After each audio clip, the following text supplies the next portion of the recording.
where the road has been blocked. Several vehicles here have been halted and they have been diverted to other locations from the other routes. So you can see how the protesters in black t-shirts, black balloons and several other instances where this protest is going on. So what is the protest? यहाँ पर आप क्या कर रहे हैं, क्यों protest कर रहे हैं, बताइए.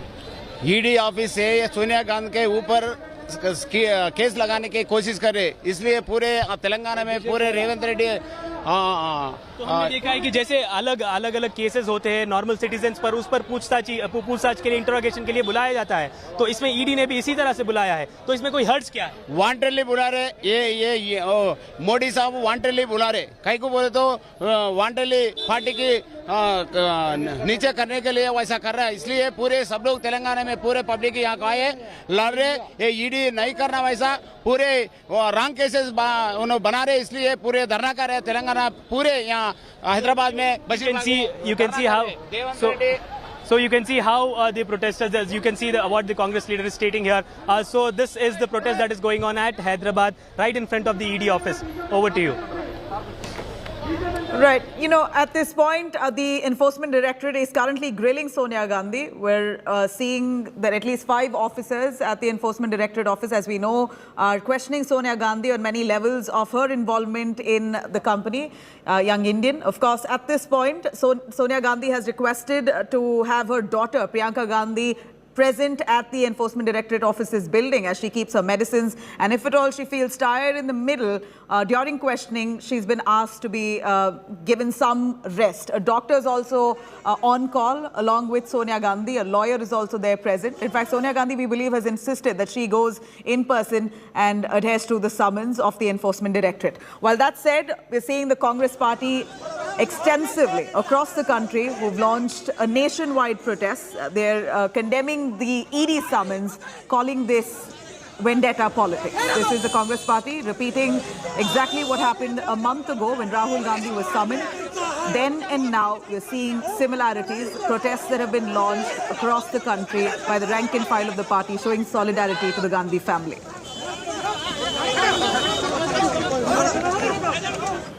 Now, the BJP has come down heavily on Sonia Gandhi as she's been grilled by the Enforcement Directorate, firing salvos at Sonia. BJP has said that Congress is scared and is avoiding questions in the National Herald case. BJP MP Ravi Shankar Prasad has also slammed the Congress for holding protests nationwide over Sonia's ED grilling. Drawing parallels with Prime Minister Modi, Ravi Shankar Prasad has said that when Modi was Chief Minister of Gujarat and was grilled by the agencies then, BJP netas and workers never took to the streets and protested. Congress has, however, called ED summons as political vendetta, saying that its mischievous misuse of investigative agencies is out in the open. Congress says that prominent leaders are deliberately being targeted.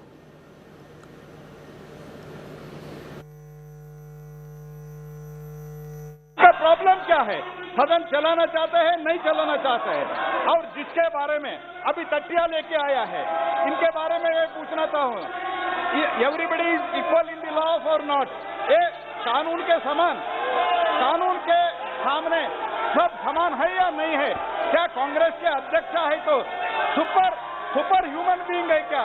कानून हमको संबंध नहीं है, ऐसा सोचते हैं? ये तक के लिए स्थगित. ये तो लोकतंत्र के गहने हैं. धरने हो, प्रदर्शन हो, विरोध प्रकट हो, इसको तो टॉलरेंस पावर हो, ये तो लोकतंत्र में आवश्यक है. आज अगर ये होते हमारी जगह तो आज आग लगा देते, तोड़फोड़ करते. इनकी फितरत ये है.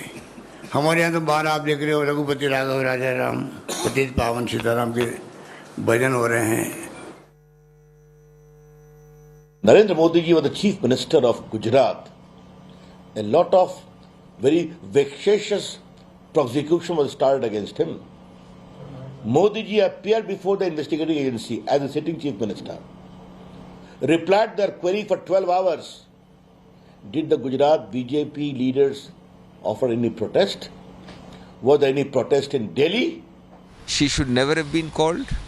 I think not for the Congress, not for Sonia Gandhi alone, but for the whole country. There is a clear established truth that in 75 years of Indian independence, and we are celebrating the 75th now, No government, BJP, non-BJP, no government of any political color has exhibited the cheap, petty vendetta which this particular government has. National Herald was born in the freedom movement. Eminent leaders of the Congress party were shareholders. But the paper could not continue. And the entire ownership of the paper was fraudulently, in a surreptitious manner, was converted as the Jagir of the family by creating a Young India platform in which Sonia Ji and Rahul Gandhi own 76% of share. Amit Shah और नरेंद्र मोदी की राजनीति का गठबंधन है वो agencies के साथ है, वो बड़ा स्पष्ट दिखता है। जब भी इनकी घेराबंदी हो जाती है, whenever they feel cornered, they misuse agencies. एजेंसियों को सामने कर देते हैं। अगर गांधी परिवार बेदाग है तो अब बेहाल क्यों? अगर गांधी परिवार ने भ्रष्टाचार नहीं किया तो हंगामा क्यों? आखिरकार भारत के नागरिकों से अगर किसी ने भ्रष्टाचार किया हो उससे पूछताछ करना जांच एजेंसियों का काम है। तो क्या गांधी परिवार के लिए कानून अलग से बने? ये हंगामा किस बात का? तिलमिलाहट क्यों है? घबराहट क्यों है? छटपटाहट क्यों है? ये कहीं ना कहीं दिखाता है कि दाल में कुछ ना कुछ काला है या पूरी दाल ही काली है। During Congress time, how much they used the agencies, how they subverted the constitutional authorities, how they imposed emergency. This is well known to everyone. How Congress party undermined every bit of constitutional authorities.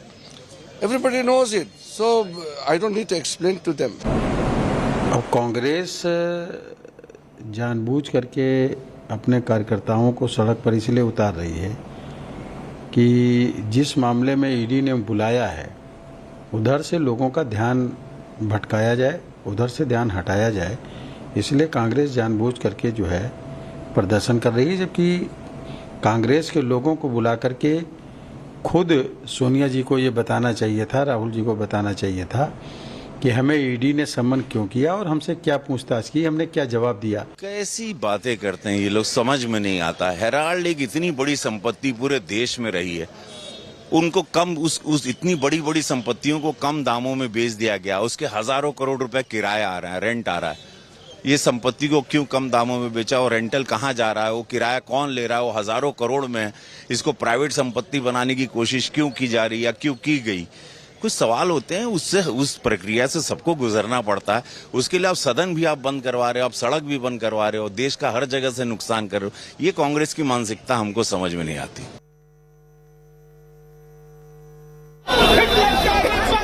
All right, let me cut across to Supriya joining us. She's been tracking those developments within the Congress party. Supriya, a quick word on the ED summons to Sonia Gandhi, as it's been close to an hour since she's at the office. Any inside information that we get, and what's the protest site like at this point? Well, at the moment, we are at AICC headquarters where the uneasy calm prevails, because you can see only some of the leaders and the workers are present here. Rest around 75 MPs were detained and have been taken to Parliament Street Police Station by Delhi Police. At the same time also, what we are learning from the sources is that Mrs. Sonia Gandhi's questioning has started at ED, and accompanying her is Priyanka Gandhi. She will be staying in that area. She's not where the questioning is taking place, but she's in that area and in the same building also, in the same ED premises, building premises.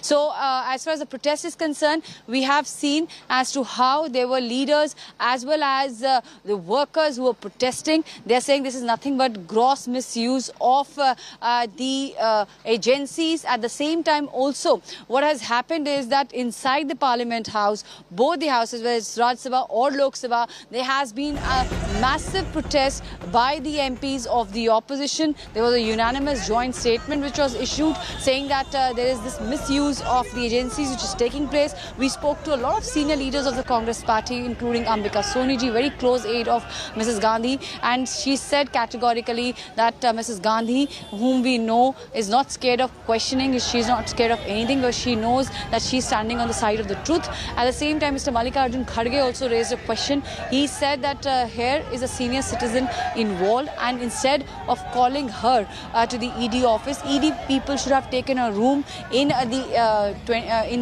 10 Janpath, and should have done the questioning at that very premises, because Mrs. Gandhi is not keeping well. Last time when she was given the date, she got COVID, and later on there was some medical procedure which took place, and finally she is again at the moment facing the ED questioning. This is what Mr. Kharge said, and he said that she's very brave, and at the same time he also mentioned that when day before yesterday Mrs. Gandhi was in the parliament when the presidential polling was taking place, she categorically told him that she's not scared and she will certainly go as far as the questioning of this case is concerned to the ED office. So latest at the moment is the Congress is protesting across the country. Mrs. Gandhi is facing the questioning at the ED office, and at the same time in Congress headquarters you can see that there's an uneasy calm which prevails. Not many people are here. In the morning there were some stormy scenes which we witnessed both at inside as well as outside the parliament. Right from Sansad to Sadak, we have seen that a massive protest erupted as far as the Congress party and its leader Mrs. Gandhi is concerned. See that, but you know, what's the reason to why the Congress party has not sought permission for their nationwide protest? Was this done deliberately so that they can be booted out by the police and, police to use brute force to move them out of the ED office, and this would be optics for the cameras? Was that a deliberate attempt? Well, when we had a word with a lot of Congress leaders, they said what is the use of it, because last time when they sought permission, they were denied. At last minute, the permissions were cancelled. They were told to protest at Jantar Mantar, but that protest site was also denied the permission at the last minute. So they said that they want to come at the Congress headquarters, and just adjacent to AI 24 Akbar Road is 10 Janpath, where Congress President Mrs. Gandhi's residence is. And they said they want to be here. They want to march from here along with the Congress President. Only after Rahul Gandhi made an appeal to let the convoy pass, the workers allowed the convoy to pass from outside the gate of AICC headquarters. I would like to show you what is happening outside. I will ask Sanjay to just show you what's going on. So we're cutting across to some visuals coming in from Bengaluru. Like we said, this almost looks like scenes from last month when Rahul Gandhi was summoned by the Enforcement Directorate's office. We saw similar scenes of arson. We see a vehicle now that's been burnt down. This is exactly what the Congress party unfortunately calls a Satyagraha. Congress workers setting a vehicle on fire. This comes from Bengaluru, Karnataka, where the Congress seems to have some clout within the state, and this is the way that they display it. At this point, visuals that we're showing to you right here on our screens is of a car being gutted. It's being burnt down by the Congress workers in Karnataka's Bengaluru, and this again, let me stress, they call a Satyagraha.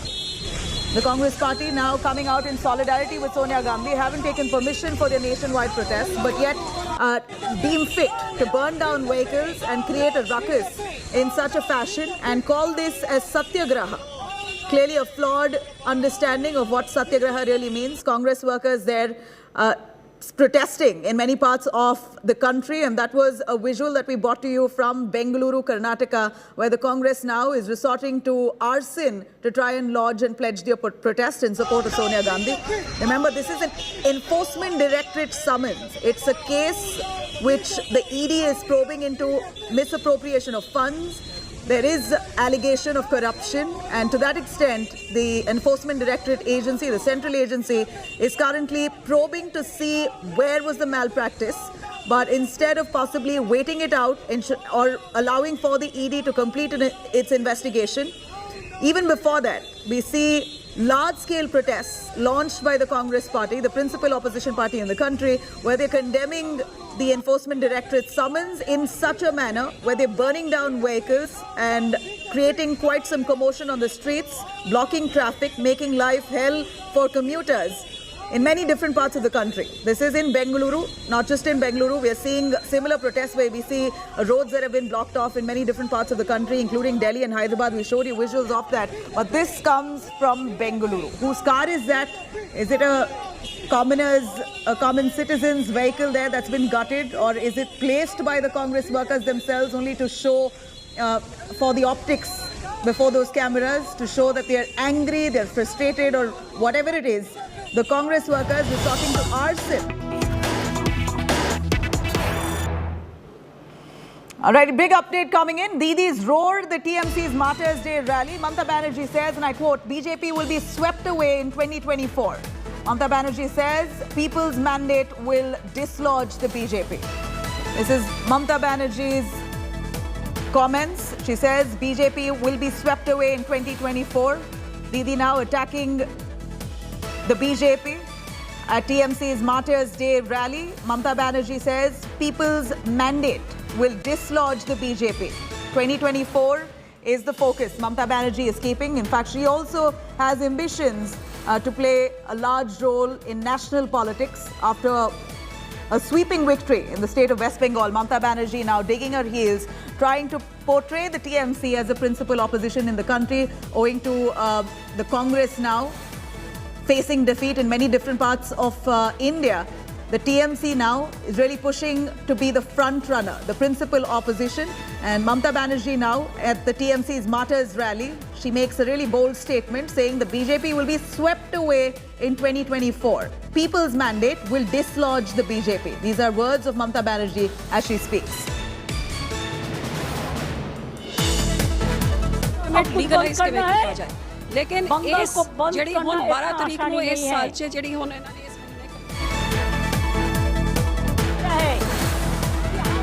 झुकता नहीं है, हम देश पे झुकता है, हम देश का बात पे झुकता है, देश का प्यार पे झुकता है, देश पर काम के झुकता है, देश का कोई बुरा दिन आए तो हम देश का पक्ष में खड़ा रहेगा।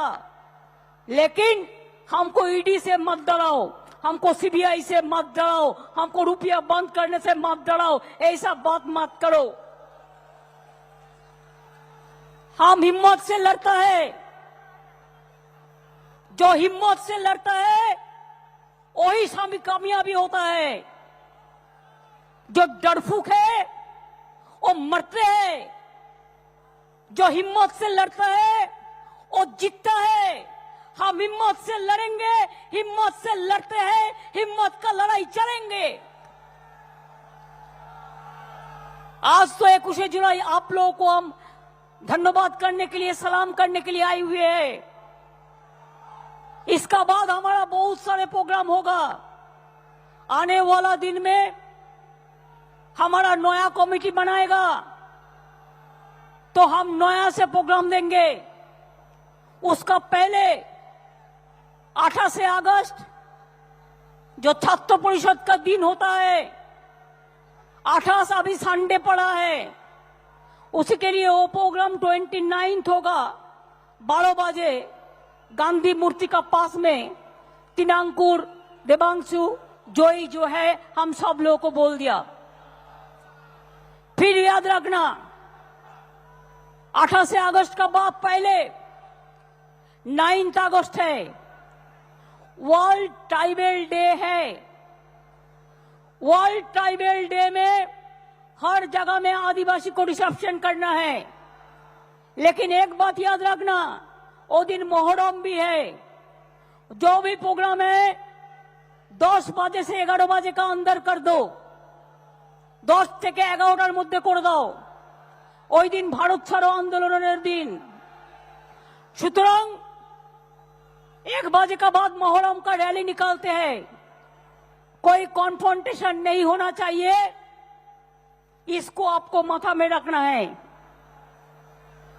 दूसरी बात यह है 14 अगस्त अभी फ्रीडम फाइटर जो है, अभी इंडिपेंडेंट मूवमेंट को 75 साल गिर रहा है।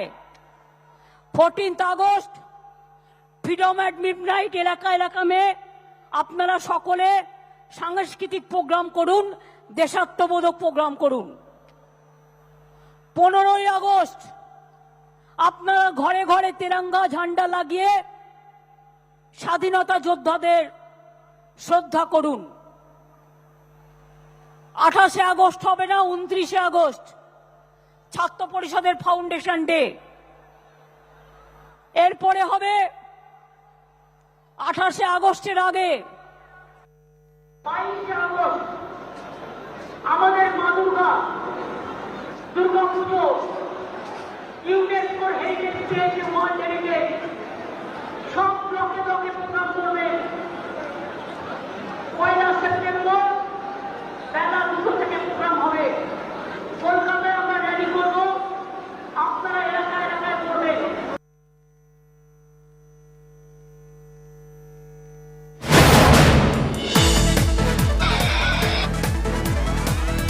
Mamata Banerjee addressing a huge rally on TMC's Martyrs' Day, where she's making some really bold statements. Mamata Banerjee there, in a direct attack to BJP, says that the BJP will be dislodged. The BJP will be swept away in 2024. Mamata Banerjee says people's mandate will dislodge the BJP from power. These are Mamata's words as she addresses a massive rally. Those are the crowds that you see there. People waving the Indian flag and hailing Mamata Banerjee. The TMC that's had a sweeping victory in the state of West Bengal seems to be quite confident. And Mamata Banerjee, as she positions herself as the principal opposition, the TMC now trying to in fact have relevance in national politics post their great win in the state of West Bengal, says that the BJP will be dislodged in 2024. It will be swept away. Let's hear it once again. Mamata Banerjee addressing that massive crowd.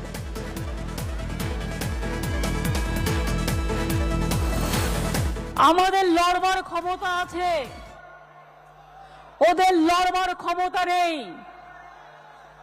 আমাদের মেরুদণ্ড সোজা, ওদের মেরুদণ্ড বেঁকা। ওদের মেরুদণ্ডে একদিকে ED, একদিকে CBI, অন্যদিকে ইনকাম ট্যাক্স, অন্যদিকে জিএসটি। আমাদের মেরুদণ্ড সোজা, আমরা মাথা উঁচু করে চলি। আজকে এত বৃষ্টিতেও, এত ঝড় জলেও যখন আপনাদের একটাকেও সরাতে পারেনি, তখন মনে রাখবেন মানুষের এই বৃষ্টি বিজেপিকে 24 সালে ভারতবর্ষ থেকে ভাসিয়ে নিয়ে চলে যাবে। All right, cutting across to Ritik Mandal joining us live from Kolkata. Ritik, a quick word from you on Mamata Banerjee as she addresses the large crowds that have gathered on TMC's Martyrs' Day. At that rally, Mamata Banerjee takes a strong jibe at the BJP, saying the BJP will be swept away in 2024 and that people's mandate will dislodge the BJP. What exactly did she mean while making those comments? In what context did she make them? Right, exactly. Mamata Banerjee at this point in time addressing a magnificent gathering here at the Escalating Square. Remember, this is the Martyrs' Day of the party, which every year it's a flagship program of the party. And but what we are getting the pulse from this address of Mamata Banerjee. TMC has fixed its tone for the next upcoming parliament election, because she said that the TMC's only target is Bharatiya Janata Party. She gone on record that saying that after Maharashtra there will be attempt to conquer, to occupy or to capture the West Bengal government. But TMC will fight again, and also the all roads from Kolkata is leading towards Delhi. Remember, while addressing this gathering, Abhishek Banerjee and Mamata Banerjee both fixed that target that ahead of Panchayat election, which is a crucial election scheduled to be held next year, or the parliament election, opposition TMC will try to emerge as the largest party or the largest face of the opposition. This is the tone, because she not only that, she also hits back Bharatiya Janata Party and the central government for not giving money as per the 100 days works is concerned, or the GST, or even the Agnipath issue. She lashed on BJP vehemently. But let me cut across the visuals. I would like to ask my cameraperson to pan his camera and show what is a magnificent gathering or a view from the Esplanade Square.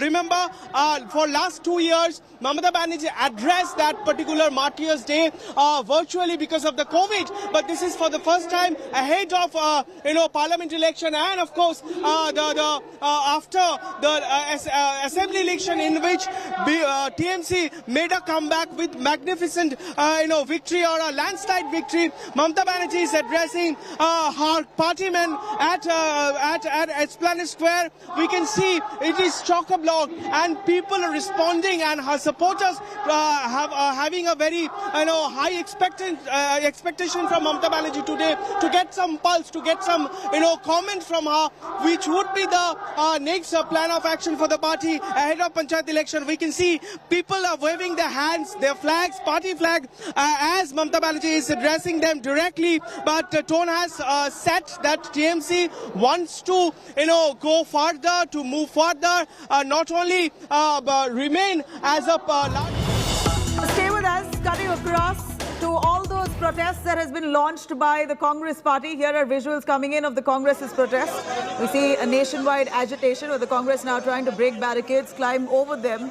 In fact, they're defying the law. Undoubtedly, there's no permission that's been granted to them, but yet we see them trying to muscle the police and jump over barricades. These are visuals coming in of the Congress protests. Unfortunately, this is what they call as Satyagraha. These visuals are telling. Clearly, the Congress has a flawed understanding on what exactly Satyagraha means. Many of them pushing barricades, despite the police there asking for some calm. These workers, Congress workers, are trying to push over barricades, heckle the police, and move over to the ED office. Across states, we're seeing the Congress workers who have launched an agitation where they're carrying out a march all the way to the Enforcement Directorate's office in condemnation to Sonia Gandhi's ED summons. Remember, this is an Enforcement Directorate summons to the Congress chief Sonia Gandhi. This is a corruption case which is being investigated, but yet it's being treated here or perceived by the Congress party entirely differently. They've been constantly harping that this is vendetta politics. At the same time, they're indulging in acts of arson and violence. These are visuals that we bring to you from Bengaluru on the right-hand side. We're seeing protesters there burning a vehicle. In fact, at this point, Congress workers are being detained in many parts of the country. The police using force. We're seeing water cannons being used on many of those Congress workers.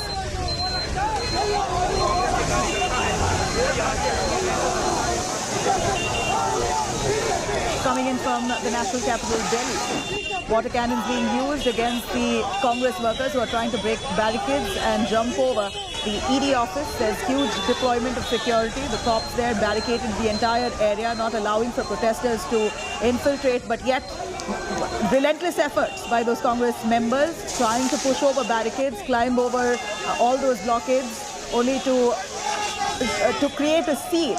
And clearly for the optics of it, they're not going to be allowed inside the Enforcement Directorate's office. This is just a show of strength and a show of unity for the Congress at this point.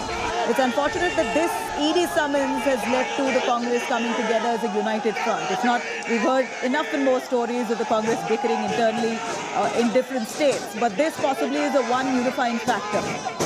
Ironically, this possibly is the only cause that has united the Congress party, the rank and file of the party across states.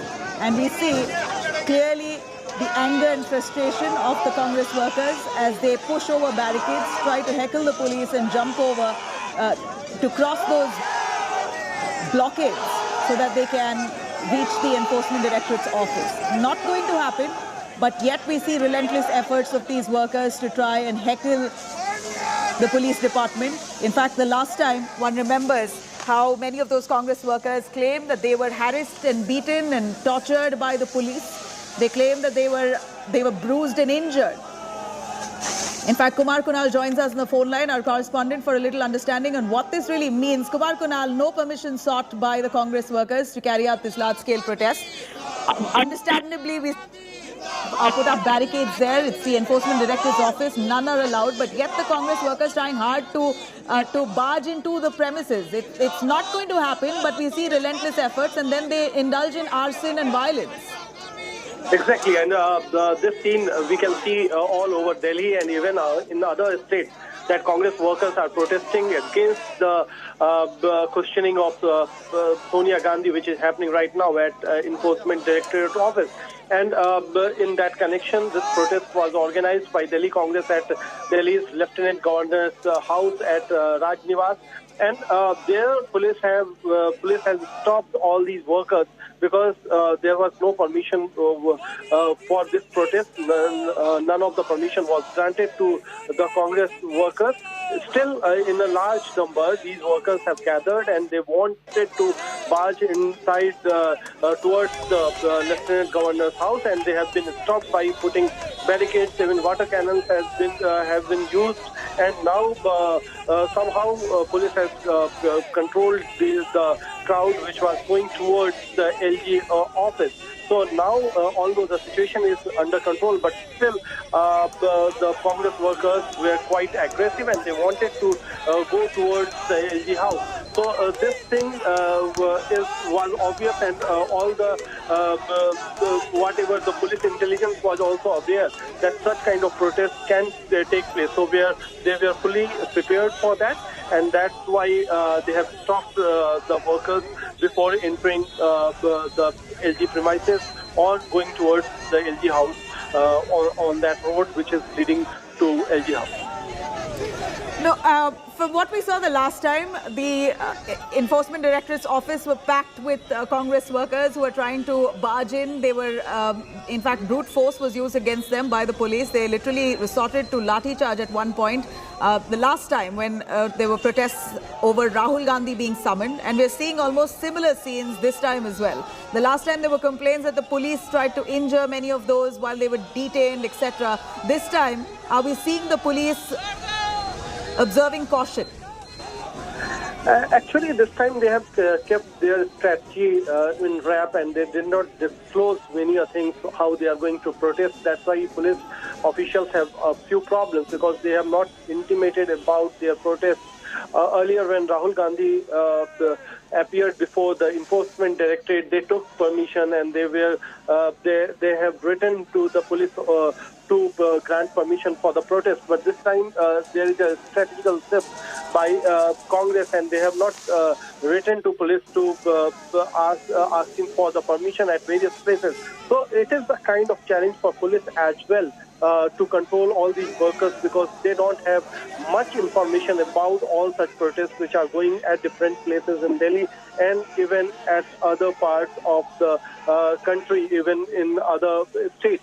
So I talked to various Congress leaders, senior leaders, and they accepted that since police was quite prepared last time when they were protesting, no one was allowed to gather at places. So this time they have kept it as a secret, and now they are protesting according to their plans, according to their new strategy. So such kind of protests are happening, which we are witnessing at LG house at Delhi.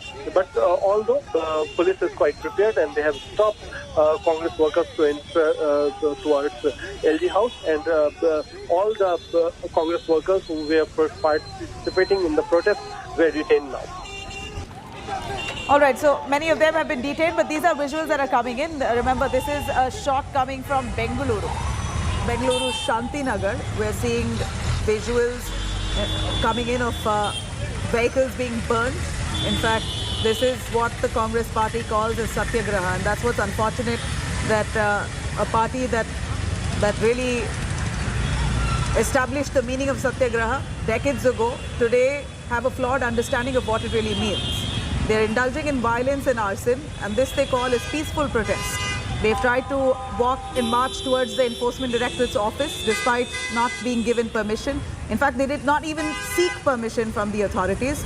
And from what my colleague Supriya had said, that the Congress decided not to seek permission because they felt it was a futile exercise. They wouldn't have been given permission either way. This is a visual coming in from Bengaluru, Shantinagar, where we see protesters there holding flags. The Indian flag, of course, the Congress flag there. And yet burning down vehicles, making this quite a problem for commuters, putting a halt to many of them trying to commute. Their daily route has been hampered. This is the Congress party launching a nationwide protest over Enforcement Directorate summons over corruption allegations on their chief, Sonia Gandhi, and Rahul Gandhi also was summoned. Her son was summoned a month ago. We saw similar protests that the Congress party had lodged. At that point too, we saw huge arson and violence that were reported in different parts of India. The Congress workers uniting for a cause of this kind, where the ED has summoned to probe misappropriation of funds, to probe allegations of corruption, and possibly, instead of completing allowing the investigations to complete and appearing for summons graciously, here we're looking at the Congress party workers indulging in violence, which the police desperately trying to stop. But they're using all their muscle and might to mow down the police itself. In fact, they're trying to push over barricades. In the process, one can only understand and imagine what kind of struggle the police has to go through time and again when a protest of this nature, such a large-scale protest, is launched. And then you have vehicles being burned, clearly disrupting traffic and posing a danger to people, commuters on the streets. This is not safe, but yet the Congress has no concern over how this would bother the common man, if this would interfere with daily life, and how would this really hinder the commoners who are on the streets, out on the streets, and probably commuting and traveling. These kind of protests really disrupting traffic and halting normal life. And all this done for a cause which they believe is vendetta. ED summons to their chief, Sonia Gandhi, for corruption allegations that's currently being probed. A case that's been on for a while now, which the Enforcement Directorate decides to take up. Well, questions could be raised on the timing of it and whether this is misuse of power by the BJP, etc. Whatever said and done, lodging a protest of this nature, where they're indulging in violence and acts of arson, completely takes away from the credibility of their protests altogether. If this was supposed to be a peaceful protest, this is far from it. And that's what we see on our screens here. Visuals coming in from Delhi, from Bengaluru, where Congress workers have resorted to violent protests. So far, right in the morning, when we saw senior leaders of the Congress party attempting to walk towards the Enforcement Directorate's office, they were doing it peacefully. But as the day pans out and progresses, we're seeing acts of arson and violence that many of the Congress workers are indulging in. So we're seeing in Bengaluru, the Youth Congress, in Delhi as well, Youth Congress now coming out to violently protest. They're burning down effigies, burning down vehicles, and really disrupting a common man's life for a cause where ED summons has been issued, a corruption allegation that's being probed. That's their cause to unite the entire rank and file of the party. Let me quickly cut across to images coming in from Hyderabad. Abdul Bashir, who brings us more from there. Over to you, Bashir. We're seeing some visuals of violence and arson in Bengaluru and Delhi. Is that a similar situation in Hyderabad too? See, right now we are in Hyderabad. You can see that protest is going on where the Congress had been staging dharna here right in front of the ED office. To my right is the Shankar Bhavan, which is the ED office in Hyderabad, and Congress has been protesting here. Police had made several arrangements right in front of the gate of this ED Bhavan here. You can see how the barricading has been done, and then police officials are deployed. And then to the other side, you can see how the Congress has been protesting, where several Congress leaders have assembled here, gathered here, protesting against the ED questioning or interrogation to Sonia Gandhi. So you can see how the Congress cadre, led by Telangana Congress Committee President Revant Reddy, is the dharna being staged here. So several Congress leaders, more than half a kilometer of crowd. You can see from the visuals that how the flags, black t-shirts, black shirts have been taken as a sign of protest. Black balloons have been blown up by the Congress party here as a sign of protest. So here in stay with us, Bashir. I'm going to quickly cut across to reactions coming in from the BJP. Gaurav Bhatia from the BJP joins us on the phone line. Mr. Bhatia, we are seeing visuals of arson and violence. This the Congress calls as Satyagraha. We do understand that they have a flawed understanding of the meaning of Satyagraha in the first place. And here, the police also finding it difficult to stop them. They're using water cannons to restrict them from entering. To make it very clear, the country equally applies to every citizen.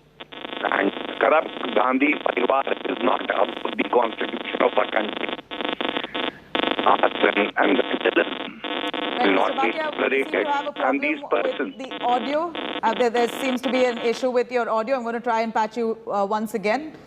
Well, you have visuals there coming in from Delhi where water cannons being used forcefully to push out those protesters. Protesters trying to jump over barricades, use enough force to push the police aside and walk over. That's not going to happen. The police have been deployed in large numbers, but yet we see the courageous attempts made by those Congress workers, knowing very well that they're going to be detained, maybe arrested and taken away, but yet they want to carry out this display of strength and optics that they want to project to show that they're all behind Sonia Gandhi and the Gandhi family and they're united on this cause. But this is a surprise and the irony at the same time that the Congress party, otherwise which is known for internal bickering, has come together, united for a cause like this, where an ED is probing into corruption allegations. This is a cause that they've chosen to come together as a united front.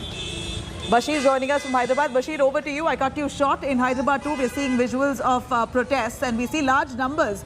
We're not looking at a small protest. This is a large-scale protest, and I don't remember when was the last that the Congress party launched themselves in such numbers to carry out such a grand protest.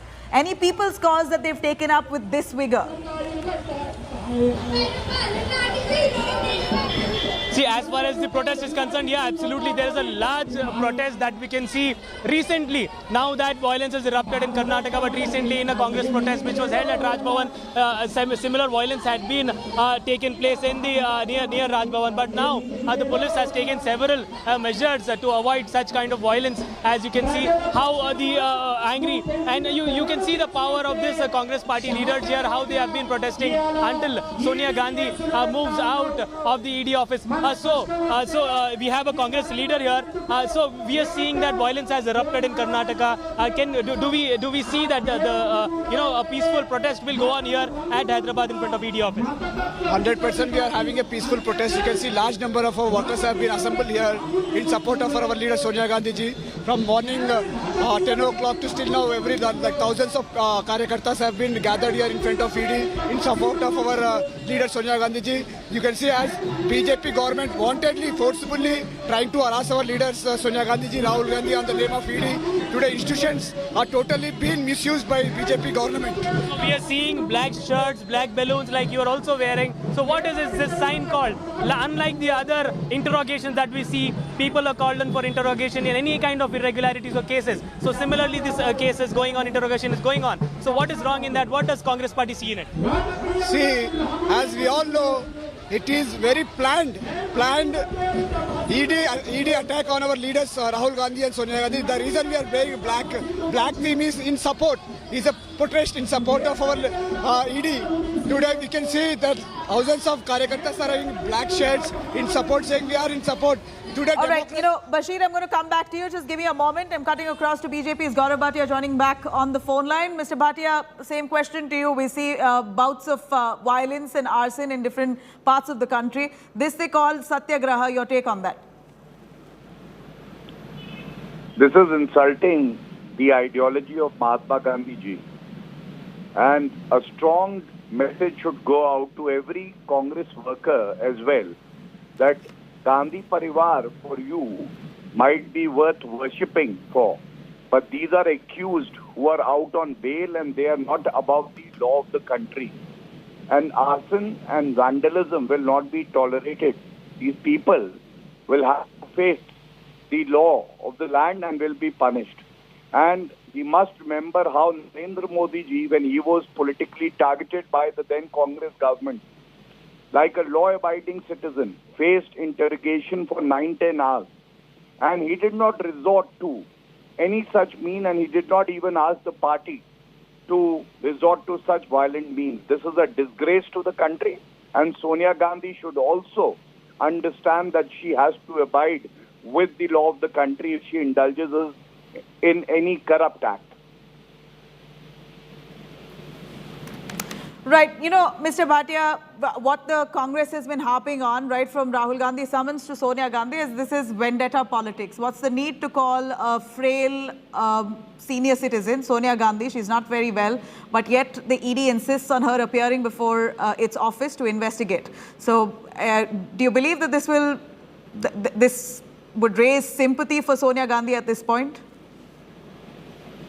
Healthy to indulge in acts of corruption when she was to serve the people of the country, but frail to face investigation like any other ordinary citizen. And I must say that if they say this is political vendetta, the Congress party has been using this term very often, but not even a single judgment in their favor from the Honorable Supreme Court or any High Court, which has quashed any proceeding against Sonia Gandhi, Rahul Gandhi, Robert Vadra, P. Chidambaram, Karti Chidambaram, Mr. Huda, and I have heard this term political vendetta on every occasion. You know, at this point, there's also questions being asked as to why couldn't the ED office, I know you can't respond for them, you can't speak for the Enforcement Directorate's office, but just your view on if the Enforcement Directorate possibly could have reached out to Sonia Gandhi at her home, because she is ill, she has been receiving treatment, so this has been tough for her to appear before the federal agency. A very important fact that is forgotten, that the ED as a very fair and impartial investigating agency twice accommodated the request of Sonia Gandhi ji when she wasn't well and she asked for an adjournment. But why should the law be different for the Gandhi Parivar? When somebody is asked to appear for questioning, that person goes to the ED office. Why not the Gandhi Parivar? You know, this case has been going on for several years, but the timing of it has come as a question. Why so late and a delayed probe into this matter? Why couldn't this have been done earlier when you had other agencies already probing it? You had the IT probing it back in the years. What's resulted in such a delay for the ED to pick it up? This proceeding has been going on for quite some time, and as you rightly said, there is a proceeding before the IT. There is a case that the Indian people where, so let's not forget that. They had all the time in the world. All right, Mr. Bhatia, thank you very much for joining us. I'm going to cut across to some big news that we're tracking here. Congress workers now stop trains in Delhi. Massive face-off in Delhi over Sonia Gandhi's grilling as the Congress workers now resulting in acts of violence. This is nothing but absolute violence where they try to disrupt law, try to stop trains in Delhi. This is their pitch and their pledge to Sonia Gandhi. Very unfortunate that this is what they believe is Satyagraha. Congress workers there stopping trains in Delhi. A massive face-off in Delhi over Sonia Gandhi's grilling as the Congress intensifies its stir. It turns violent in parts of Bengaluru. In Delhi, we're seeing trains being blocked, vehicles burnt, torched in Bengaluru by Congress workers. And in Delhi, Congress workers there sitting in dharna at the railway station on the tracks, blocking trains. Remember, we've said this time and again, it's ultimately the common man who faces the brunt. They're the ones who really are affected with this kind of protests lodged, disrupting traffic, halting regular movement, and really hampering normal life. This is exactly what the Congress is doing, and the cause is what is surprising. They've chosen ED summons to Sonia Gandhi over corruption allegations as their cause to unite in such a manner where they're carrying out arson, violence, vandalism, disrupting public life. This is the Congress's way of showing strength and support to Sonia Gandhi. One can only remember the last time that the Congress party came in such large numbers for a people's cause. We've never seen them come with so much enthusiasm and strength to protest on a people's cause, on a common man's cause. But here, over ED summons to Sonia Gandhi and Rahul Gandhi, over corruption allegations which the Enforcement Directorate is probing into. It's just about investigation that's begun. ED is just about started to probe the matter. But here the Congress indulges in violence and arson, condemning this as vendetta politics. Even if they have grouse and suspicion over the ED's intentions, is this the way to protest? Is this how one pledges protest in support of their leader? Disrupting normal life, troubling the common man, vandalizing public property, crores of rupees that now will be under loss owing to public property being burnt and literally disrupting public transport there. One can imagine the kind of losses that the railways will be going through. We saw similar scenes even when Rahul Gandhi was summoned, where trains were blocked, huge losses to the railways. We're looking at a dent to the state exchequer, but that is of no concern to the Congress and their workers who are lodging this massive protest, irrespective of what goes wrong and the losses that's incurred owing to this kind of act. They don't care what the common man goes through in the country due to their protests. And we say it time and again, even if they have grouse and are upset with the fact that the ED is summoning a frail and unwell Sonia Gandhi. They're trying to question her while she's been receiving treatment over the last few years. Even if they're upset, even if they feel this is vendetta politics and that this must be stopped, even if they want to attack the BJP, is this the way that a principal opposition party should display their anger? The Congress party, which has really established the meaning of Satyagraha decades ago, has today turned around the meaning of Satyagraha altogether. This is what their understanding of Satyagraha is. Kumar Kunal joining us for more on that. Kumar, railways now infiltrated by Congress workers. They're sitting in dharna on the railway tracks where Congress workers holding placards, stopping trains there, resulting in huge losses to the railways. We saw that happening last month with Rahul Gandhi's summons, this time again over Sonia Gandhi. Is there a stop to this? How did they not realize that this is resulting in enough and more grievances for the common man? It's no one else who will be affected here. The BJP couldn't care less at this point with this kind of protest. It's basically the common man who bears the brunt. Affected traveling from the train and this Kumar Kunal, Kumar, your audio seems to be patchy. We'll try and patch you back on the line. But here are visuals coming in from Delhi, where Congress workers, mostly the youth Congress workers is what we believe, who are all assembled at the railway station. They're stopping trains, climbing on those trains there to lodge their protest, which they call as Satyagraha. This is the second time that we're seeing similar scenes after what happened with Rahul Gandhi and the summons that he received by the Enforcement Directorate. He was grilled for over 20 odd hours on multiple days, and this kind of protest we saw on all those days that he appeared before the Enforcement Directorate's office. Now similarly, Sonia Gandhi, Rahul Gandhi's mother and the Congress chief, she's now at the Enforcement Directorate's office. It's been close to 2 hours now that she's been at the federal agency's office being grilled by 5 Enforcement Directorate officials. And while that happens on one hand, parallelly we're seeing the Congress throwing their might behind the Gandhi family. And how? Kumar Kunal joining us for more on that. Kumar, a quick word on what we see here of these protests where trains are being blocked, vehicles being burnt. We're seeing traffic being disrupted. The normal life of a common man has been completely hampered. Exactly, and that's the real problem. Congress is protesting, and they were claiming that they are doing Satyagraha all over the country. But now it is hitting the normal life, the common men who are traveling from train and who are traveling through roads. Normal life are being disrupted, and what we are witnessing that even at Shivaji Bridge station of Delhi, the train has been stopped by youth Congress workers, and now they are sitting on the tracks. They are stopping the train on the track. So actually all these things didn't happen when Rahul Gandhi was being questioned by ED, although a massive protest took place at that time also. But such a disruption has not happened. Now it is seemingly Congress has strategized that they will be more aggressive this time. A different organization within the Congress have been given different the kind of responsibilities. They are now coming out on roads.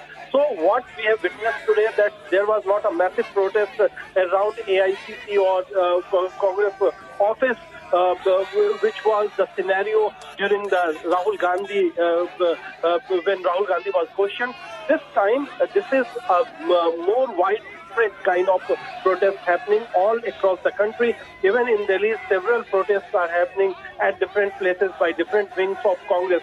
So this is actually disturbing the normal life of the common man. Even New Delhi, the area was out of bounds for long today due to the protests. Now even the trains are being disrupted. So this is a serious thing, as the Sonia Gandhi questioning is going on at ED headquarters in Delhi. Such pictures are coming from all across the country. These pictures are so telling. While we see the senior Congress leaders are carrying out a rather peaceful march to the ED office, and they were also restricted. Of course, the ED office is sacred. You can't have protests outside, but the senior Congress leaders largely carried out a peaceful protest. But we're seeing the youth Congress workers taking the aggressive approach. Is this the part of their strategy? Would you be able to tell us, Kumar, is this part of the Youth Congress's strategy to take on this cause more aggressively and violently so that attention is showered on them? Exactly. What I found today, that there was not much crowd at Congress headquarters, which was the scenario when Rahul Gandhi was questioned. Most of the wings, be it women Congress or the youth Congress, all the Congress wing leaders were present at the Congress headquarters.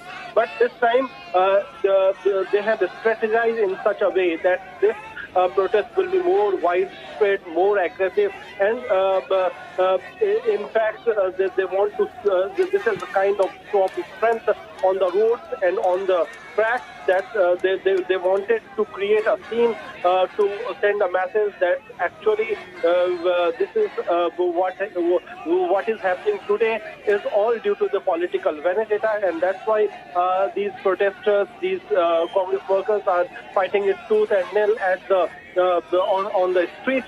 But at the same time, they should consider that this is giving a bad name to the party as well, because common man is suffering a lot, although they are targeting the government politically. But this is not just a political war. If you are fighting it out on the tracks and on the roads, so normal life is being affected, and that's why this is not a very good way of protesting. You can protest at Parliament, you have several other ways to protest, but disrupting normal life can't hold good if you want to create a good perception in public view. So this is what's happening. The protest is quite aggressive, even violent at certain places, and it is likely to continue for the day till the questioning will continue at ED. So it seems like they're very well prepared. The Congress party workers have been prepared for this long haul. They know very well that this will possibly take a little longer. These are visuals coming in from the streets of Delhi, where we're seeing commandos now coming together to move out protesters, literally lifting them and moving them away, detaining many of them. Let's hear it as they protest, even amid huge police deployment, who are first requesting, and if they don't agree, then they're being moved out physically. Literally, the police there lifting them, moving them aside, detaining them.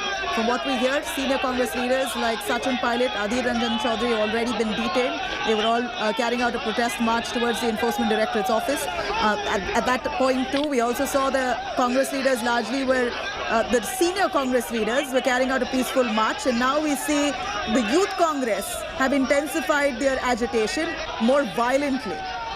These are visuals coming in from Delhi as the Youth Congress workers indulging in violent protests, and despite all the water cannons being used, they haven't budged, and now we're seeing police officials in large deployment who are dragging out those workers from that spot. They're not allowed to sit there if they don't agree to move.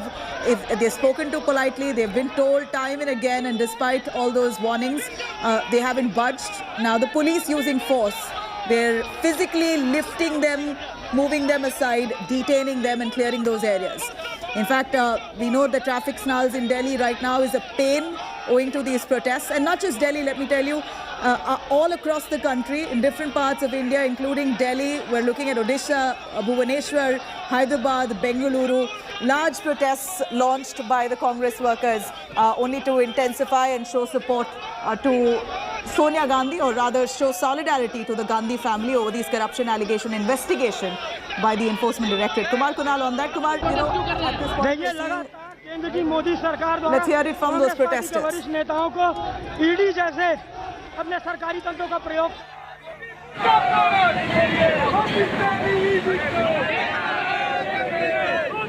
You know, Kumar, we see that the Congress workers care less about the consequences, despite them vandalizing property, restricting public transport. They have no remorse. They're protesting with placards there, and they remain seated on those trains, blocking those the railway line. Why is there no police presence at that railway station? We know they've blocked at least 3 trains. Despite that, we don't see huge police deployment there. What's the kind of loss does one undergo? We know that the railways itself is a lifeline of the country. When 3 trains are disrupted, it's halted by protests like this. What exactly is the loss that one can imagine?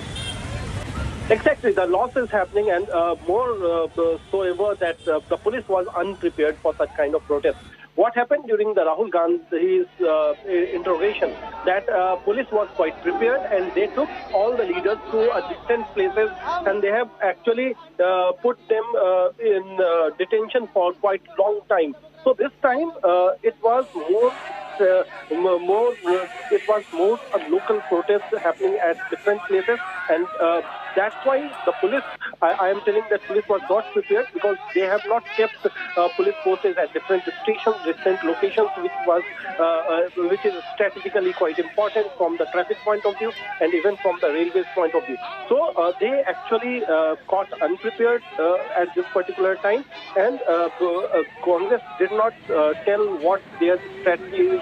Actually, even at morning when I was talking to Salman Khurshid, and when I asked that what kind of strategy you are going to bring this time, he was not, he didn't reveal anything. So this yesterday till late night, the strategy meetings happened at various points, and all the Congress leaders were given a task that a certain message should go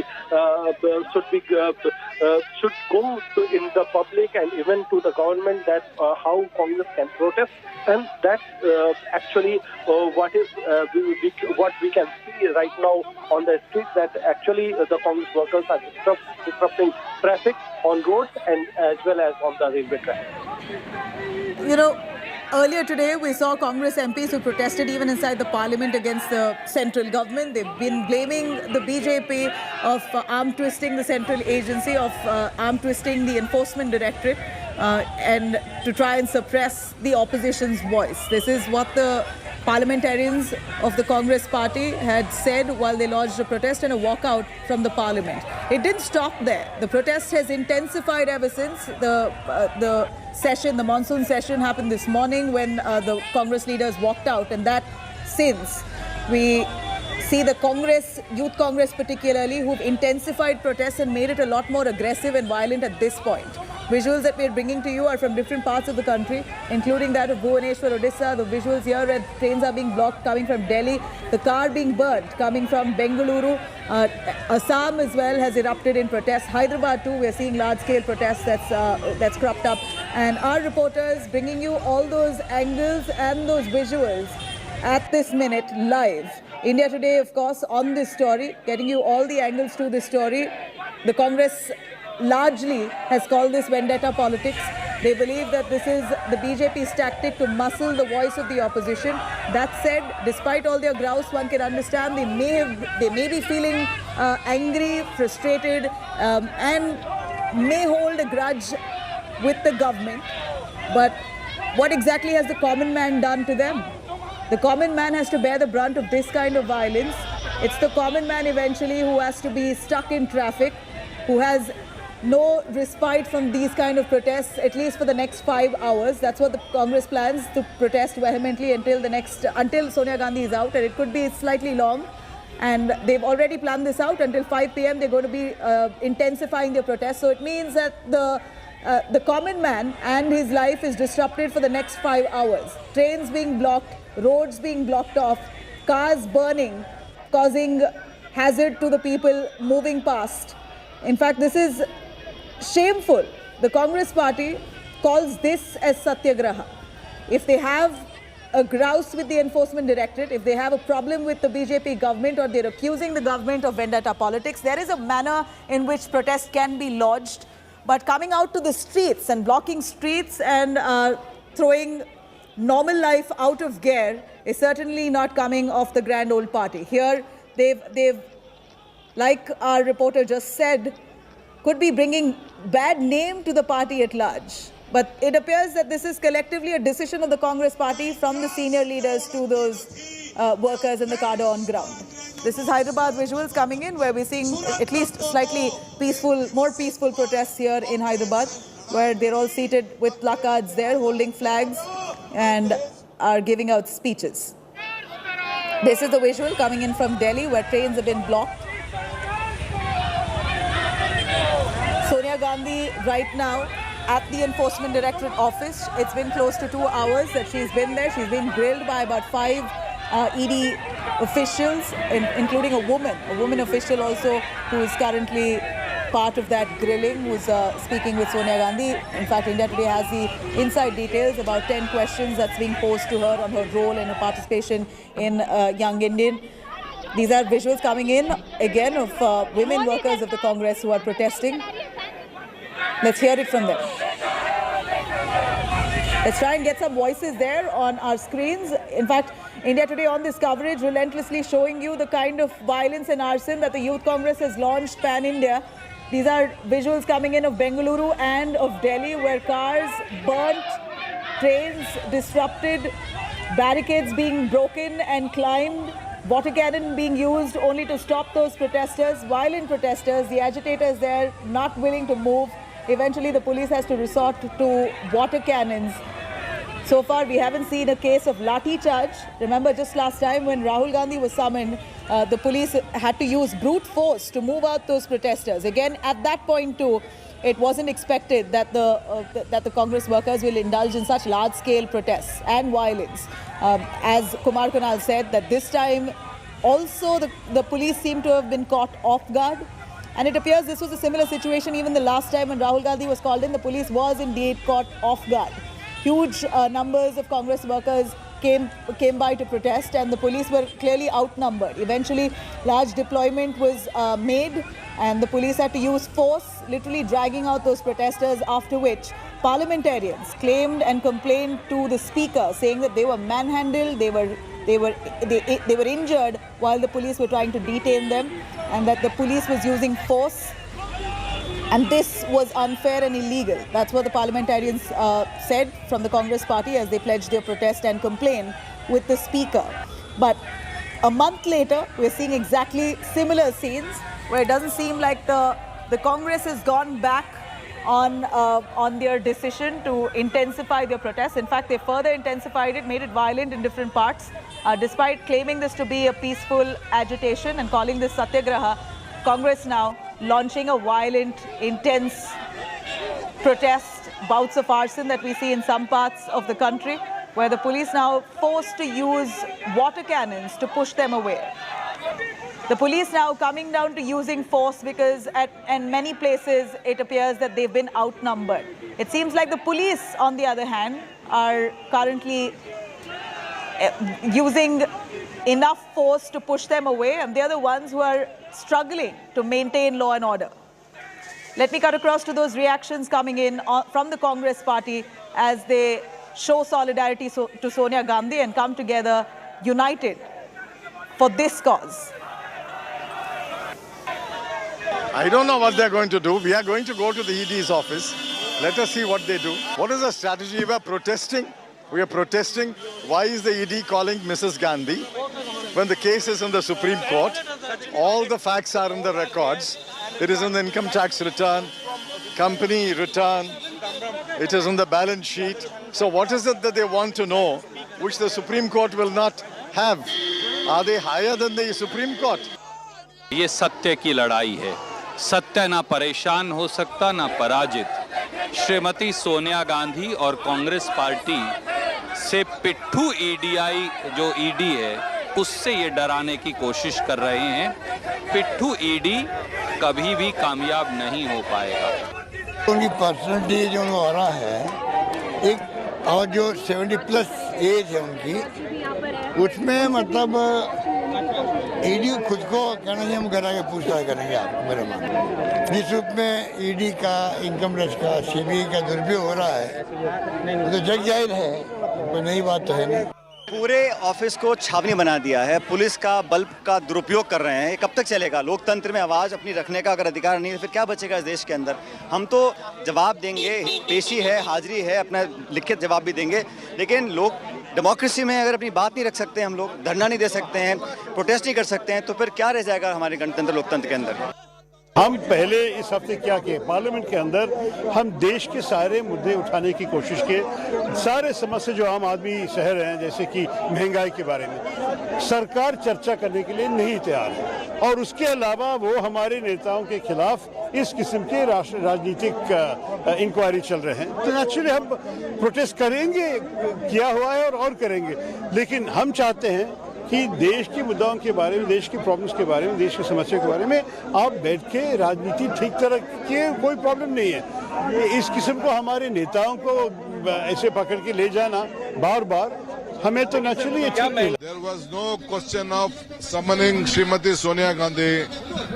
They are harassing us. Where is the money which has been laundered? Everything is there in black and white. It is not her property, it is not Rahul Gandhi's property. It is not Mr. Sonia Gandhi's property. It is the property of the Congress party. She is the head of the Congress party. She is the trustee of the Congress party. She is the chairman. She has a shares. It is a common man, congressman. So where is the money laundering? Where is the cash? Where is that this one thing? Simply they are just trying to create a false documentation and they are trying to harass the entire Congress party. The Congress leader, senior Congress leader speaking, saying what was the need to call Sonia Gandhi? Why such a delay for years of this investigation that's going on? ED to pick up the case now. This is nothing but vendetta politics. The timing is being questioned. These are multiple cities that we bring to you. Visuals live of Congress protests intensified in various parts of the country where cars being burnt, trains being restricted and normal life completely disrupted as many roads have been blocked off owing to this large-scale Congress protests. India Today on a relentless coverage right here showing you all those images from various parts. Says Sonia Gandhi at this minute still at the Enforcement Directorate's office. She's being grilled by 5 officials. In fact, we're seeing the Congress now wanting to protest until Sonia Gandhi is out. We're going to continue tracking those details. Stay with us.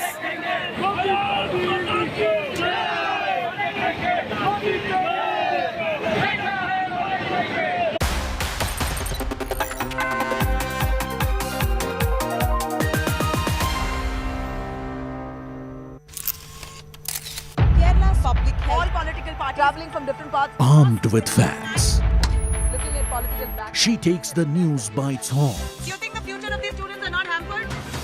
Fierce, bold and direct, setting the tone for the biggest stories from every corner and every angle. Expect nothing but the unfiltered truth. News first, niceties later. Watch me, Nabila Jamal, on India Today.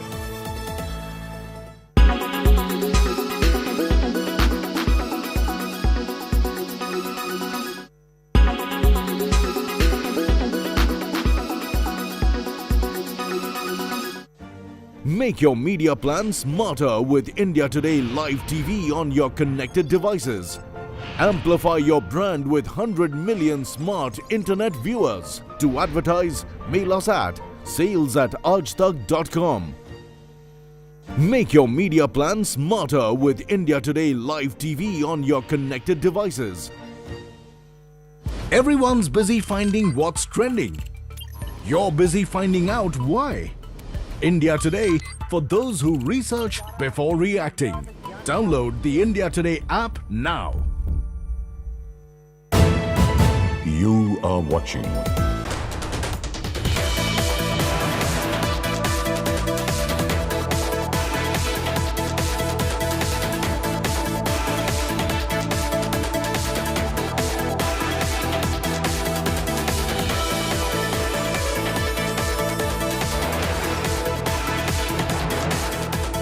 OLX auto से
Everyone's busy finding what's trending.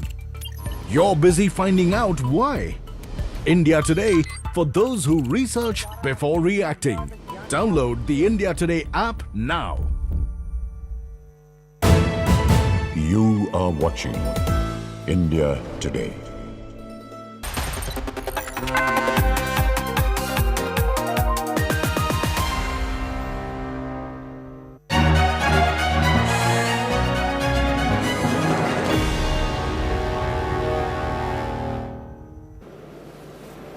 All right, the spotlight now is on the race to the Raisina Hill. Counting has just begun. Results will be announced by 4 p.m. Prime Minister Modi will be greeting the NDA candidate, Draupadi Murmu, around 2:30 p.m. Anytime now. Murmu has quite a clear edge in polls and is ahead in running for the 15th President of India. She has an edge over opposition's pick, Yashwant Sinha, who's in the fray. Preparations are underway at Delhi BJP state headquarters for Vijay Julus after election results.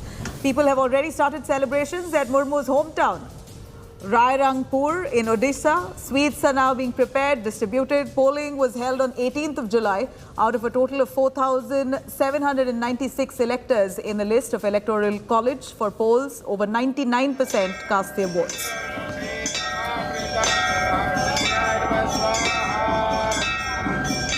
These posters and banners are hung on the gates of Draupadi Murmu's school over here in Rairangpur, where she was a teacher. And right now, if you look at the visuals, the kids over here, they are rejoicing, they are dancing to tribal music, as Draupadi Murmu might be the country's first tribal president. Now, tribal president from the tribal community. Over here, students are dancing, and what we'll do is we will just go and speak to these students. कि आप लोगों को पता है द्रौपदी मुर्मू कौन है? हाँ, पता है. हमारे स्कूल में वो बड़ा टीचर है. अच्छा, और वो प्रेसिडेंट बनेंगी? हाँ. और आप लोग क्या उसी लिए डांस कर रहे हो? हाँ. So these kids know that who Draupadi Murmu is and what is the essence of this particular day over here in Rairangpur. We'll ask Mr. Patnaik, who's the administrator over here. Sir, ये plan क्या आप लोगों का था कि students का था? Students का spontaneous reaction था. जो एक टीचर थे मैडम द्रौपदी मुर्मू, आज जो प्रेसिडेंट बन गए देश की, और इसीलिए वो खुश में वो जो मना रहे हैं. The administrators, the teachers, the kids are extremely happy that Draupadi Murmu was a part of their school at one point of time, and they're more happier because she might just become the next president of this country. With camera person Kiranji, this is Gunahgraha for India Today, Rarangpur, Odisha. All right, that was really interesting to see many of the students rejoicing for Draupadi Murmu. It appears that Draupadi Murmu is already now going to be announced in due course. She has a clear edge over Yashwant Sinha. Milan Sharma tracking those developments live. Milan, we see that Murmu's hometown has already erupted in joy. Sweets being distributed. At this point, counting is still on to determine who's going to be the next president of India. What's the result likely to be?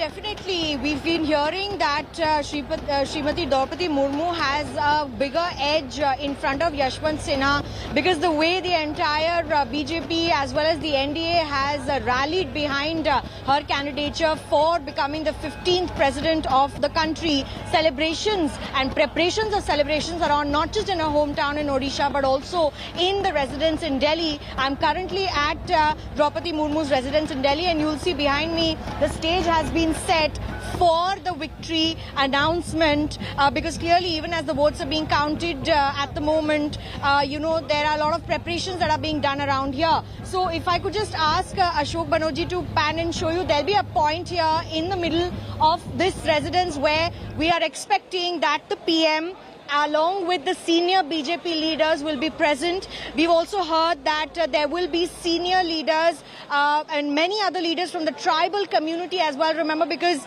Draupadi Murmu is likely to become the 15th president of India, the woman tribal candidature that has been put forward, she'll be a tribal woman president, and that would be one of the biggest offerings of her candidature after the counting of the votes happen if she so wins today. And that is the preparation that has been going on even in the national capital with the BJP office there. Just a short while ago we saw Anil Baluni as well taking stock of all the preparations that are going on inside this premises, and security has been completely beefed up around here for the next near our house, at least for the next 2-3 kilometers. So we're expecting that the PM would be here after the counting of votes happen in the evening, along with the senior BJP leaders, and many such tribal leaders will be here to congratulate her. Nabila. All right, so we see that the BJP office already decked up. They're rejoicing, and clearly Draupadi Murmu has a clear edge. For the common man who may not know who Murmu really is, if you can give us a small insight into where she comes from. We know she was a teacher, and that's the school that our reporters got visuals from, where students are already rejoicing. But what really gives her enough credibility to be the next president of India? So definitely, see, it was, a plan that BJP had put forward when they put out her candidature for the President of India in this presidential election.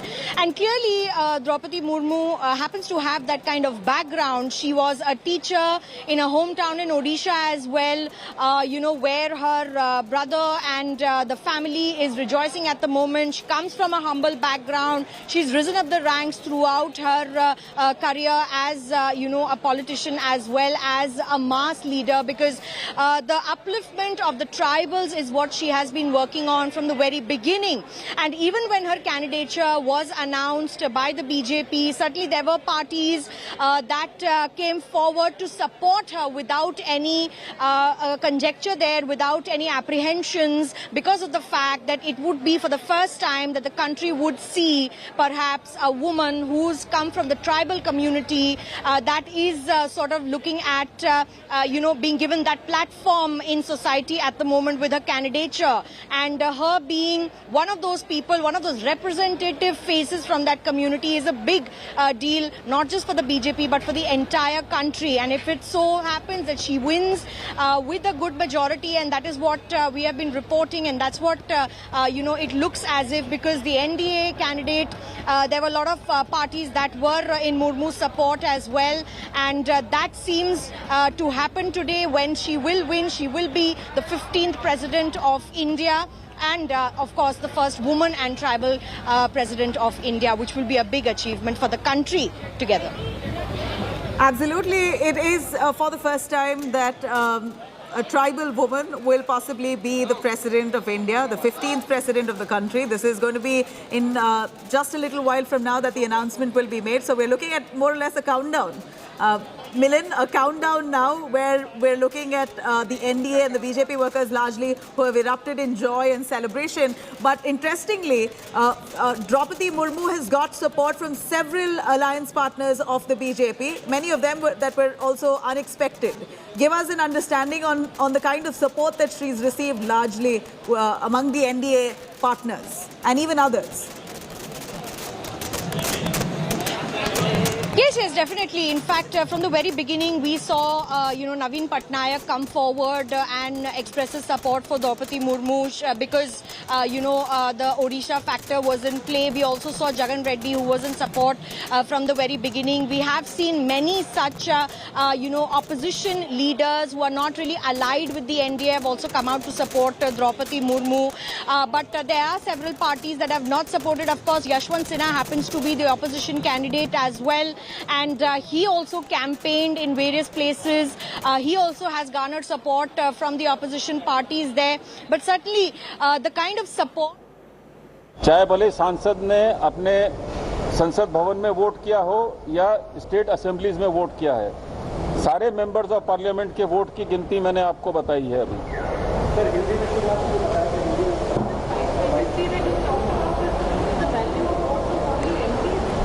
Only MPs. 600, yes. Total valid वोटों की संख्या है 748, जिनकी total value of valid votes है 5,23,600। इसमें से श्रीमती द्रौपदी मुर्मू को 540 vote मिले, जिनकी वैल्यू है 3,78,000, और श्री यशवंत सिन्हा को मिले 208 वोट, जिनकी वैल्यू है 1,45,600। ये अभी तक की स्थिति है, बाकी फिर आपको सूचित करेंगे। 15 वोट इनवैलिड हुए हैं। जैसे ही हो जाता है तुरंत बताते हैं। All right, so we know that the counting is still underway, and this is more or less a countdown that we're seeing of the presidential election, where results will be announced in just moments from now. Let me cut across to Sonia Gandhi, who is right now at the village of Draupadi Murmu. It's a clear numerical advantage that Murmu has with the NDA alliance partners collectively supporting the tribal candidate. Let's hear it from our reporter.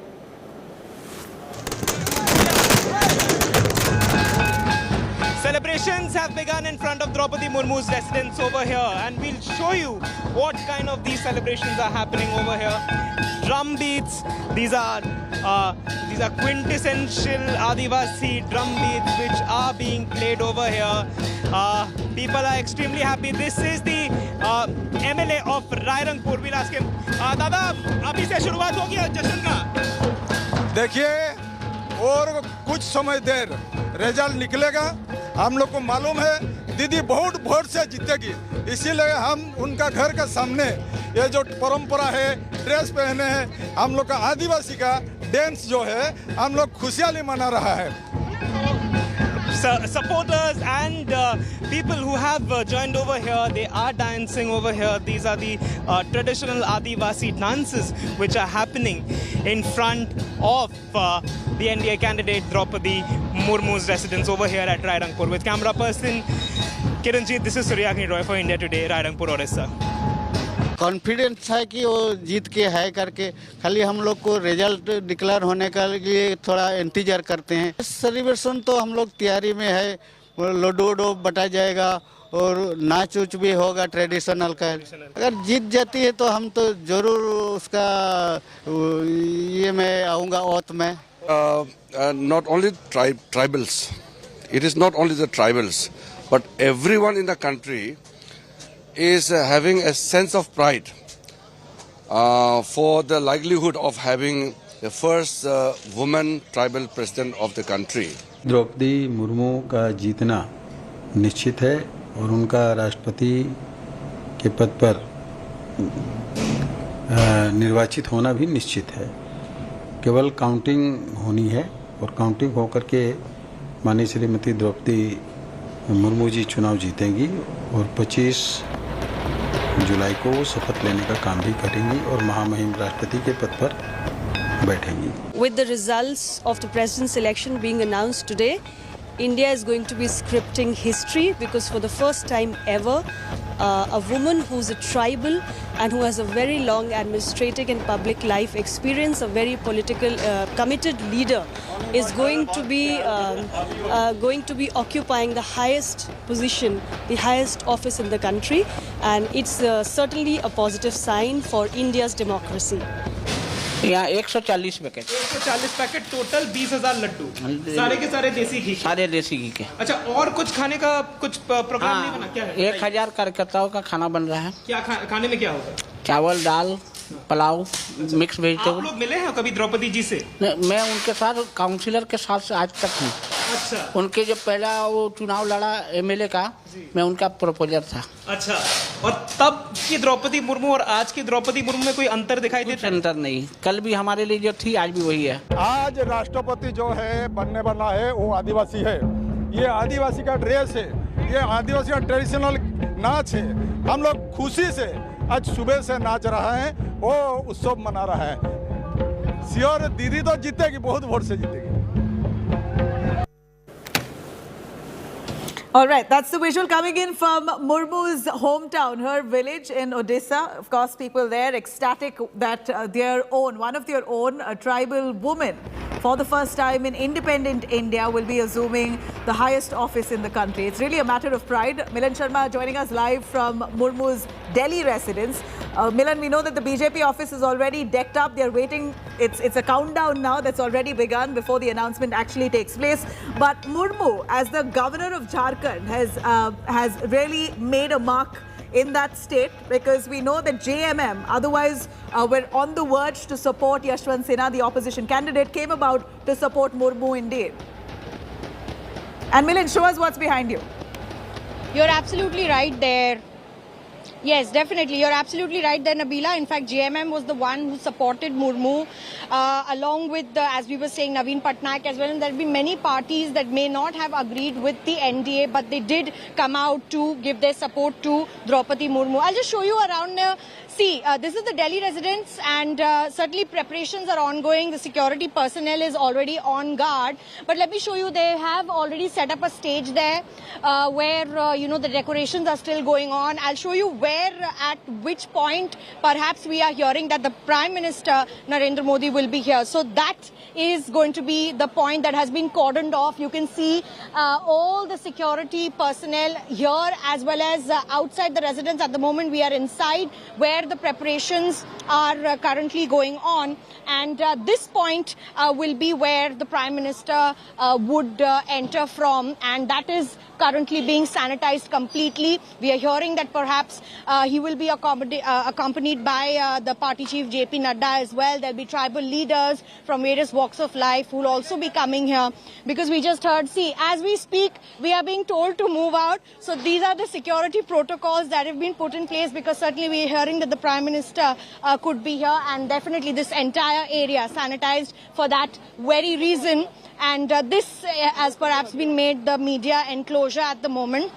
But walking around, let me tell you, laddus are not just being prepared in her hometown, they're being prepared here as well.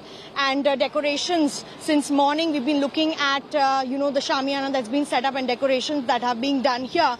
But definitely it's going to be wait and watch, because we've already seen the MP votes that have been counted, and Draupadi Murmu clearly has an edge there. So it's only a matter of time, as the countdown comes to a close towards the evening, that this place will be completely decked up and filled with victory signs, and perhaps for the BJP, a masterstroke where for the first time a president will be elected who will be a woman tribal president of the country. Back to you.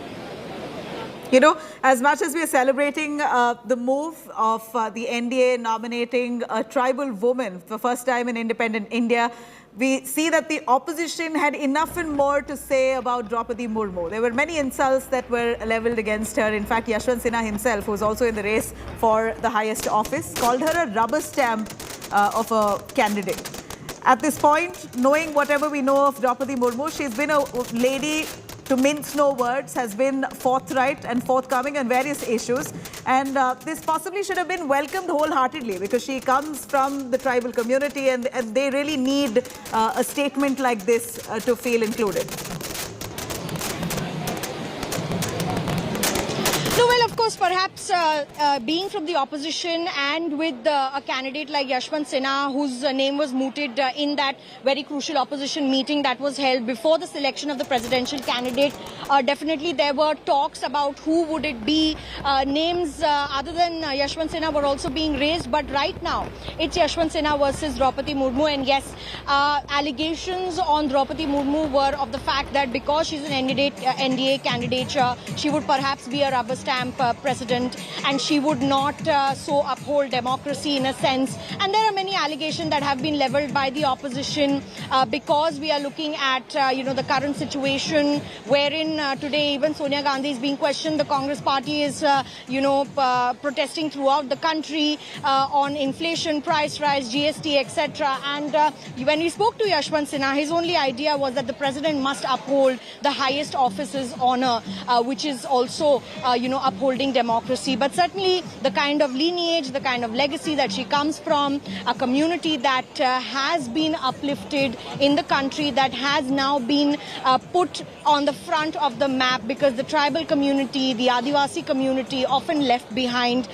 in a lot of sense, is getting a front stage in her name. So certainly the tribal leaders, the community members, even Dalit leaders are extremely happy at the fact that she was the prime choice for a candidate for the NDA. And certainly, even as the votes are being counted, she clearly has an edge because the members of the parliament, whether it's Lok Sabha or Rajya Sabha, and even, the vote count of the MLAs that will happen, have entrusted their support to her. Right. So we're going to see that it's going to be a point of victory where the Prime Minister is also expected to come here at this venue, and we just showed you how the entire area is being sanitized. This perhaps happens to be the media enclosure and the stage there. Just I'll ask Ashok Banot to just briefly pan and show you. There's a chair that's been placed there. That's only one chair at the moment, but we'll perhaps see by the end of the day that more and more people will join in the celebrations that are about to happen over here. Nabila, back to you in the studio. Milind, thank you very much for that. We do know that Draupadi Murmu reached out to opposition parties. She did, of course, ask for support to nominate her or elect her as the President of India. She's got support from several opposition parties, including the YSRCP, the TDP, the BJD, and in the latest, even Karnataka's JDS has decided to pledge support for Draupadi Murmu, the NDA candidate. Let me cut across to our reporters who is right now tracking all that excitement and enthusiasm, the joy that's erupted in Draupadi Murmu's hometown. Let's have a look at this report. To know about the life and stories of Draupadi Murmu, India Today arrived at Rairangpur in Orissa. We met several people who told us various stories about this particular lady who was once the governor of Jharkhand. Now, be it her friends, her family members, her former colleagues, even people who worked under her when she was a teacher had various stories to share about her. Rairangpur in Mayurbhanj district of Odisha is proud to be the town that witnessed the rise of Draupadi Murmu. She worked here as a teacher before becoming a councillor, an MLA, a minister, and then governor. More than 280 kilometers from the capital of Odisha, this is where she built her life after her elder daughter passed away. She is a lady with a heart. On the one side, she is an iron lady. She would like to take strong action in one hand. In other, she would talk very politely and very compassionately with the public. Draupadi Murmu's brother Tarini Sen Tudu lives in her house in Rairangpur while the rest of the family keeps visiting. वो like any other mother, कभी-कभी strict भी है, कभी-कभी soft भी है, और she is like any other mother. In the school where she worked as a teacher between 1994 and 1997, She's remembered fondly as Didi or elder sister. Rule regulation भी करूथिले आ समस्तनकर सहित भलो संपर्क भी रहउतिला आ छोट छोट छुआ मन को भी भलो व्यवहार भी करूथिले समस्त स्टाफ मान का सहित भी भलो सब संपर्क रहितला लोक मान का सहित भी भलो सब संपर्क रहितला. The school premises that we see over here is also testimony to the fact that before 1997, before she became an elected representative, she was a teacher. And the school is still here, students are here, the school has expanded, its classes are still on.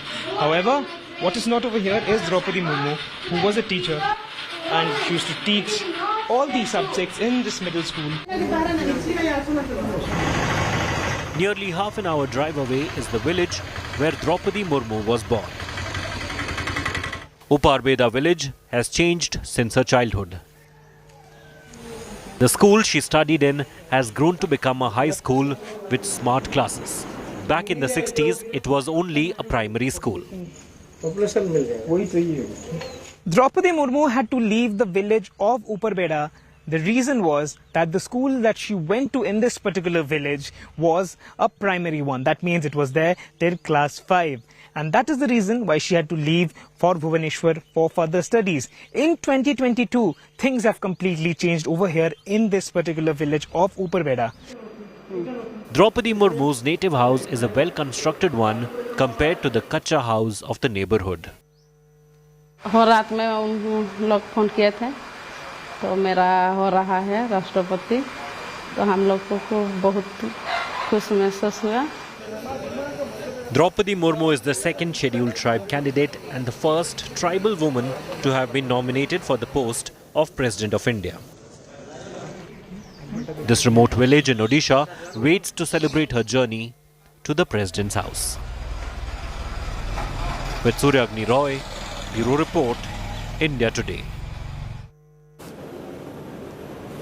Sonia joining us live from Rairangpur, Odisha, where Draupadi Murmu hails from. Sonia, you know, what a humble background that Draupadi Murmu comes from. It's so heartwarming to see the family members, relatives and friends all rejoicing to see that their own, one of their own, is going to be assuming the highest office in the country. It's such a matter of pride for them at this point. What sentiments did you capture? Well, you know, Nabila, the family is extremely humble. We have spoken to her family friends, we have spoken to her daughter, her brother Tarani. They stay in this particular house behind us. You can just look at this house. This house is, you know, the next president might come from this particular house, so you can understand how humble these people are. And you know, there's a huge gathering over here since morning. People were dancing. We have been showing you visuals. People were dancing, singing, playing the Adivasi drums, what not. These people are pretty confident that Draupadi Murmu is going to have a landslide victory and she's going to be the next president of the country. The biggest taking point from this particular, you know, election for these people would be that someone who is very humble, someone who's always been there for this town, for their people, and someone who's approachable. They call her Didi over here, and believe me, whosoever we spoke to, irrespective of their political ideology, they have only one thing that they wanted to share with us. It was that Draupadi Murmu deserves to be sitting at the top post because she has done a lot for the people of Rairangpur, Mayurbhanj and Orissa, and that is the reason why they are supporting her and really pray for her that she becomes the next president. Back to you, Nabila. All right, you know, we're of course wishing them all the good luck. Clearly, we're looking at Draupadi Murmu having a numerical advantage over Yashwant Sinha, the opposition candidate. So just about moments from now that an announcement will be made on who is going to be the 15th president of India. India Today continues to track those developments. For now, thank you for watching.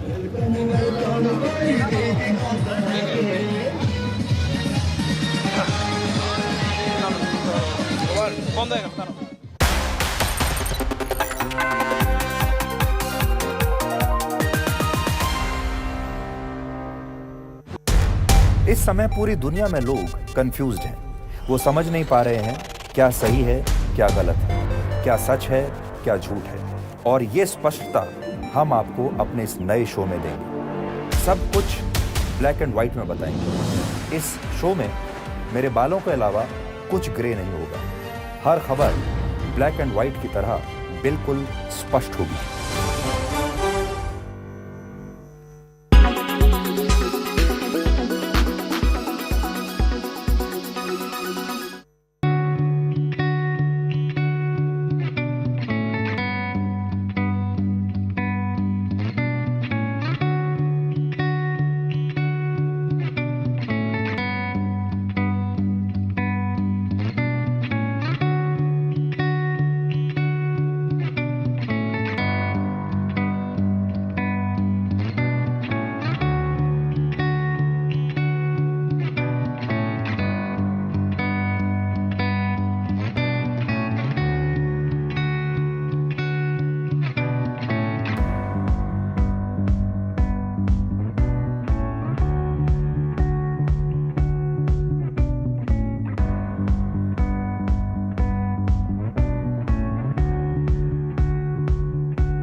You are watching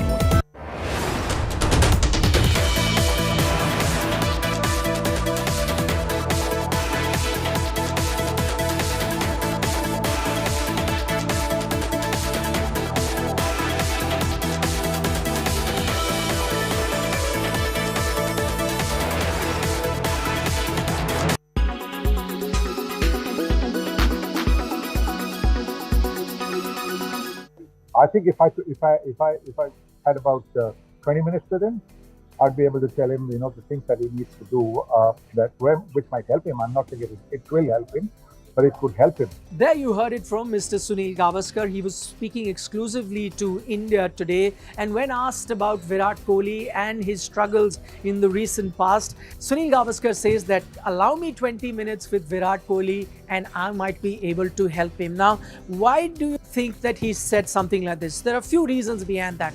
One, of course, the entire country is worried based on what, the recent string of failures that Virat Kohli has seen. And clearly there are some sort of technical weaknesses that he may have seen. The other thing, as Sunil Gavaskar points out in that particular interview, is that he's been an opener. And so he's been in that situation where that outside the off-stump line tends to trouble a lot of batsmen. He himself went through a phase like that. So there may have been a few things he must have done, and he would want to share that knowledge with Virat Kohli. And maybe if it helped Sunil Gavaskar, it may help Virat Kohli. And remember, I'm using the word maybe because even in that interview, Sunil Gavaskar points out that the tips I give him may help him. There's no guarantee it will, may help him, because those may have been the issues that he himself dealt with, and he found a solution to that. So what are those areas? And Mr. Gavaskar gave us some sort of insight. When I spoke to him at length,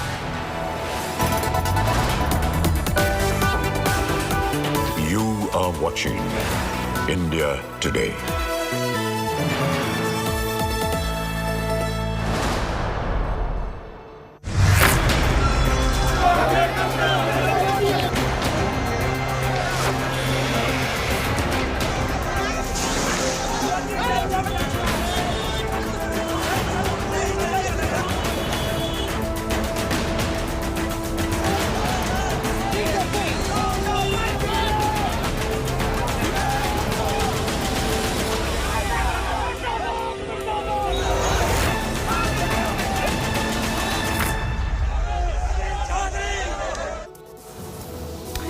Hello and welcome. You're with us here on India Today. I'm Abha Bakaya. Breaking news for you on your screen.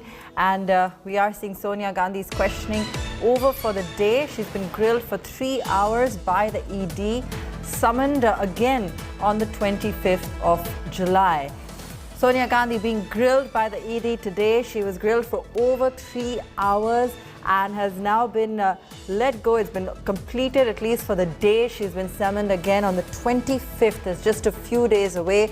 That's Sonia Gandhi now leaving the ED office as questioning was over for the day. 3 hours, that's how long she was grilled for in today's session. 25th is the date when she will be called back for further questioning.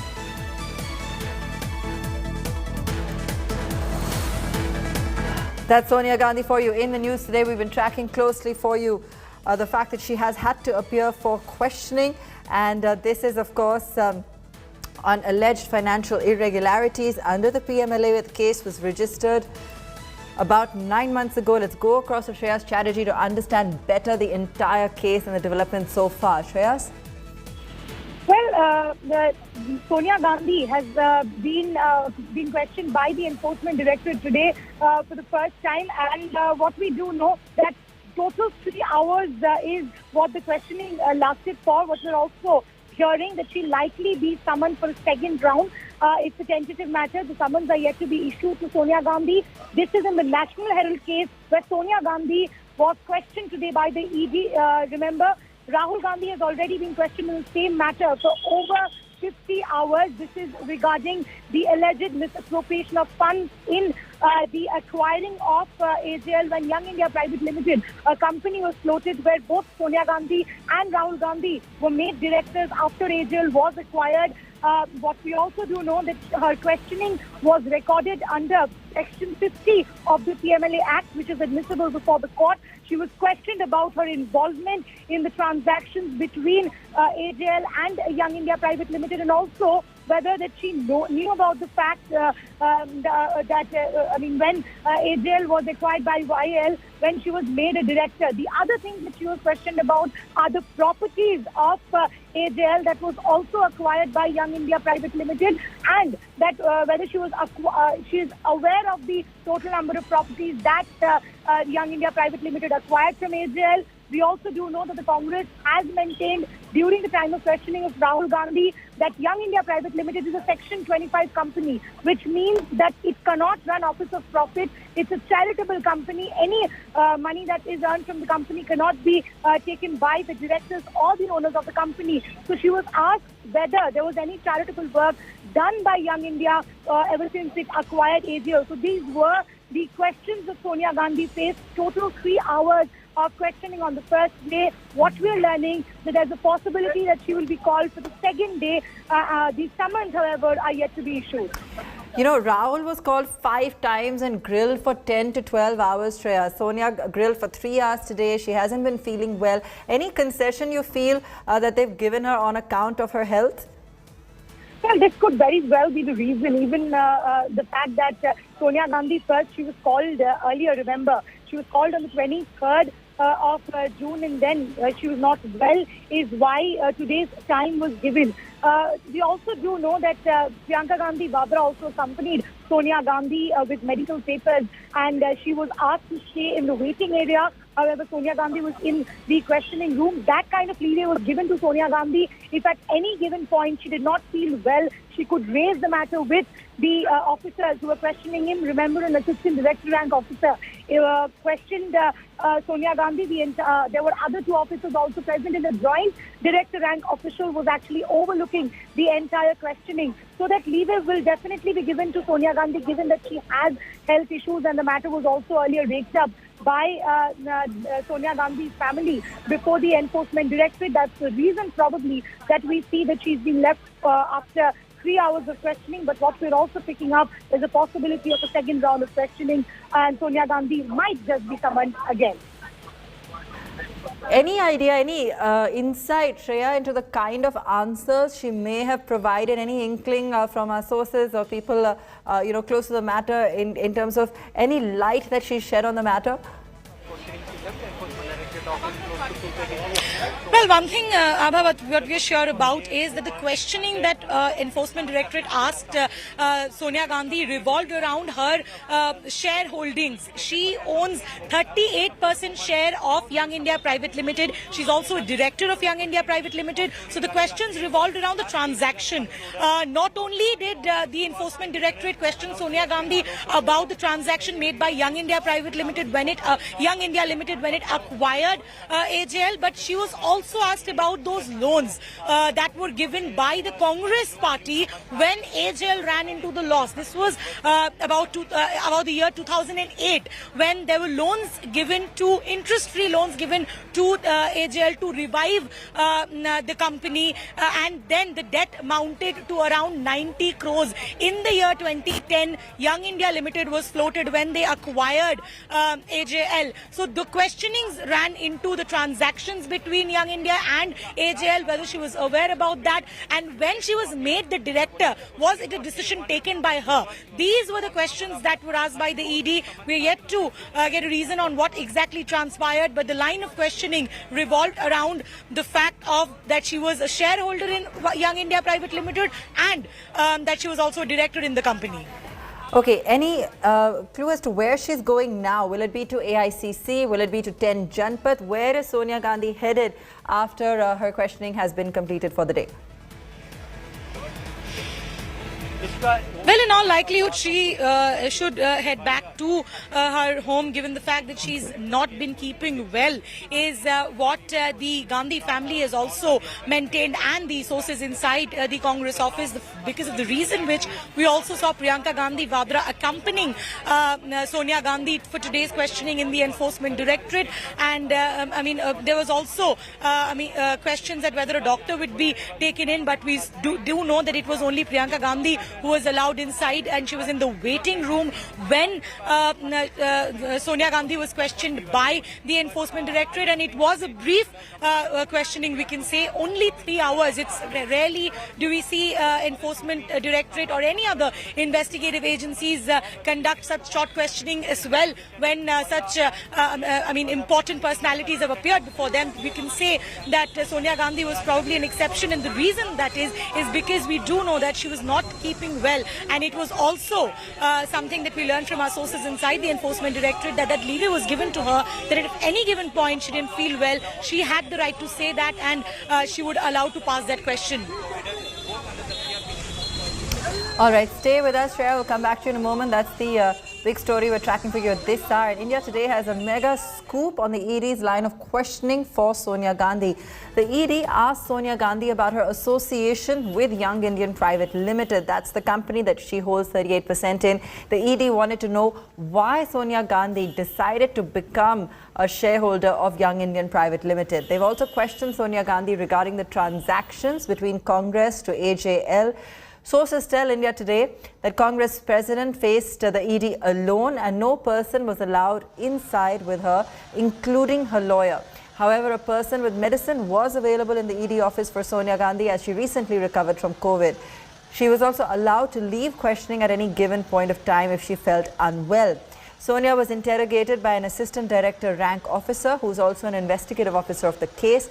The questioning was supervised by the joint director rank officer. That's the big scoop that we have for you at this hour.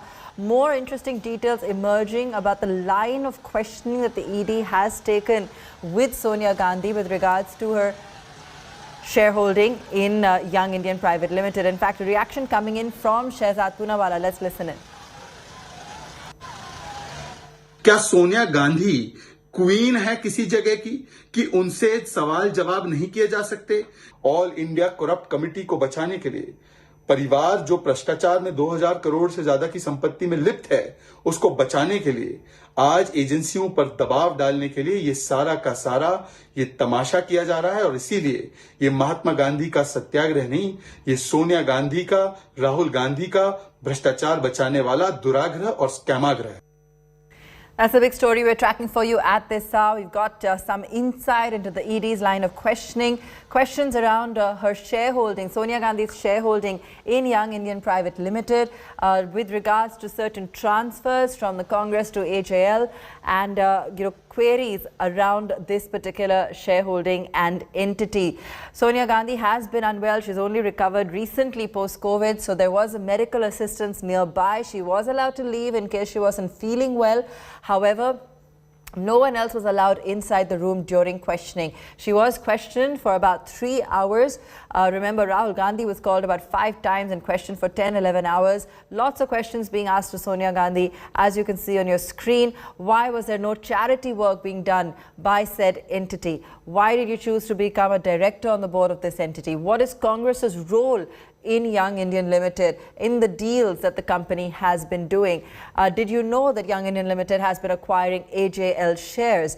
These were the questions asked to Sonia Gandhi. Why were properties of AJL used as well? This is the line of questioning that took place, probing the connection here between Congress and AJL, and Sonia's lawyer was not allowed inside during the grilling. She has been called again and summoned again for questioning on the 25th. Remember, she wasn't previously able to attend when she was called due to ill health.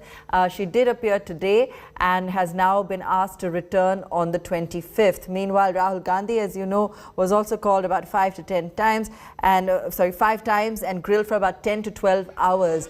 So some amount of accommodation for her ill health, clearly. But an epic show of strength, as you can see, afoot for Sonia, with protests from Congress supporters across the country, as you can see there on your screen. And they have come out in full force at the fact that she has been summoned at this point of time. Opposition protests over summoning her for questioning, and huge protests taking place across the country on this front.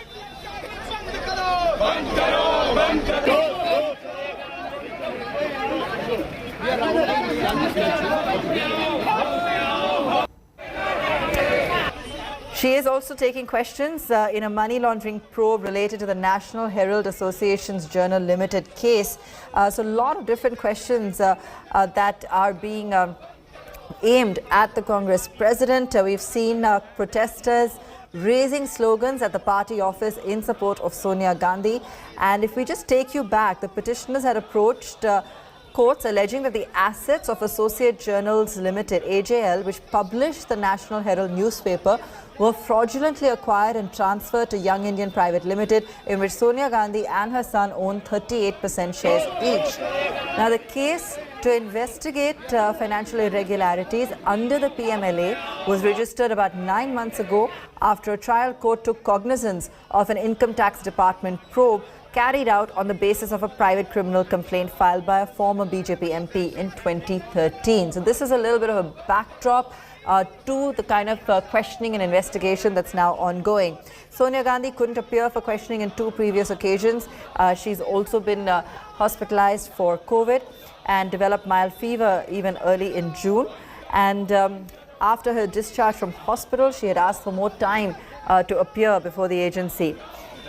Lots of protests taking place across the country, both on the price rise issue, of course, as well as ED summons to Sonia Gandhi.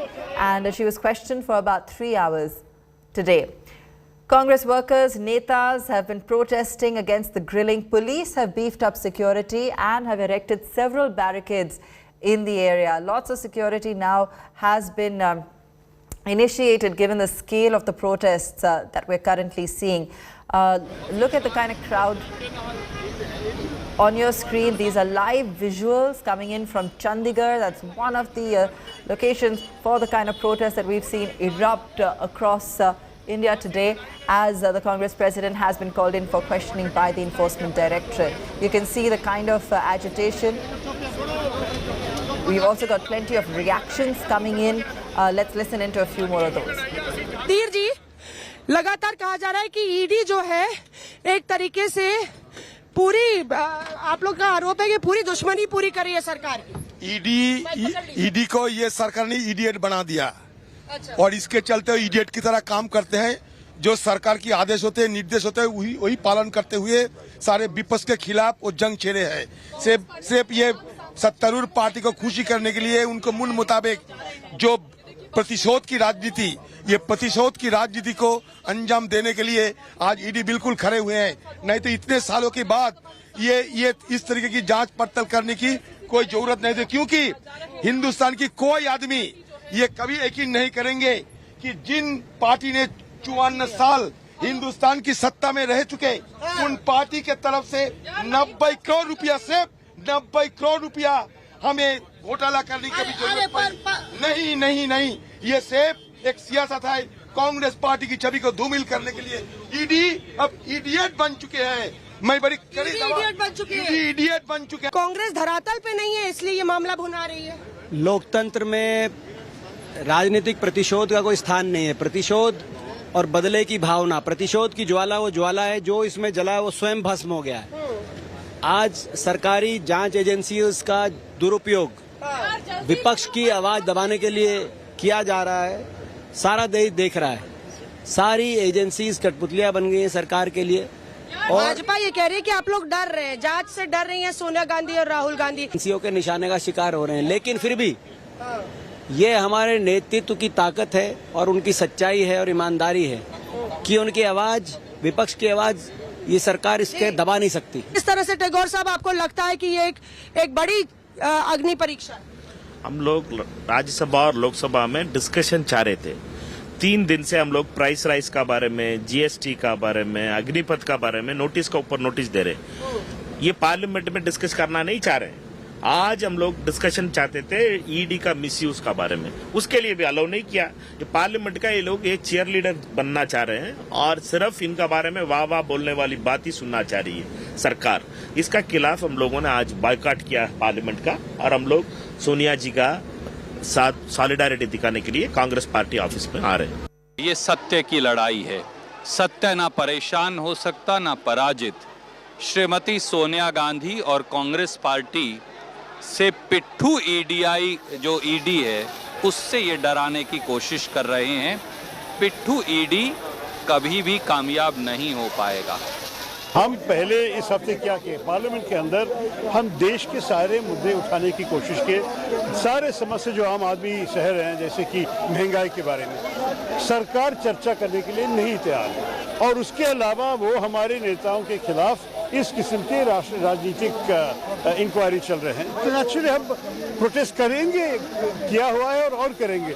लेकिन हम चाहते हैं कि देश के मुद्दाओं के बारे में, देश की प्रॉब्लम्स के बारे में, देश की समस्या के बारे में आप बैठ के राजनीति ठीक तरह की, कोई प्रॉब्लम नहीं है। इस किस्म को हमारे नेताओं को ऐसे पकड़ के ले जाना बार बार, हमें तो नेचुरली ठीक नहीं। उनको बुलाना ही बार बार गलत। एक ही केस के लिए परिवार के 2 लोगों को बुलाना, ये कहाँ का न्याय है। अभी राहुल जी को 4-5 दफा बुलाया, वही केस के लिए उनको मां को बुलाने के लिए कोई जरूरत नहीं। एजिटेशन करना तो हमारा अधिकार है, पूरी आज़ादी तो इसी एजिटेशन से मिली, तो वो भी उचित नहीं। Sir, you have known Mrs. Gandhi for such a long time. There is a video message of her when you were also in the parliament saying that मैं इंदिरा जी की बहू हूँ और किसी से नहीं डरती. What do you have to say about Sonia Gandhi? That is true. उन्होंने पहले दिन जब कोविड से पहले इनको बुलाया गया था, उन्होंने कहा मैं नहीं चाहती कोई मेरे साथ जाए, मैं अकेली जाऊंगी, मुझे ना किसी से डर है क्योंकि मैंने कोई गलत काम नहीं किया और मैं सत्य का साथ देती हूँ, तो मुझे घबराने की जरूरत नहीं है। Except for us, office bearers are not even being allowed to come in. So we will raise our voice, we will take all the precautions that we have to take given Corona, but we will stand with Sonia Gandhi in every part of the country, including here in Delhi. Continue to get you live visuals across the country, crowds, being mollified there, as you can see by the, by these sprays coming in terms of trying to cool them down and get the protesters to ease off. We are seeing these visuals coming in from Chandigarh. We've been showing you these visuals as it really heats up with Congress protesters taking to the streets in protest of Sonia Gandhi's questioning today, the Congress president's grilling by the Enforcement Directorate. And, we are seeing efforts being undertaken to try and disperse the crowd of protesters, fairly agitated. You can see some amount of scuffle going on there on the screen as police face the protesters, and the protesters continue to hurl protests, as you can see, quite aggressively, not deterred by the attempts being made to dispel them. BJP came down heavily on Sonia Gandhi as she's being grilled today by the Enforcement Directorate. Firing salvos at Sonia, BJP said the Congress is scared and is avoiding questions in the National Herald case. BJP MP Ravi Shankar Prasad also slammed Congress for holding protests nationwide over Sonia's ED grilling. Drawing parallel with Prime Minister Modi, Prasad said that when Modi was Chief Minister of Gujarat and was grilled by agencies, BJP netas and workers never took to the streets and protested. Congress has, however, called the ED summon a political vendetta, saying it's mischievous misuse of investigative agencies. Congress says that prominent leaders are deliberately targeted. The scene in Chandigarh on your screen gets messier as we watch, just in a matter of a few moments, live visuals coming in, and we can see how it's even more crowded, police doing what they can to try and pacify, deter, cool off some of those protesters, try and dispel the crowds, but clearly they're not letting up so easy and are continuing to gather. Let's go across to Ashutosh live for more on this story as it continues to develop. Ashutosh, take us through all the latest. The questioning for today's has been, is over with the Enforcement Directorate which summoned Sonia Gandhi, and the next round of questioning will take place on 25th July. So it was barely, 3-4 hours of the total questioning, barely more than 3 hours of the questioning. Of course, in this entire alleged scam, these questions, we have seen the hours-long proceedings with Rahul Gandhi, but when it comes to Sonia Gandhi, clearly there were certain reliefs also as said by the Enforcement Directorate officials, and right within 3 hours of questioning, she has been let go, and another round of summon she has been summoned on 25th of July. But for now, we are seeing the show of strength by the Congress party, not only in the national capital, but in different states all across India. Certainly, this was the similar, pictures when Rahul Gandhi was summoned by the ED. And while the parliament session was, the opposition, particularly the Congress, is upping the ante against the government, calling it totally a vendetta politic. What it seems, the situation is not going to calm anytime soon. It may escalate further, and again during the next round of the session, every day perhaps on certain or other issue, including the summoning of Sonia Gandhi or accusing that how government is falsely implicating the opposition leaders. This will clearly giving ammunition to the opposition, which is constantly targeting the government, and which will continue even till the parliament session is being held. All right, Ashutosh, she's clearly been called back again on the 25th. Given the scale of protests that we're seeing right now, what do we anticipate as we really see this week unfold? Sonia Gandhi has been called back on the 25th, and while politicians continue to debate, the kind of protests that have been, that we're seeing nationwide, clearly the ED is going to continue with its agenda. Well, the investigation is totally a different spectrum. That is the domain of the investigative agency, the investigative officials. They will carry out the investigation. What we are seeing otherwise, outside of, this spectrum is the political optics, because this is somewhere also may help the Congress party to unite, because given the, collapsing their house of, the house of the cards. All right, just give us a second, Ashutosh. We've got more visuals coming in, more very violent visuals coming in from Hyderabad. As you can see, Arson, we've seen violence now in some of these protests. We've got 3 trains stopped in Delhi. You're seeing what's happening in Chandigarh. It's really starting to get even more aggravated, the protests that we're seeing. And these are in several locations across the country. On your screen right now, you're seeing live visuals coming in from Hyderabad. Congress workers have set fire to a bike in Hyderabad. The car was also torched in Bengaluru. This street fight is clearly escalating. It was supposed to be Satyagraha. Is this Satyagraha? That's the question that we're now asking as we see this unfold. Abdul Rashid is joining us on the phone line. Abdul, clearly, we're seeing protests getting increasingly violent across the nation, not deterred by any kind of police presence. We're seeing that bike, that scooter being torched live on our screen there. Any word coming in on the kind of escalating protests that we are seeing? Yeah, absolutely. As we have seen that Congress had been protesting regarding the ED summoning and interrogation to Sonia Gandhi, and the spot where the bike was vandalized is exactly close to the ED office in Hyderabad, where the Congress president, Revanth Reddy, was staging dharna. At this point, very near, around 100 meters away from that spot, this bike was bought by a Congress worker, allegedly, according to reports, and they have said and vandalized this vehicle, Scooty Activa, that has been vandalized. So, marking their protest at the ED office in Hyderabad, the Congress had vandalized this vehicle in protest against the ED, questioning Sonia Gandhi. Yes. We've seen these water cannons that have been trying to propel high streams of water to push back the crowds. We are seeing fires being set on your screen, that scooter arson clearly taking place as protesters start to get violent. We've seen trains stopped in Delhi. So clearly this situation, look at the kind of crowds on your screen. I mean, it's really only growing by the minute. Even though Sonia Gandhi's questioning is over, she's on her way home. She's been suffering ill health. But clearly protesters are now in the thick of it and will continue to sort of set forth on their agenda as they are very aggressively protesting why she was called in the first place. Tell us what else you're seeing on the ground, Ashutosh, in terms of really how this is playing out and the kind of, the kind of animosity that you're, seeing unfold before you. Abdul, if you could take us through really what you're seeing on the streets and the kind of action unfolding there, the kind of animosity you're seeing in rolling out in front of you.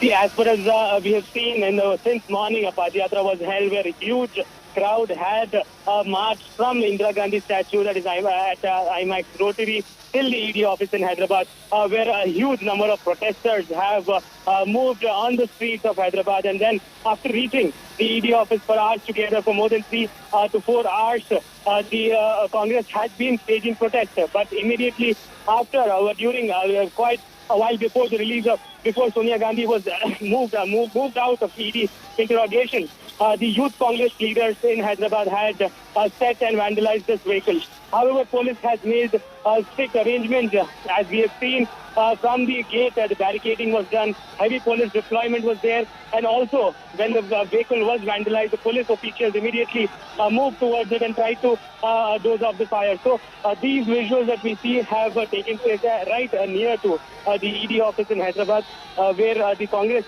youth Congress protesters have been vandalizing this vehicle. Reportedly, this vehicle was bought by the youth Congress worker itself. It did not belong to any people or public. That is what we are getting to know. And to march their protest, they have set this vehicle on fire. Okay, let me also go across to Shehzad Poonawala. He's on the phone line. Shehzad, what is happening? It was supposed to be Satyagraha, and is this Satyagraha that we're looking at, the kind of protests that are unfolding across the country? This is not Satyagraha. This is Mahatma Gandhi के सिद्धांतों का हत्याग्रह. This is Rahul Gandhi and Sonia Gandhi का भ्रष्टाचार का दुराग्रह and scamagrah. This is All India Congress Committee becoming All India Corrupt Bachao Committee and All India Confrontation Committee confronting with the law. Satyagraha by Mahatma Gandhi ji was on non-violence and against injustice. This is full of violence. You've seen what is happening in Bengaluru. You're seeing what's happening in Assam. Last time also, ED, when it called Rahul Gandhi, he was silent and Congress workers were violent. They held collars of cops. They were punching policemen in Assam. They were spitting on police people. So this is the violent mindset only because how can you ask questions of the first family of corruption for the crimes and the crimes of corruption that have been committed by them?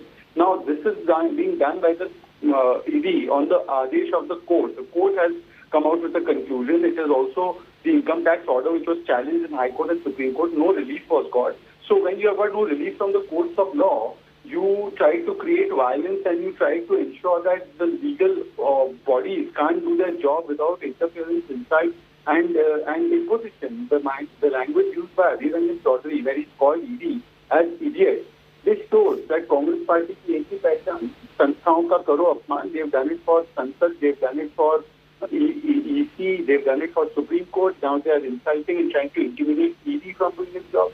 So this is the DNA of the Congress. Bhrashtachar Bachao Andolan is on. This is not Shakti Pradarshan, this is Bhrashtachar ka Bhakti Pradarshan. Sure. Understand your point, Shehzad. What is the next course of action? Will there be, further steps taken to control what's happening here? Because we're seeing arson, we're seeing violence, we're seeing intense agitation across states. You see, I'm sure the state police forces are competent in dealing with this kind of situation. So I'm sure in respective places, wherever they are engaging in arson and violence, the state police forces will take appropriate action. But having said that, the larger question is that wasn't Mr. Jairam Ramesh, Sonia Gandhi and Rahul Gandhi telling us that they believe in principles of Mahatma Gandhi? Now, I hope Mr. Ramesh and the other spokespersons of Congress can tell us if burning bikes, if causing inconvenience to ambulances, if punching and trying to have scuffle with police officers, are these all part of Mahatma Gandhi's Satyagraha? Is it part of Mahatma Gandhi's Satyagraha to call ED, an institution made by the law, as idiot? Is it part of Mahatma Gandhi's Satyagraha to come out and defend on the street those who indulged in acts of corruption? Is it Mahatma Gandhi's Satyagraha to engage in violence and hinsa and to hold hostage city after city because you don't want accountability of law to touch the first family of corruption? Is it Mahatma Gandhi's Satyagraha to spit at cops or to hold collars of the cops? So I hope they would answer this question. This is not Mahatma Gandhi's Satyagraha. This is Rahul Gandhi's Gunahgraha. Shehzad, thanks so much for joining us and taking us through your view on the kind of scene unfolding in front of us this afternoon. We continue to stay on top of this story for you right here in India Today. We're going to take a very quick break. When we come back, India also set to get its first tribal woman president. NDA candidate Draupadi Murmu likely to edge past the opposition's Yashwant Sinha. Counting of votes underway.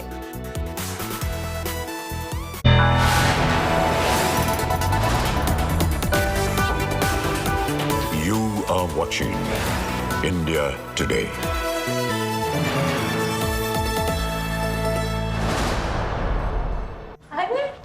आ गई? कैसा रहा दिन? बहुत अच्छा। कोई video game cover करने गई थी ना? वीडियो गेम नहीं माँ, ई-स्पोर्ट्स। ई-स्पोर्ट्स? माँ, esports is just like any other competitive sport.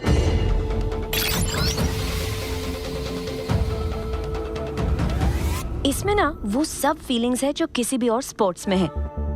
इसमें इमोशन है, इसमें एंगर है, इसमें सैडनेस है,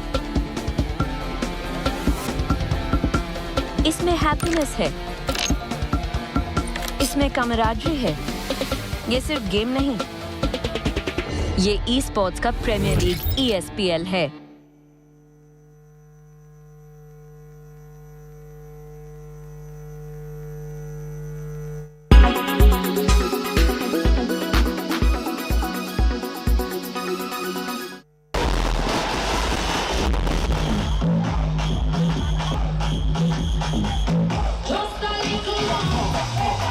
Well, for us, it's really a normal festival because we have no restrictions at all. We can party, we can hug, we can kiss, we can do whatever we like. And we hope it stays like this for the coming years.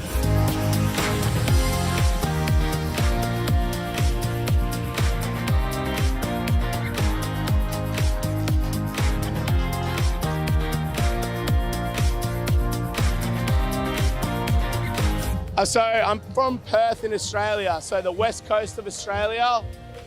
We've been in a lockdown for like 2.5 years, so we're one of the first people to get out. So we come all the way over here for this festival specifically.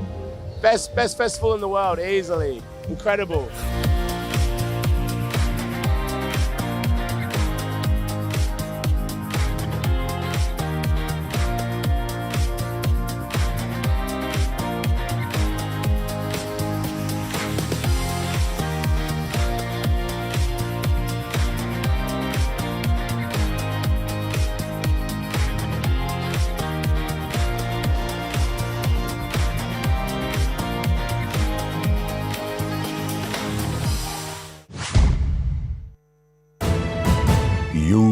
watching India.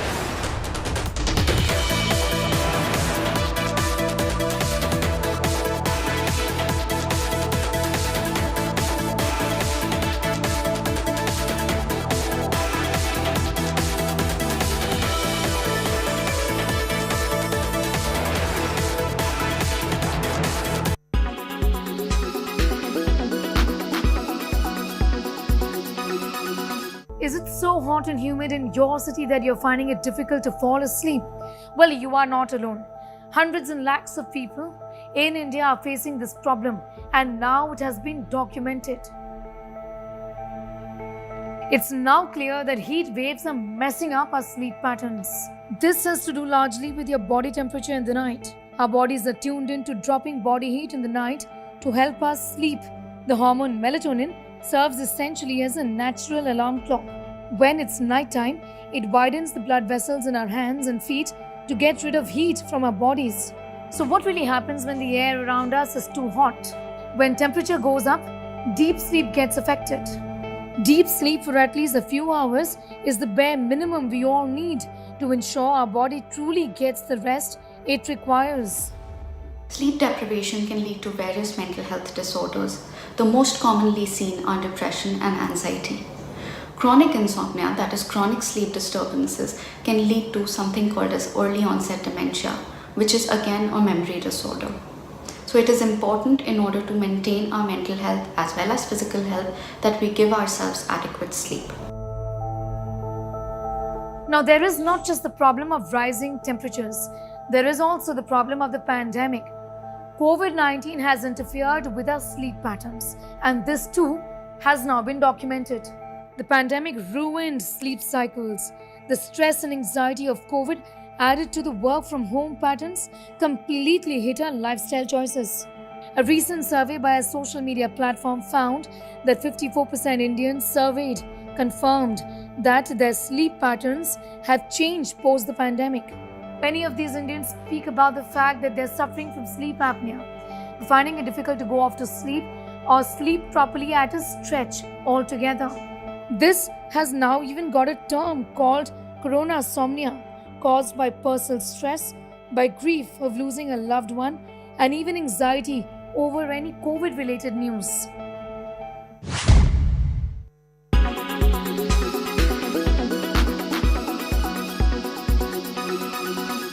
Make your media plan smarter with India Today Live TV on your connected devices. You are watching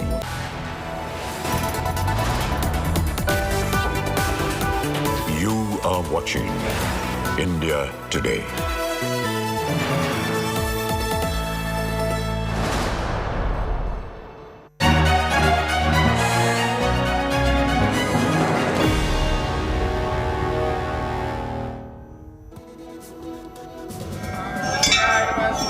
Counting down now, the NDA leading after the first round of counting. The votes of members of parliament have been counted so far. Draupadi Murmu got 3.78 votes compared to 1.45 lakh votes for the opposition candidate Yashwant Sinha. 2 more rounds of voting are left. Next, the state vote will be counted. The votes of the states will be counted in alphabetical order. Prime Minister Modi will be meeting Draupadi Murmu around 4 p.m. today. Preparations underway at Delhi BJP state headquarters for a victory celebration. People have already started celebrations at Murmu's hometown, Rairangpur in Odisha. As you can see on your screen, we're already seeing those celebrations begin in Rairangpur. Let's also get you some insight on-ground reports from Suryagni. These posters and banners are hung on the gates of Draupadi Murmu's school over here in Rairangpur, where she was a teacher. And right now, if you look at the visuals, the kids over here, they are rejoicing, they are dancing to tribal music, as Draupadi Murmu might be the country's first tribal president. Now, tribal president from the tribal community. Over here, students are dancing, and what we'll do is we will just go and speak to these students. कि आप लोगों को पता है द्रौपदी मुर्मू कौन है? हाँ, पता है. हमारे स्कूल में वो पढ़ाती टीचर के। अच्छा, और वो प्रेसिडेंट बनेंगी? हाँ। और आप लोग क्या उसी लिए डांस कर रहे हो? हाँ। So these kids know that who Draupadi Murmu is and what is the essence of this particular day over here in Rairangpur. We'll ask Mr. Patnaik, who's the administrator over here. Sir, ये plan क्या आप लोगों का था कि students का था? Students का स्पॉन्टेनियस रिएक्शन था। जो एक टीचर थे मैडम द्रौपदी मुर्मू, आज जो प्रेसिडेंट बन गए देश की, इसीलिए वो खुश में वो जो मना रहे हैं। The administrators, the teachers, the kids are extremely happy that Draupadi Murmu was a part of their school at one point of time, and they're more happier because she might just become the next president of this country. With camera person Kiranji, this is Gunahgraha for India Today, Rairangpur, Odisha. Celebrations have begun in front of Draupadi Murmu's residence over here, and we'll show you what kind of these celebrations are happening over here. Drum beats, these are quintessential Adivasi drum beats which are being played over here. People are extremely happy. This is the MLA of Rairangpur. We'll ask him, दादा अभी से शुरुआत होगी जश्न का? देखिए, और कुछ समय देर रिजल्ट निकलेगा। हम लोग को मालूम है दीदी बहुत वोट से जीतेगी, इसीलिए हम उनका घर के सामने ये जो परंपरा है, ड्रेस पहने हैं, हम लोग का आदिवासी का डांस जो है, हम लोग खुशहाली मना रहा है।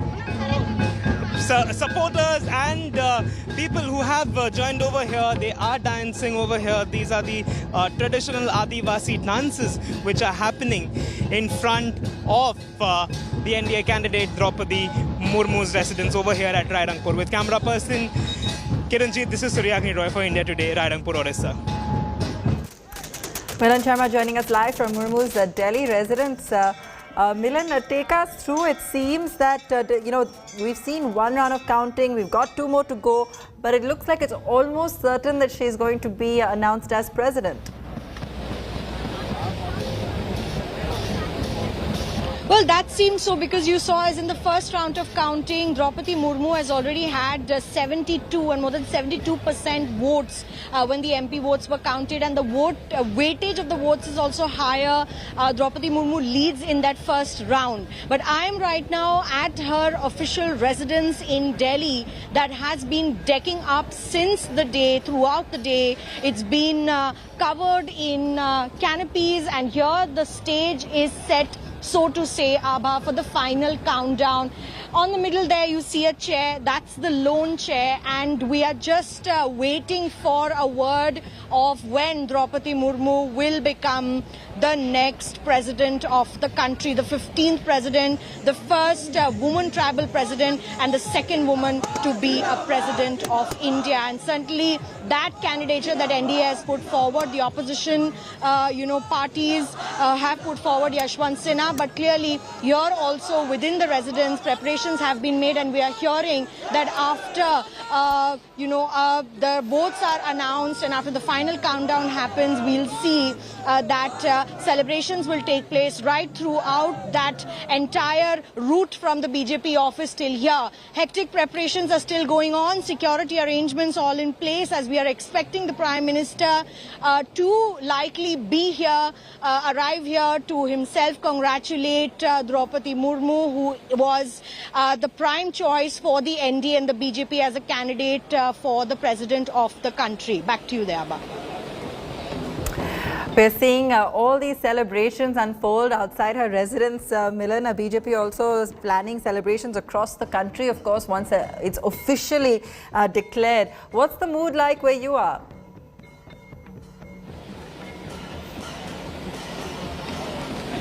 Well, that's right. We are looking at last moment hectic preparations. I'll show you around once again. All the, senior BJP party functionary and workers are present here. They are moving towards the stage at the moment. I'll just ask Ashok Banerjee to pan and show you.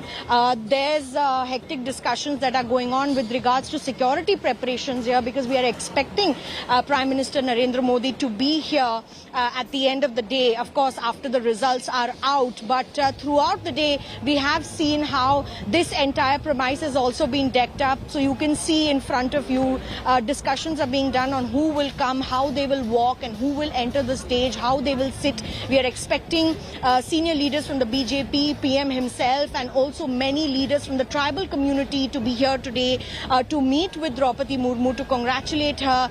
Perhaps, we are waiting for that final countdown, but she currently continues to lead in the first counting of the votes that was done for the MPs, garnering more than 72% votes at that counting level. But certainly her life and her career, as being detailed by us on India Today, has been exceptional. Her being a woman from a tribal community there, a woman leader, Governor of Jharkhand also, and the first time when she was elected, perhaps her name was also doing the rounds for the post of the presidency in 2017, but her time has come now. So these are the visuals of the residence here in Delhi, but certainly outside of the residence right now, which has been locked for security reasons completely. We are all inside in this media enclosure. Outside the residence as well, security is being beefed up, and certainly the entire premise has been decorated in anticipation of the celebrations for Draupadi Murmu, who is the NDA candidate for the President of India. There, back to you. Milan, clearly this is also symbolic given that her candidature and election is a big win for the tribal community in India. The Prime Minister also likely to meet her at 4 p.m. today. What is the kind of message that this is intended to send? No, of course, because Draupadi Murmu in her career and lifespan has also been someone who has looked at the rights of the SCs as well, the scheduled castes, because she was also one of the functionaries looking at the upliftment of the scheduled castes as well. She herself happens to be a woman from a tribal community, and that was one of the prime masterstrokes that was given by the NDA, perhaps her name as the candidate that came forward. But certainly her life, her career as a teacher makes for a fitting president of the country as well, and which is why perhaps she has been chosen there by the BJP. And even talking about the fact that in her hometown, Rairangpur, where celebrations are currently taking place, where her family is still residing, is happy for the fact that a tribal woman from her, from her community, from her, knowing has been put forward as a front-runner face for the President of India. It's a proud moment also for the fact that she will perhaps be the second woman President of India, and that is perhaps a history in charting at the moment. But we are waiting for the final results, and even as the hectic preparations go on, we'll have to wait and see what the final results clearly say for Draupadi Murmu. But at the moment, she seems to be leading the race for the President's house. Back to you. Draupadi Murmu, she is leading the race. We are expected to see that official figure coming out later this afternoon. The Prime Minister said to meet her at 4 p.m. Way ahead of the other candidate, Yashwant Sinha. We're seeing celebrations already in her hometown as well as across the country. BJP headquarters as India awaits its 15th president, the second woman president, and the first woman tribal president is likely to be announced soon today. Prime Minister, as I mentioned, will be meeting her a little later in the evening, and she's come a long way from Rairangpur to Raisina Hill, and a very strong political journey there. And she has been one to have made, of course, the candidate for the BJP, of course, in her state, and you can see the trajectory of her career as well unfolding on your screen. And finally, we are expected to hear her announced as the next president very soon. Celebrations have, of course, begun. We have been on ground to show sentiment, celebrations in her native place. Let's get you a detailed report.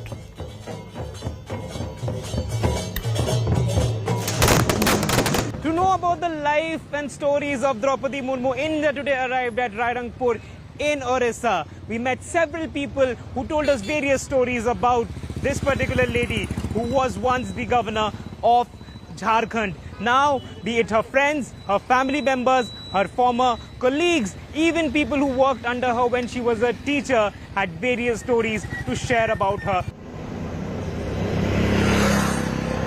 Rairangpur in Mayurbhanj district of Odisha is proud to be the town that witnessed the rise of Draupadi Murmu. She worked here as a teacher before becoming a councillor, an MLA, a minister, and then governor. More than 280 kilometers from the capital of Odisha, this is where she built her life after her elder daughter passed away. She is a lady with a heart. On the one side, she is an iron lady. She would like to take strong action in one hand. In other, she would talk very politely and very compassionately with the public. Draupadi Murmu's brother Tarini Sen Tudu lives in her house in Rairangpur while the rest of the family keeps visiting. वो like any other mother, कभी-कभी strict भी है, कभी-कभी soft भी है, और she is like any other mother. In the school where she worked as a teacher between 1994 and 1997, she is remembered fondly as Didi, or elder sister. Rule regulation भी करूथिले आ समस्तनकर सहित भलो संपर्क भी रहउतला आ छोटे छोटे छुआ मन को भी भलो व्यवहार भी करूथिले समस्त स्टाफ मान का सहित भी भलो सब संपर्क रहितला लोक मान का सहित भी भलो सब संपर्क रहितला. The school premises that we see over here is also testimony to the fact that before 1997, before she became an elected representative, she was a teacher. And the school is still here, students are here. The school has expanded, its classes are still on. However, what is not over here is Draupadi Murmu, who was a teacher, and she used to teach all these subjects in this middle school. Nearly half an hour drive away is the village where Draupadi Murmu was born. Uparbeda village has changed since her childhood. The school she studied in has grown to become a high school with smart classes. Back in the 60s, it was only a primary school. Draupadi Murmu had to leave the village of Uparbeda. The reason was that the school that she went to in this particular village was a primary one. That means it was there till class 5. And that is the reason why she had to leave for Bhubaneswar for further studies. In 2022, things have completely changed over here in this particular village of Uparbeda. Draupadi Murmu's native house is a well-constructed one compared to the kacha house of the neighborhood. रात में उन लोग phone किए थे तो मेरा हो रहा है राष्ट्रपति तो हम लोग को बहुत खुश महसूस हुआ. Draupadi Murmu is the second scheduled tribe candidate and the first tribal woman to have been nominated for the post of President of India. This remote village in Odisha waits to celebrate her journey to the President's house. With Suryagni Roy, Bureau Report, India Today. Celebrations unfolding across the country as we get ready to welcome in the 15th Indian President and the first Indian woman tribal President, Draupadi Murmu. Do stay tuned. We'll stay on top of that story for you right here on India Today.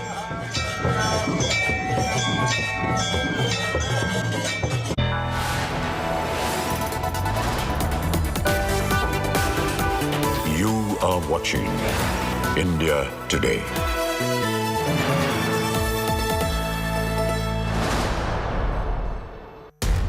इस समय पूरी दुनिया में लोग confused हैं। वो समझ नहीं पा रहे हैं क्या सही है, क्या गलत है, क्या सच है, क्या झूठ है। और ये स्पष्टता हम आपको अपने इस नए शो में देंगे। सब कुछ ब्लैक एंड व्हाइट में बताएंगे। इस शो में मेरे बालों के अलावा कुछ ग्रे नहीं होगा। हर खबर ब्लैक एंड व्हाइट की तरह बिल्कुल स्पष्ट होगी।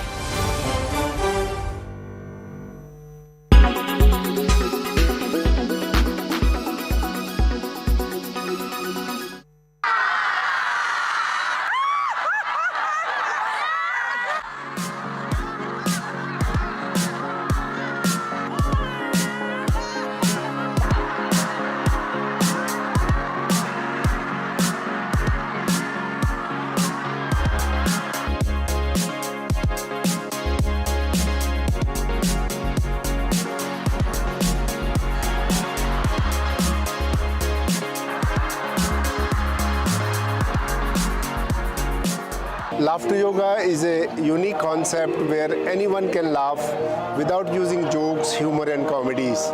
We laugh as an exercise combined with deep breathing techniques from yoga that brings more oxygen and makes you healthy and more happy.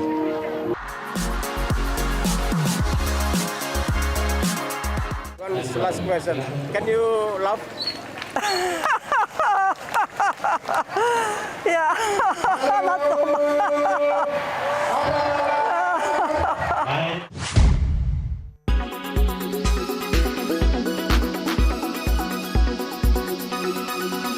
Make your media plan smarter with India Today Live TV on your connected devices. You are what?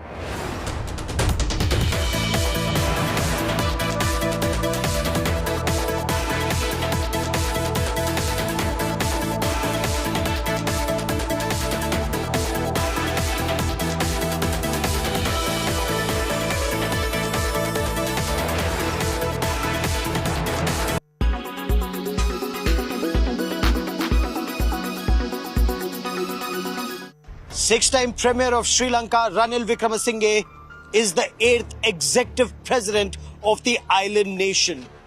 In the voting that took place in the Sri Lankan parliament, he got 134 votes as against 82 that the principal opposition candidate, Dallas Ala Peruma, was able to secure, and just 3 that the left leader, Anura Kumara Disanaike, was able to secure. And this shows in the 225-member parliament in Sri Lanka, Ranil Wickremesinghe got the maximum votes. But he does have a massive task ahead of him. Sri Lanka is bankrupt. The country is in deep trouble. India, of course, has bailed Sri Lanka out with a $3.8 billion worth assistance, not just in deferred payments of $1.8 billion, but also assistance in terms of petrol and fuel in general, oil, food, medicines, gas, essential supplies. All of them are being supplied to Sri Lanka, and fertilizers that Sri Lanka so desperately requires. Now, Ranil Wickremesinghe has tried to distance himself from the unpopular decisions and policies of his predecessor, Gotabaya Rajapaksa, especially when it comes to the sorry situation Sri Lanka is in at this point of time. And there were a number of decisions that Gotabaya Rajapaksa had taken, including either reduction of taxes, which reduced government's income, or going organic on farming, which meant farm yields.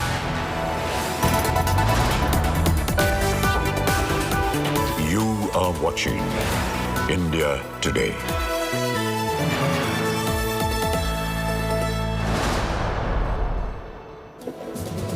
Thanks for staying with India Today's rolling coverage on a very big news day. India is all set to get its first tribal president in just a few minutes from now. But on the streets of Delhi and all of India's big cities is a huge Congress dharna in Sonia Gandhi's name. Her questioning by the Enforcement Directorate has ended today, but the anger of Congress cadres is not abating. We're going to take you to every one of those spots right here with me. Special broadcast begins. These are the headlines. Sonia Gandhi's Enforcement Directorate grilling in the National Herald case concludes for the day. Sonia was questioned for over 3 hours by the agency, likely to be summoned again on the 25th of July.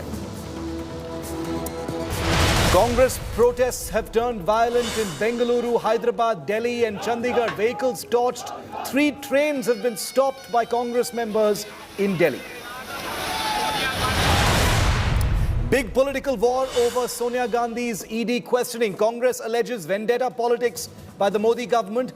BJP calls it muscle flexing to shield scamster Gandhis. It's history at the Rashtrapati Bhavan. India set to get its first tribal president. NDA candidate Draupadi Murmu leads after counting of votes of members of parliament. Celebrations have broken out at Murmu's residence in Odisha.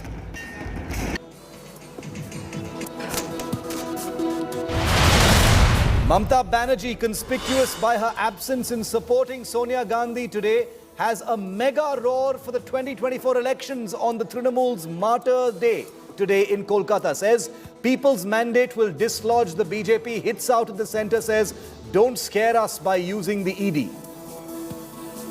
आप हमको बंद करके नहीं रख सकते हैं कि हमको भी झुकता नहीं है. हमको ईडी से मत डराओ, हमको सीबीआई से मत डराओ, हमको रुपया बंद करने से मत डराओ. ऐसा बात मत करो.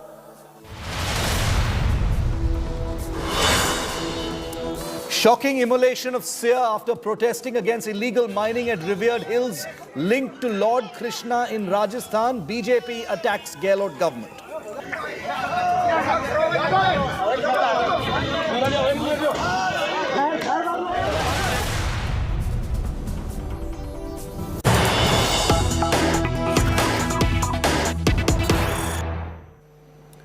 And we're taking you straight to Bengaluru for the latest that we're getting on the Congress protests. Karnataka Youth Congress President's admission on camera. Nalapad, Mohammad Nalapad, who is the chief of the Karnataka Youth Congress, has admitted to arson in Bengaluru. Nalapad says, we burnt our vehicles out of anger.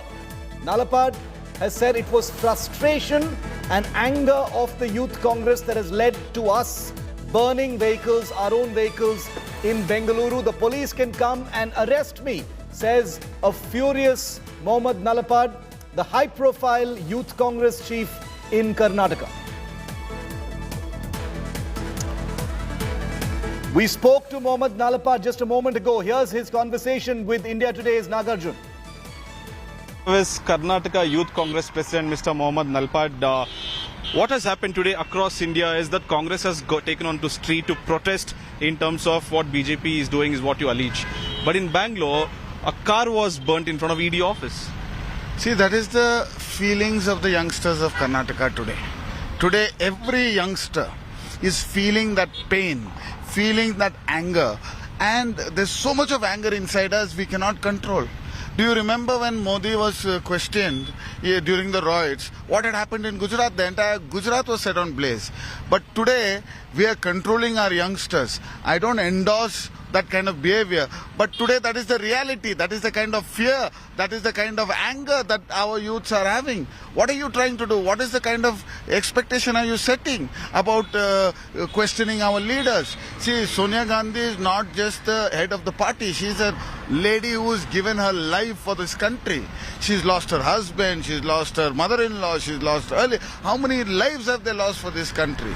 And today, for example, Sonia Gandhi ji has let go of the Prime Minister chair 2 times. If she was someone like a Modi or an Amit Shah, would she ever do that? Or if she was running behind money, would she do that? Today I would like to ask you, do you know Nehru back in the day was so rich already, could have just given any, whatever he had, he gave it to the government. Mohammad Nalapad, the Karnataka Youth Congress chief, is with us live from Bengaluru on what has been a very, very aggressive day as far as protests are concerned. Nalapad, good to see you. Thanks for your time today. I know that your organization has been extremely busy mounting these protests today. Quite a few vehicles we saw being set on fire. That's been the level of anger you're saying today, Nalapad. Yeah, 100%. That is the mood of the nation. That is the mood of the youngsters today across the country. They are only looking and imagining. Imagine what they have been doing. Now you are talking about they being questioning only, right? Let's talk about Assam Chief Minister, Bishwajit. Assam Chief Minister, he was in Congress, he had ED IT case. He went straight away to BJP and became the Chief Minister. No cases against him. What is BJP, a Ganga dip? Directly, this is called vendetta politics. The mood of the nation, the entire country, all the youngsters across the country are fuming in anger. Today, you are talking about burning couple of cars. The BJP is burning the entire constitution. What right that Baba Sahib Ambedkar has given us, the individuality to protest, the individuality to say what we feel like. But today you are curbing us. This is the present situation. Is this protest going to continue, Nalapad? Because, talking about the specifics, Mrs. Sonia Gandhi's questioning has ended for today. It was just over 3 hours, keeping in view her health as well. I'm sure that was taken into account. She's been summoned back on July the 25th. Even 3 minutes is not acceptable, Shiv. Yes. See, even 3 minutes is not acceptable. Yes. Here, she is not an individual. She represents a party, the party that brought freedom to this country. And what is PMLA here, Shiv? I want to ask, where is the transaction of money? Where is the ED's job role in this? There is no role of ED. There is no FIR being registered. But when it is a Congress leader or the president of the Congress, you need to send ED. You need to send IT. What kind of politics is this? Is this the real democracy we are living in? Are we in a democracy? I'm having my doubts. In the last 60-65 years, we have never seen this kind of politics. But in the last 8 years, they are using ED and IT as if it is an election mission. It is not an organization to do real job. They are only here to target politicians of the opposition party. Across party lines today, all the opposition single-handedly stood with Mrs. Gandhi. That is because everybody is feeling the brunt. Do you think that this could become a unifying sort of force, Nalapad, for the opposition? We did see many of the opposition parties, not the Trinamool, but many of the opposition parties actually coming out. They didn't come out in a big way for Rahul Gandhi, but for Sonia Gandhi, they've come out in a very big way. Do you think this could be a unifying force as far as the opposition is concerned? See, she is the head of UPA. She is the chairperson of the UPA. So it is not something that they are doing out of a favor. It is reality. What is happening is unfair. The constitution, the way our country is supposed to be run, it is not being run in that format. You are talking about burning a couple of cars. Let me come back and remind you when Modi ji was questioned in the Royds case, the entire Gujarat was burnt down. Now, what is there? The anger and the mood of the people is as such that you are targeting our leaders in such a way. If we do not show our anger somewhere, where will we go? I am frustrated. Today I'm honestly in the verge of tears because Sonia Gandhi is a leader who 2 times, not once, 2 times gave up the post of Prime Minister. If she was a lady who was behind power or if she was a lady who was behind money, do you think they would have done that? If she was something, even 10% like a Modi or an Amit Shah, would she even do that? She is a great woman, and the effort and the energy she's taken into building this party, I am grateful to having such a leader. She's been summoned back on July the 25th, Nalapad, most likely. The BJP says, the government and the BJP are basically saying that the Congress, if it has nothing to hide, then why does it fear due process, and that these protests are unwarranted? Because if there is nothing to hide, then why not just go through the process instead of labeling it as revenge politics and vendetta politics? How would you respond to that? Because the anger that has been demonstrated is widespread, like you rightly said. See, I just want to request you to try to understand the situation. Yeah. EDIT is not anyone's property, or it is not a missionary of BJP. Okay? It is purely supposed to be run to do fair fact checking. Now, when we are talking about ED or PMLA, there has to be a transaction. A1, there has to be a transaction in which there is money involved, or there has to be a sale of a product. Not 1 inch or not 1 paisa of our Young India or of National Herald is being sold. The organization that was, it is a Congress party's organization. They kept it in a format so that the organization couldn't run. But today you are trying to say that our leaders have tried to embezzle money out of it. What kind of buzzard thing is this? So ED, let them do their job, but this is not their job. There's no transaction of financial transaction or trace of money. There's no trace of money. So when this is the situation, you doing this is purely vendetta politics, right? What role does ED have in this? ED has supposed to, you're summoning for 3 hours and let go. Again, you're calling, you're saying, right? Even 1 minute, they are not supposed to do it. Just because she's the head of Congress party, you're doing this. You're trying to push down the Congress party. You're trying to fear us. You think this is going to keep us down? I don't think so. The youth of the nation are with the Congress party, and we will voice it out loud and clear. Nalapad, just a last couple of questions. Since you head the Karnataka Youth Congress, there are elections coming up next year, in Karnataka as well. But I hear your anger and I hear your frustration. What is the mood like? This may seem like a silly question given the images that we're seeing, but you're the boss of all these young, Congress members in Karnataka and elsewhere. What is the mood? What are they telling you? See, honestly speaking, from the last 3 days, I've been getting calls from across the state. And they've been only telling me one thing, sir, we want to do something. We are in anger. We want to express our anger. I've been only telling them to hold back, not to do this. Let's go in the democratic way. Let's fight this. Let's protest. But the anger that has been built up, I don't know. Today now, this was just the beginning at what happened today. And 25th, what might happen, I don't know. I really don't know. The people are angry. The youngsters are angry. The youth of Karnataka are angry. Not just the youth Congress workers. Even a common youngster, even a common youth of this country is angry. Are these protests going to continue, Nalapad? Because, the questioning doesn't appear to be tomorrow on a track across of the state district. See, tomorrow across the state in every district headquarters, there's going to be a massive protest. Again, if they call her on 25th, it is going to be a massive protest again in Karnataka. I can vouch for this and say that this will not stop unless you stop the vendetta politics.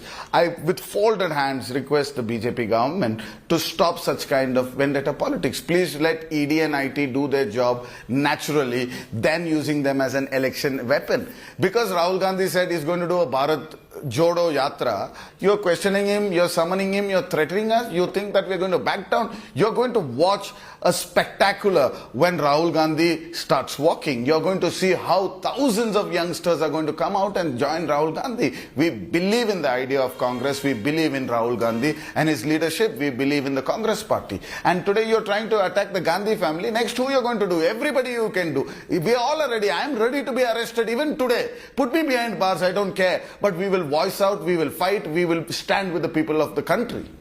On a completely separate note, Nalapad, and this is my final question, do you think something like this, has the potential, or do you sense it, of reviving, galvanizing, strengthening the Congress as it goes into another big election season? Because the Congress has had a lot of problems electorally speaking. Do you think this has the potential to be a kind of turning point for the Congress party? See, I don't think there is required of a major revival of the party. See, Congress party has cadres from down to upward.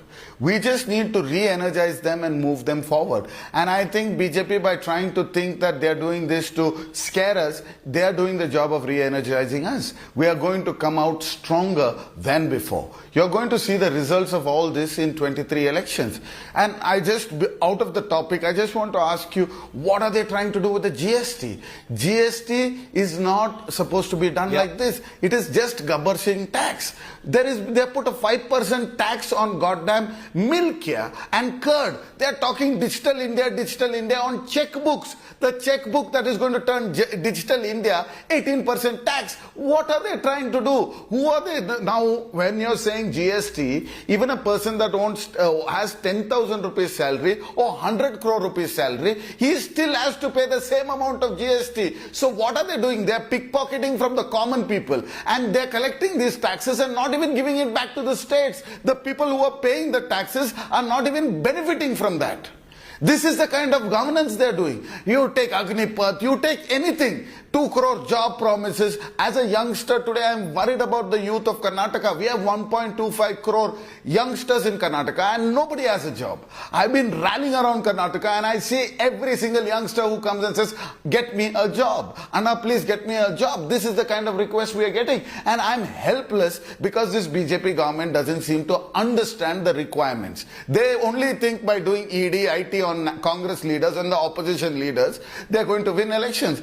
I don't think so. The mood of the people is changed and the country wants a change. They do not want this dictatorship. Mohammed Nalapad, pleasure. Thank you very much for speaking to us here on India Today. Thanks very much. Those protests by the Congress, the Youth Congress, are going to continue. As Nalapad just said here on India Today, they're going to happen in a big way across Karnataka tomorrow as well. They are going to intensify. Well, Congress Chief Sonia Gandhi was grilled for 3 hours by the Enforcement Directorate today. Sonia has been summoned once again on July the 25th.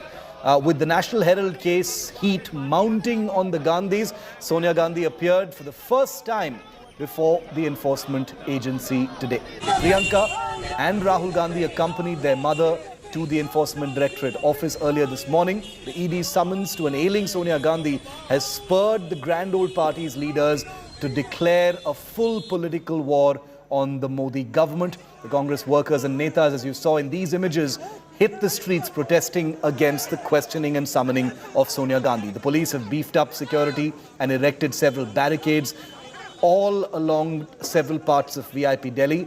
There are no official permissions for the Congress to hold these protests, but they have been taking place as is their right. Sonia's grilling comes a month after Rahul Gandhi's repeated appearances at the Enforcement Directorate over the same case, followed by massive Congress protests at that time as well.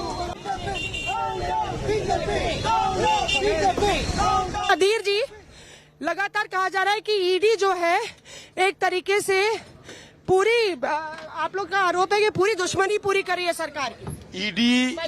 ED को ये सरकार ने idiot बना दिया। अच्छा। और इसके चलते इडियट की तरह काम करते हैं। जो सरकार की आदेश होते हैं, निर्देश होते हैं, वही पालन करते हुए सारे विपक्ष के खिलाफ वो जंग छेड़े हैं।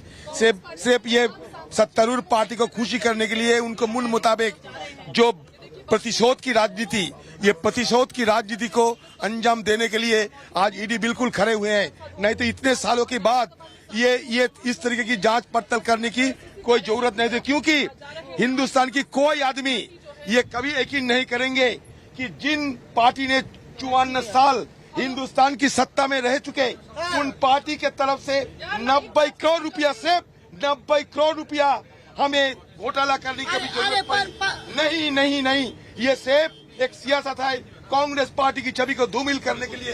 ईडी अब इडियट बन चुके हैं। मैं बड़ी इडियट बन चुके हैं। कांग्रेस धरातल पे नहीं है, इसलिए ये मामला भुना रही है। लोकतंत्र में राजनीतिक प्रतिशोध का कोई स्थान नहीं है। प्रतिशोध और बदले की भावना, प्रतिशोध की ज्वाला वो ज्वाला है जो इसमें जला है, वो स्वयं भस्म हो गया है। आज सरकारी जांच एजेंसियों का दुरुपयोग विपक्ष की आवाज दबाने के लिए किया जा रहा है। सारा देश देख रहा है। सारी एजेंसीज कठपुतलियां बन गई हैं सरकार के लिए। और भाजपा ये कह रही है कि आप लोग डर रहे हैं, जांच से डर रही हैं सोनिया गांधी और राहुल गांधी। एजेंसियों के निशाने का शिकार हो रहे हैं, लेकिन फिर भी ये हमारे नेतृत्व की ताकत है और उनकी सच्चाई है और ईमानदारी है कि उनकी आवाज, विपक्ष की आवाज, ये सरकार इसके दबा नहीं सकती। इस तरह से टैगोर साहब, आपको लगता है कि ये एक बड़ी अग्नि परीक्षा? हम लोग राज्यसभा और लोकसभा में डिस्कशन चाह रहे थे। 3 दिन से हम लोग प्राइस राइज का बारे में, जीएसटी का बारे में, अग्निपथ का बारे में नोटिस का ऊपर नोटिस दे रहे। ये पार्लियामेंट में डिस्कस करना नहीं चाह रहे। आज हम लोग डिस्कशन चाहते थे ईडी का मिसयूज का बारे में, उसके लिए भी अलाउ नहीं किया। ये पार्लियामेंट का ये लोग एक चीयर लीडर बनना चाह रहे हैं और सिर्फ इनका बारे में वाह वाह बोलने वाली बात ही सुनना चाह रही है सरकार। इसका खिलाफ हम लोगों ने आज बायकॉट किया पार्लियामेंट का, और हम लोग सोनिया जी का साथ सॉलिडारिटी दिखाने के लिए कांग्रेस पार्टी ऑफिस में आ रहे हैं। ये सत्य की लड़ाई है।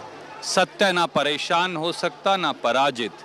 श्रीमती सोनिया गांधी और कांग्रेस पार्टी से पिट्ठू ईडीआई जो ईडी है उससे ये डराने की कोशिश कर रहे हैं। पिट्ठू ईडी कभी भी कामयाब नहीं हो पाएगा। हम पहले इस हफ्ते क्या किए, पार्लियामेंट के अंदर हम देश के सारे मुद्दे उठाने की कोशिश किए। सारे समस्या जो आम आदमी सह रहे हैं, जैसे कि महंगाई के बारे में, सरकार चर्चा करने के लिए नहीं तैयार है। और उसके अलावा वो हमारे नेताओं के खिलाफ इस किस्म के राजनीतिक इंक्वायरी चल रहे हैं। तो नेचुरली हम प्रोटेस्ट करेंगे, किया हुआ है और करेंगे। लेकिन हम चाहते हैं कि देश की मुद्दाओं के बारे में, देश की प्रॉब्लम्स के बारे में, देश की समस्या के बारे में आप बैठ के राजनीति ठीक तरह की, कोई प्रॉब्लम नहीं है। इस किस्म को हमारे नेताओं को ऐसे पकड़ के ले जाना बार बार हमें तो नेचुरली अच्छा नहीं लगता। उनको बुलाना ही बार बार गलत।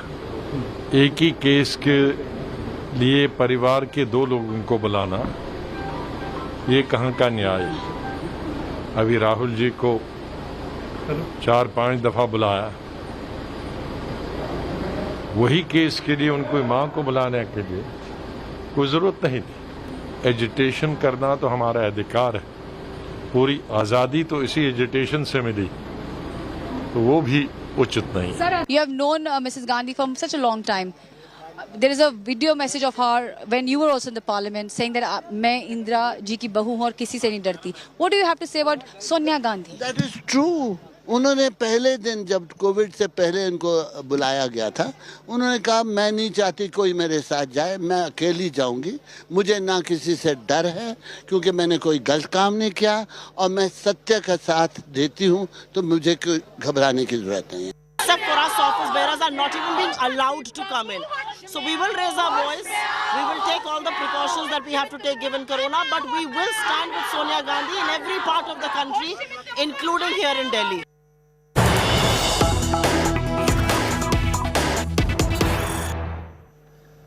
And the reactions are constantly coming in from the Congress leadership. Chidambaram, former minister, senior leader of the Congress party, taking a direct dig at the Enforcement Directorate. Part of the widespread Congress anger today over Sonia's questioning.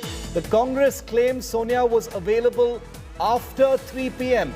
Chidambaram says the Enforcement Directorate had no more questions after 3 p.m.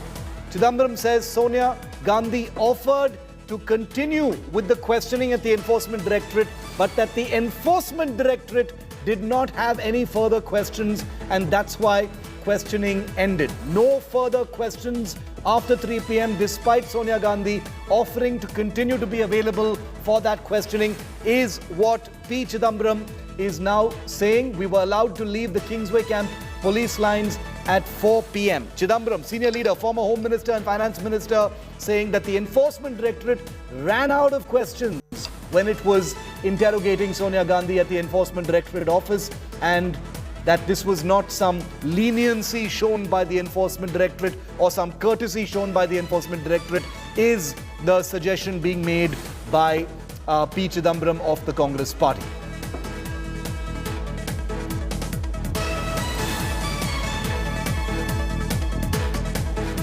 And on the other side, the BJP began the day by coming down heavily on Sonia Gandhi as she was being grilled by the Enforcement Directorate, firing salvo after salvo at Sonia. The BJP said the Congress is scared and avoiding questions in the National Herald case. BJP MP Ravi Shankar Prasad also criticized the Congress for holding protests nationwide over what the BJP and the government say is due process.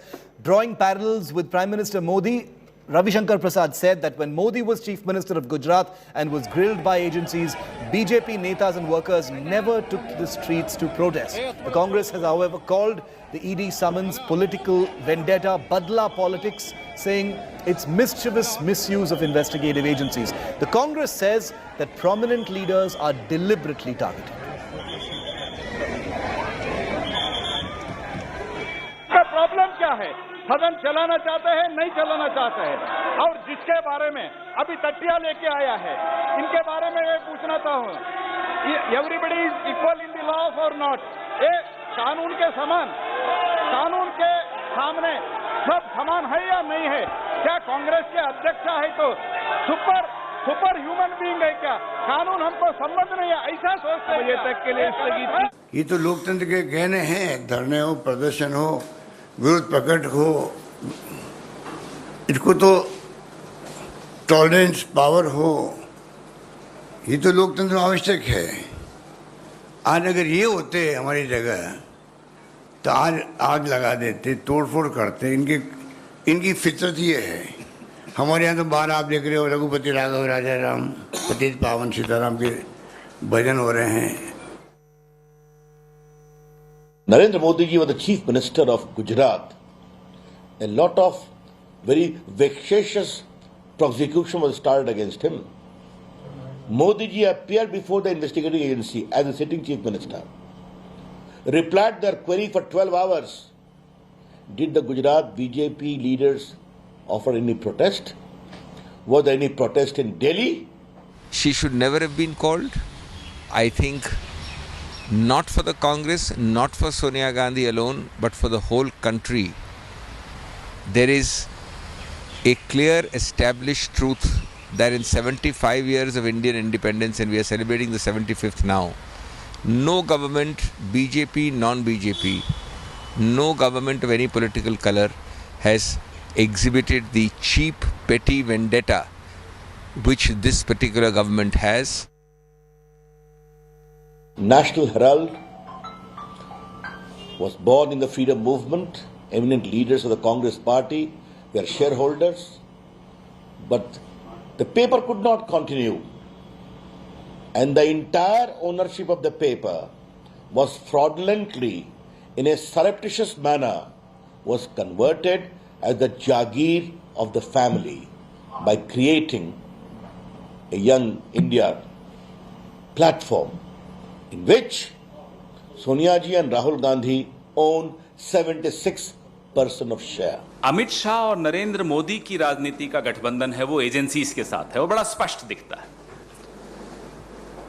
जब भी इनकी घेराबंदी हो जाती है, whenever they feel cornered, they misuse agencies. एजेंसियों को सामने कर देते हैं। अगर गांधी परिवार बेदाग है तो अब बेहाल क्यों? अगर गांधी परिवार ने भ्रष्टाचार नहीं किया तो हंगामा क्यों? आखिरकार भारत के नागरिकों से अगर किसी ने भ्रष्टाचार किया हो उससे पूछताछ करना जांच एजेंसियों का काम है, तो क्या गांधी परिवार के लिए कानून अलग से बने? ये हंगामा किस बात का? तिलमिलाहट क्यों है? घबराहट क्यों है? छटपटाहट क्यों है? ये कहीं ना कहीं दिखाता है कि दाल में कुछ ना कुछ काला है या पूरी दाल ही काली है। During Congress time, how much they used the agencies, how they subverted the constitutional authorities, how they imposed emergency. This is well known to everyone. How Congress party undermined every bit of constitutional authorities. Everybody knows it. So I don't need to explain to them. अब कांग्रेस जानबूझ करके अपने कार्यकर्ताओं को सड़क पर इसलिए उतार रही है कि जिस मामले में ईडी ने बुलाया है उधर से लोगों का ध्यान भटकाया जाए, उधर से ध्यान हटाया जाए, इसलिए कांग्रेस जानबूझ करके जो है प्रदर्शन कर रही है। जबकि कांग्रेस के लोगों को बुला करके खुद सोनिया जी को ये बताना चाहिए था, राहुल जी को बताना चाहिए था कि हमें ईडी ने सम्मन क्यों किया और हमसे क्या पूछताछ की, हमने क्या जवाब दिया। कैसी बातें करते हैं ये लोग, समझ में नहीं आता। हेराल्ड एक इतनी बड़ी संपत्ति पूरे देश में रही है, उनको कम उस इतनी बड़ी बड़ी संपत्तियों को कम दामों में बेच दिया गया। उसके हजारों करोड़ रुपए किराया आ रहा है, रेंट आ रहा है। ये संपत्ति को क्यों कम दामों में बेचा और रेंटल कहाँ जा रहा है, वो किराया कौन ले रहा है, वो हजारों करोड़ में इसको प्राइवेट संपत्ति बनाने की कोशिश क्यों की जा रही है या क्यों की गई? कुछ सवाल होते हैं, उससे उस प्रक्रिया से सबको गुजरना पड़ता है। उसके लिए आप सदन भी आप बंद करवा रहे हो, आप सड़क भी बंद करवा रहे हो, देश का हर जगह से नुकसान कर रहे हो। ये कांग्रेस की मानसिकता हमको समझ में नहीं आती।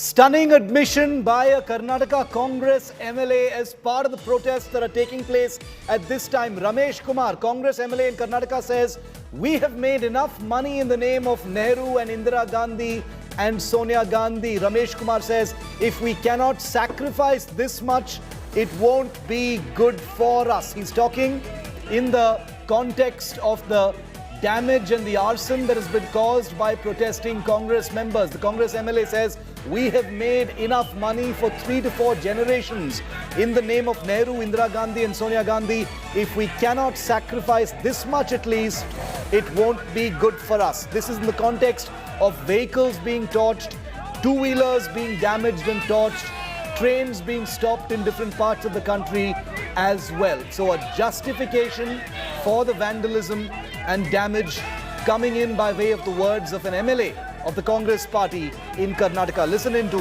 this MLA. 3-4 ತಲೆಮಾರುಗಳಿಗೆ ಆಗುವಷ್ಟನ್ನು ನಾವು ಮಾಡಿಕೊಂಡಿದ್ದೇವೆ ನೆಹರು ಇಂದಿರಾ ಗಾಂಧಿ ಸೋನಿಯಾ ಗಾಂಧಿ ಹೆಸರಲ್ಲಿ ಈ ಕಿಂಚತ್ತು ತ್ಯಾಗಕ್ಕೆ ನಾವು ತಯಾರಾಗದೆ ಹೋದರೆ ನಾವು ಇನ್ನು ಮುಂದಕ್ಕೆ ತಿಂತಕ್ಕಂತ ಅನ್ನದಲ್ಲಿ ಹುಳು ಬೀಳುತ್ತೆ. ನಿಮಗೆಲ್ಲರಿಗೂ ನಮಸ್ಕಾರ. 3-4 ತಲೆಮಾರುಗಳಿಗೆ ಆಗುವಷ್ಟನ್ನು ನಾವು ಮಾಡಿಕೊಂಡಿದ್ದೇವೆ ನೆಹರು ಇಂದಿರಾ ಗಾಂಧಿ ಸೋನಿಯಾ ಗಾಂಧಿ ಹೆಸರಲ್ಲಿ ಈ ಕಿಂಚತ್ತು ತ್ಯಾಗಕ್ಕೆ ನಾವು ತಯಾರಾಗದೆ ಹೋದರೆ ನಾವು ಇನ್ನು ಮುಂದಕ್ಕೆ ತಿಂತಕ್ಕಂತ ಅನ್ನದಲ್ಲಿ ಹುಳು ಬೀಳುತ್ತೆ. ನಿಮಗೆಲ್ಲರಿಗೂ ನಮಸ್ಕಾರ. For the 3 hours that Sonia Gandhi was questioned today, which is basically the reason why these widespread protests have been taking place, let's share with you, the viewer, what are the broad questions that were asked to Sonia Gandhi. The Enforcement Directorate, for starters, asked Sonia Gandhi about her association with the company Young Indian Private Limited. They wanted to know why Sonia Gandhi decided to become a 38% shareholder of Young Indian Private Limited. The ED also asked Sonia Gandhi regarding transactions between the Congress and AJL. Sources tell India Today that the Congress president faced the Enforcement Directorate alone and no person was allowed inside that room with her, including her lawyer. However, a person with medical aid was available inside the Enforcement Directorate office for Sonia Gandhi as she recently recovered from COVID. She was also allowed to leave questioning at any given point of time if she felt unwell, but she chose to remain and take every question. Sonia was questioned by an assistant director rank officer who is also an investigative officer of the case. The questioning was supervised by a joint director rank officer. The questioning ended after 3 hours, but the Congress party through P. Chidambaram says that the Enforcement Directorate had run out of questions. It was not any issue of leniency being shown to Sonia Gandhi. क्या Sonia Gandhi queen है किसी जगह की कि उनसे सवाल जवाब नहीं किए जा सकते? ऑल इंडिया करप्ट कमेटी को बचाने के लिए परिवार जो भ्रष्टाचार में 2000 करोड़ से ज्यादा की संपत्ति में लिप्त है, उसको बचाने के लिए आज एजेंसियों पर दबाव डालने के लिए ये सारा का सारा ये तमाशा किया जा रहा है। और इसीलिए ये महात्मा गांधी का सत्याग्रह नहीं, ये सोनिया गांधी का, राहुल गांधी का भ्रष्टाचार बचाने वाला दुराग्रह और स्कैमाग्रह है। And coming up next, Draupadi Murmu is all set to become India's first tribal president. It's not official yet, but it will be in just minutes from now. Celebrations have broken out in her town. And at the Rashtrapati Bhavan very soon, we will see images. Live coverage begins after this short break.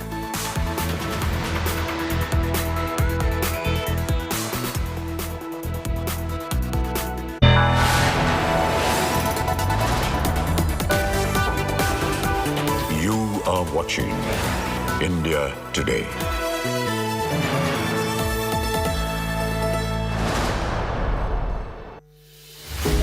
With every sunrise comes new beginnings, new opportunities and new stories. And that's why we're first up. While you're sleeping, we're hard at work to ensure you get the perfect news shot every morning. Get you all the updates. Our morning mission to get you news that's fresh and packed with flavor. Watch First Up every weekday morning with me, Akshata Nandagopal, right here on India Today.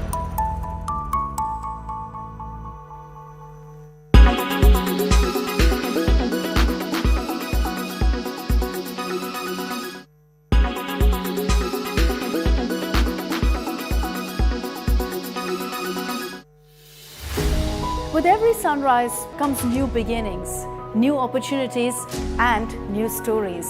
And that's why we're first up. While you're sleeping, we're hard at work to ensure you get the perfect news shot every morning. Get you all the updates. our morning mission to get you news that's fresh and packed with flavor. Watch First Up every weekday morning with me, Akshita Nandagopal, right here on India Today. Make your media plan smarter with India Today Live TV on your connected devices. Everyone's busy finding what's trending. You're busy finding out why. India Today, for those who research before reacting. Download the India Today app now. You are watching India Today.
Rival calls her a rubber stamp, one party calls her a dummy, another party calls her a statue in the president's house.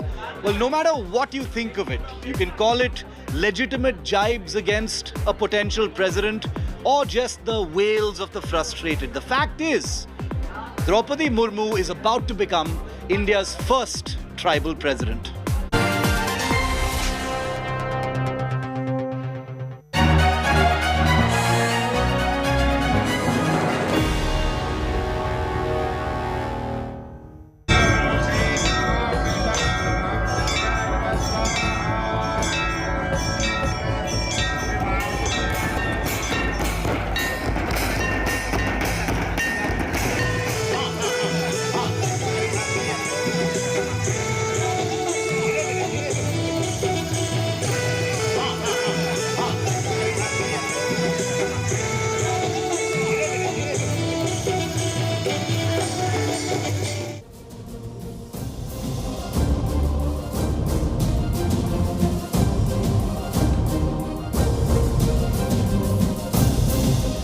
Draupadi Murmu is all set to become India's first tribal president. She will be India's second woman president, but India's first president from the Adivasi community. That is history right there. We're going to take you to her hometown. We're going to show you all the celebrations as the count becomes final in just a few minutes from now. Her rival Yashwant Sinha of the Trinamool Congress has been swept away in what is looking like a landslide victory for India's 15th president. Draupadi Murmu hails from the Mayurbhanj district of Odisha. She has been the governor of Jharkhand and she will be India's first tribal president of the country. She's set to become India's first woman tribal president as well. The NDA is leading quite healthily after the first round of counting. Draupadi Murmu has got over 3.78 lakh votes compared to 1.45 lakh votes for the opposition candidate Yashwant Sinha.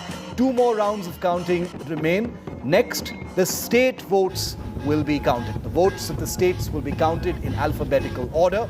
Prime Minister Modi will be meeting Draupadi Murmu very shortly. Obviously, those pictures will be live here on our coverage. Preparations are underway at the Delhi BJP state headquarters for a victory celebration. People have already started celebrations, as you can see, in Rairangpur, which is Draupadi Murmu's hometown in the Mayurbhanj district of Odisha.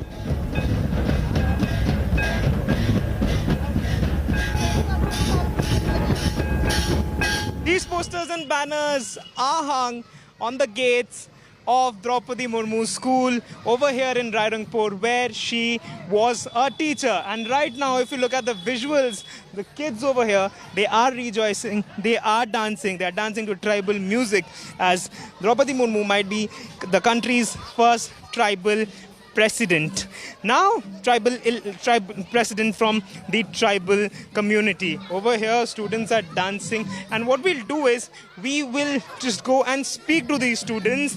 कि आप लोगों को पता है द्रौपदी मुर्मू कौन है? हाँ, पता है. हमारे स्कूल में वो बड़ा टीचर है. अच्छा, और वो प्रेसिडेंट बनेंगी? हाँ. और आप लोग क्या उसी लिए डांस कर रहे हो? हाँ. So these kids know that who Draupadi Murmu is and what is the essence of this particular day over here in Rairangpur. We'll ask Mr. Patnaik, who's the administrator over here. Sir, ये plan क्या आप लोगों का था कि students का था? Students का spontaneous reaction था. जो एक टीचर थे मैडम द्रौपदी मुर्मू, आज जो प्रेसिडेंट बन गए देश की, और इसीलिए वो खुश में वो जो मना रहे हैं. The administrators, the teachers, the kids are extremely happy that Draupadi Murmu was a part of their school at one point of time, and they're more happier because she might just become the next president of this country. With camera person Kiranji, this is Sonia for India Today, Rairangpur, Odisha. Celebrations have begun in front of Draupadi Murmu's residence over here, and we'll show you what kind of these celebrations are happening over here. Drum beats, these are quintessential Adivasi drum beats which are being played over here. People are extremely happy. This is the MLA of Rairangpur. We'll ask him, Dada, abhi se shuruaat ho gaya jashan ka? देखिए, और कुछ समय देर result निकलेगा. हम लोग को मालूम है दीदी बहुत वोट से जीतेगी, इसीलिए हम उनका घर के सामने ये जो परंपरा है, ड्रेस पहने हैं, हम लोग का आदिवासी का डांस जो है, हम लोग खुशहाली मना रहा है. Supporters and people who have joined over here, they are dancing over here. These are the traditional Adivasi dances which are happening in front of the NDA candidate Draupadi Murmu's residence over here at Rairangpur. With camera person Kiranjit, this is Suryagni Roy for India Today, Rairangpur, Odisha. Even as the countdown to elect India's 15th president has begun, where Yashwant Sinha versus Draupadi Murmu is being looked at, but Draupadi Murmu clearly has an edge over Yashwant Sinha as the NDA candidate outside her home, not just in the state of Odisha and her hometown, but also in Delhi. It has been a day of preparations. We have seen Mr. Anil Baluni is also here to look at the preparations of what is going to unfold outside the house. But at the moment also we're looking at BJP party workers coming in and going out of the house that has been decorated with flowers, and Shamiana has been put in place. We hear that food is being prepared. There'll be laddus that are being prepared inside the house to celebrate the victory of not just the 15th president of India, but also if Draupadi Murmu wins, she will be the first Adivasi, that is tribal woman, to be the president of the country. And as we stand outside the house right now, security arrangements have also been made inside and outside the residence, because it is expected that Prime Minister Narendra Modi could himself, along with the senior leaders of the BJP, arrive to congratulate Draupadi Murmu on this victory. But till the results are out, anticipation continues. Meanwhile, this is the scenario, the situation outside the Delhi residence of Srimati Draupadi Murmu. With Ashok Banot, Milan Sharma for India Today.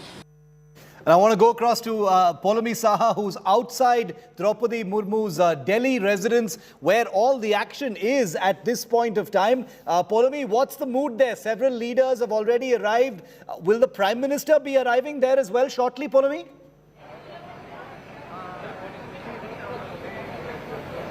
That's right, Shiv. We are inside Draupadi Murmu's residence, a temporary residence over here in Delhi, where she is staying on Uma Shankar Dikshit Marg. And as you can see, Himanshu will give you the sense of how the BJP is, of course, preparing to make this a momentous occasion. The Shamiana is up. You can see that the chairs are out. The seat is also up on the dais as well. And we are, of course, expecting that the first big dignitary to arrive over here to congratulate Draupadi Murmu when eventually, of course, she wins this election, because her, her win looks imminent right now. It looks absolutely certain. In fact, Prime Minister Modi will be the first dignitary to arrive over here. And the BJP has been out here all day in order to ensure that the arrangements are up to the mark. In fact, just a short while ago, Gajendra Singh Shekhawat was also present over here. He, of course, is overseeing the preparations and the arrangements here as well. So we're expecting a beeline of VVIPs that, in fact, will be arriving here at this temporary residence of Draupadi Murmu's in order to congratulate her. So the Prime Minister will arrive over here first, and then, of course, the Home Minister, followed by other members of the Union Cabinet and members of Parliament. In fact, we were told that a lot of MPs had already started arriving over here to meet with Draupadi Murmu, but they were told that, you'll have to wait, because only after the official results are declared will she meet anyone. And the first person that she'll, of course, meet, and the first dignitary who's expected over here, is going to be Prime Minister Modi. So these are the arrangements. Himanshu will keep showing you those pictures, Shiv. So BJP over here clearly pulling out all stops, and over the next 2 days, and it will, of course, continue for a while, but at least we know for over the next 2 days, today and tomorrow, across all their booths and mandals, they will be, of course, organizing what they're calling the Abhinandan Yatra, which is, of course, the congratulatory sort of celebration, the celebratory moments that the BJP will be, of course, marking on the streets and the roads of the country and across the nation, especially in states like Jharkhand, Odisha, Bengal, where there are massive tribal community, and, of course, from where Draupadi Murmu hails, and one which she's had a very close association with in her gubernatorial role as well. So the BJP will be marking this occasion in a big, big way, Shiv.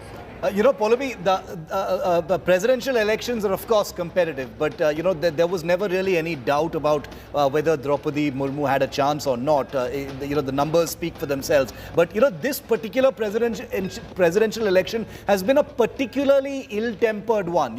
Intemperate remarks have been made. There have been a lot of political controversies, a lot of tutu meme, rubber stamp, statue in the president house, etc. Are you getting the sense that on the back of this victory, there is going to be a lot of victory celebrations? Because the BJP appears to have been quite incensed with all those comments that were made about its selection. Oh, absolutely, Shiv. The BJP will ensure that the opposition sees how big a win this is. Already, there are murmurs, of course, on the election day itself, on the 18th of July, Shiv. There were a lot of murmurs about cross-voting from the opposition ranks in favor of Draupadi Murmu. And if you look at the results of the first round of counting, where MP votes have been counted, 748 valid votes by members of parliament that were cast in this election, over 72% have voted in favor of Draupadi Murmu, which already indicates that there has been cross-voting. Only, of course, when we see the final tally and we see the final numbers, and the polling agents have been there. In fact, Gajendra Singh Shekhawat is the BJP's, the NDA's polling agent in this election as well. So he's been in and out of parliament and over here at Uma Shankar Dikshit Marg as well. So they will, of course, give us a sense of exactly where did the opposition, again, lose numbers despite the pledge support which was to come in. The sense that we were given ahead of the elections was that at least 45 34 political parties had pledged their support to Draupadi Murmu and 34 to the opposition candidate Yashwant Sinha. But already you saw that, there were some chinks as far as the opposition's unity was concerned as well. The AAP grudgingly lent support. It did not attend any of the meetings earlier when the opposition was selecting Yashwant Sinha, but grudgingly then lent support to Yashwant Sinha towards the end of the election. YSRCP and the BJD immediately went with Draupadi Murmu. So clearly there has been some sort of murmurs already, and you can see those chinks in the opposition's unity as far as the vice president election is concerned. While Sharad Pawar and company have already named Margaret Alva as the vice president nominee, you don't know whether the TMC or the Aam Aadmi Party are supporting her or not. So clearly the NDA is going to make most of this and tell the opposition, look, one, we got the candidate right, we got the candidate's profile right, and she has everyone's support. She has a clean career, political career, no controversies, nothing whatsoever. And also we've got the numbers and the support of those who are cross-voting now in favor of her, because they do not seem to have that same amount of confidence in your nominee. Very, very true. And I'm not surprised at all with her clean record, her, her identity, her credentials. It's still surprising to have seen the kind of intemperate remarks that were actually made. I don't remember a presidential election where this kind of finger pointing and irresponsible remarks, have been made. Of course, it's a democracy, and these remarks are very much welcome. They're very much part of the game, as it were. But this time, it appeared to be particularly political, and it has perhaps left a bad taste in many people's mouths in this country. Polami, stay with me. Let's listen in now to Draupadi Murmu's very proud family and some other reactions that have come in on this very big day for them. Confidence है कि वो जीत के है करके, खाली हम लोग को रिजल्ट डिक्लेयर होने के लिए थोड़ा इंतजार करते हैं। सेलिब्रेशन तो हम लोग तैयारी में है, लड्डू वड्डू बटा जाएगा और नाच उच भी होगा ट्रेडिशनल का। अगर जीत जाती है तो हम तो जरूर उसका ये मैं आऊँगा ओथ में। Not only tribals, it is not only the tribals, but everyone in the country is having a sense of pride for the likelihood of having the first woman tribal president of the country. We're taking a very quick break here on the other side. In just a few minutes from now, all will be clear and India will have its next president in Draupadi Murmu. I'm also going to show you the huge continuing fallout, the violent protests that are being conducted by the Congress party in different parts of India, which is only going to escalate over the questioning of Sonia Gandhi. We've got a news break also coming up when you come back.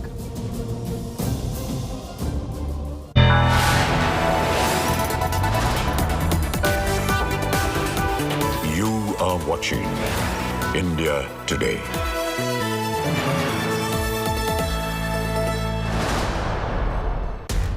इस समय पूरी दुनिया में लोग confused हैं। वो समझ नहीं पा रहे हैं क्या सही है, क्या गलत है, क्या सच है, क्या झूठ है। और ये स्पष्टता हम आपको अपने इस नए शो में देंगे। सब कुछ ब्लैक एंड व्हाइट में बताएंगे। इस शो में मेरे बालों के अलावा कुछ ग्रे नहीं होगा। हर खबर ब्लैक एंड व्हाइट की तरह बिल्कुल स्पष्ट होगी।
watching in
Everyone's busy finding what's trending. You're busy finding out why.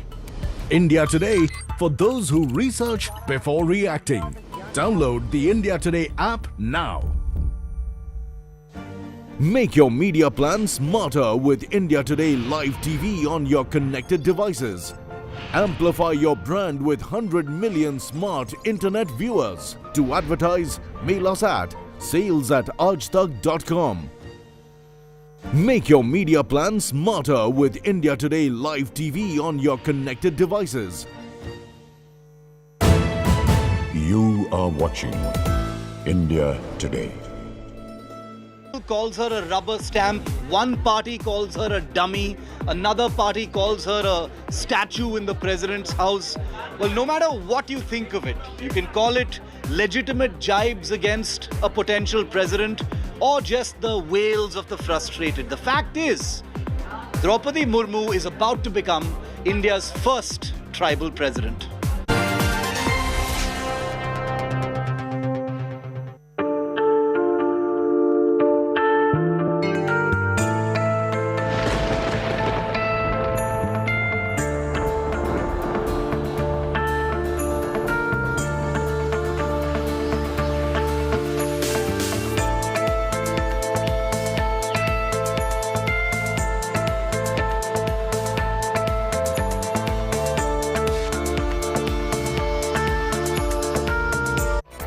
Co-powered by Solar है लगाना तो Luminous को बुलाना. In association with the new Volkswagen Virtus.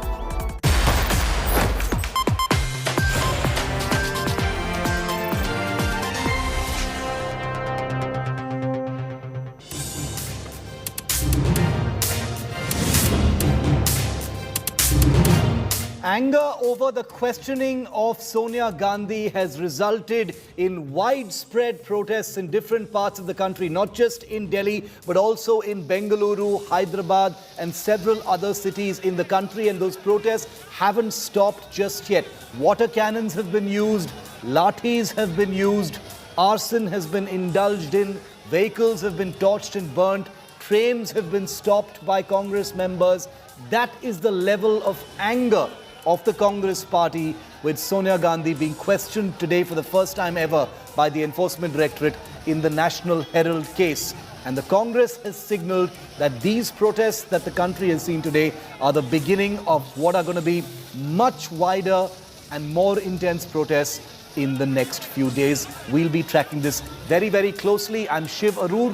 We're going to take you to each one of those cities and show you what happened. First, the headlines. India set to get its first tribal woman president. NDA candidate Draupadi Murmu leads after counting of votes of MPs. Celebrations break out at Murmu's residence. Congress protests turn violent in Bengaluru, Hyderabad and Chandigarh. Vehicles torched. 3 trains stopped in the national capital.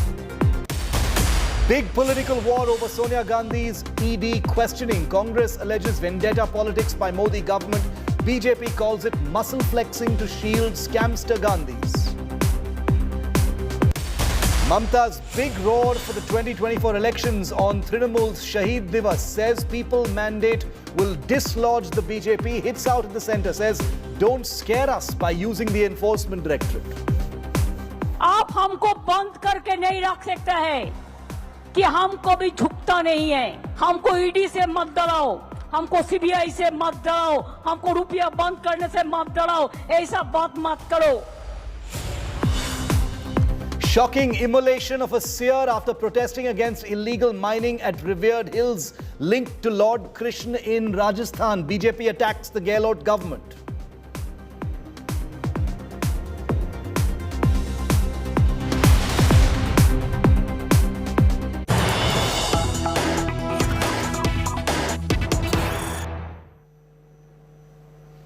Okay, we've got more information coming in on the war of words over Sonia Gandhi's interrogation by the Enforcement Directorate. The Congress and the Enforcement Directorate are now in a public war of words over the nature of the questioning and in what circumstances the questioning actually ended with Sonia Gandhi. The Congress claims that Sonia Gandhi was available post 3 p.m. as well and was and signaled to the Enforcement Directorate that she was willing to stay for as long as required for the questioning. But the Enforcement Directorate says the questioning concluded on Sonia's request because she was not feeling well. The Enforcement Directorate questioned Sonia Gandhi for over 2 hours and ended the session on her request as she's recovering from COVID, say officials from the Enforcement Directorate. This has been aggressively debunked and denied by the Congress party, with P. Chidambaram of the Congress party saying that Sonia Gandhi was available for questioning beyond 3 p.m., beyond the 3 hours. She said, I will be here for as long as necessary, ask what you want to. But the Enforcement Directorate had actually run out of questions, so there was no question of any leniency or her requesting an early release from today's questioning. So a big war of words between the Congress and the Enforcement Directorate. Here's the Congress's media chief speaking. आज कांग्रेस अध्यक्ष ED के सामने पेश हुई. कानून मुताबिक करीब 2-2.5 घंटे वहां रही. उसके बाद ईडी ने कहा हमें और कुछ आपसे सवाल पूछने नहीं है, आप जा सकती हैं. कांग्रेस अध्यक्ष ने कहा नहीं, जो कुछ अब आपके पास सवाल हैं आप मुझे पूछिए. मैं यहाँ 8 बजे 9 बजे रात तक बैठने के लिए तैयार हूँ. मैं कल भी आ सकती हूँ, पर क्योंकि मुझे दवाई लेना है, मैं कोविड मरीज हूँ, तो मुझे बता दीजिए पहले कि 1-2 दिन आप मुझसे सवाल करेंगे. ईडी ने कहा नहीं, आज आपकी ज़रूरत नहीं है, कल भी ज़रूरत नहीं है.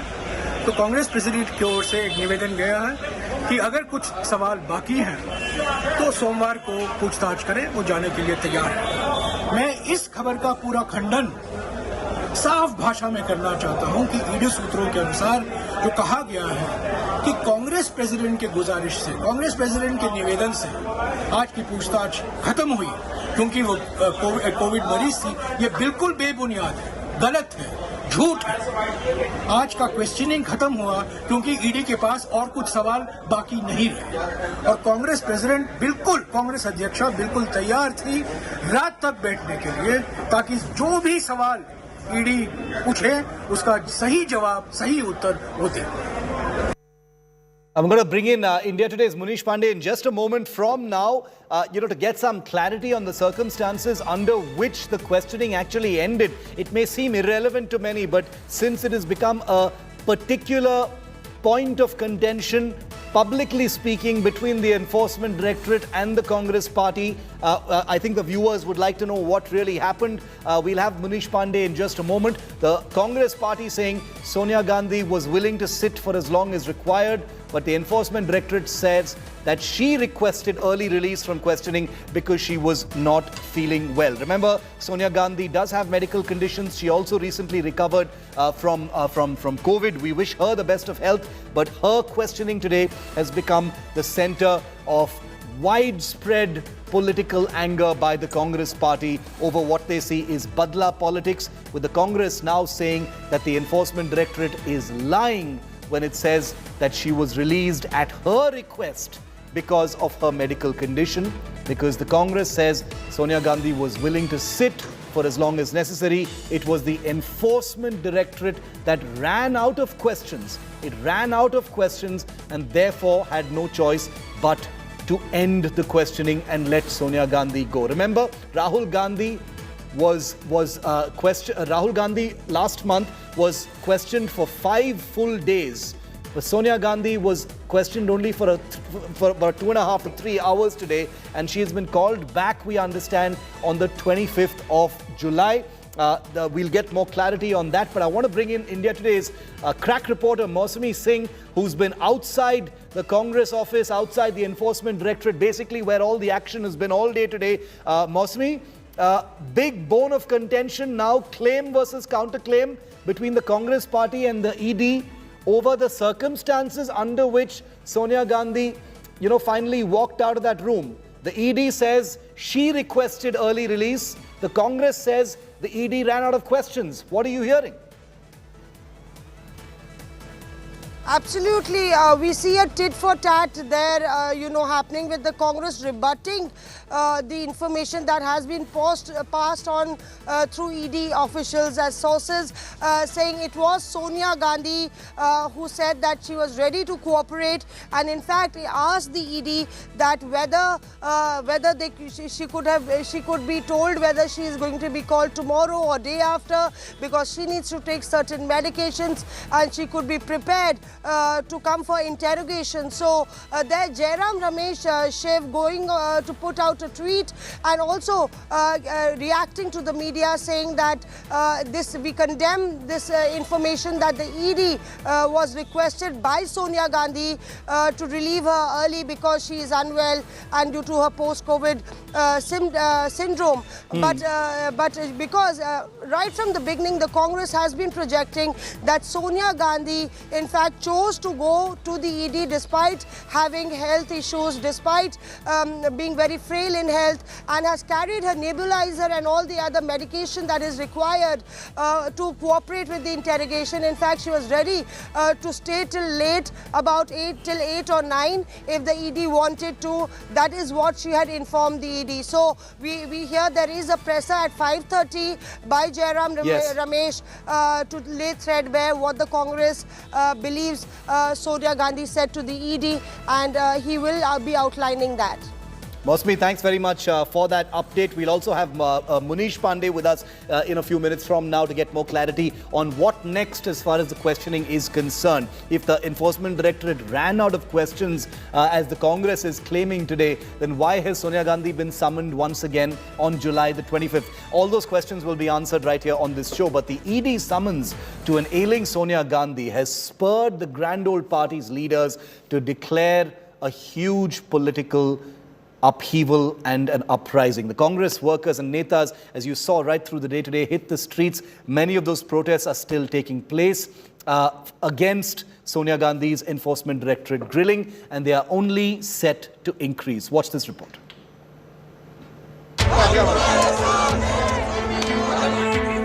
Arson, burning of vehicles.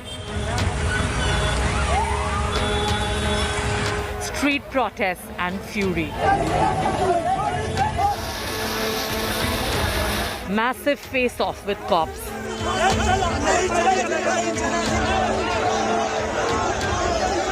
Barricade breaking.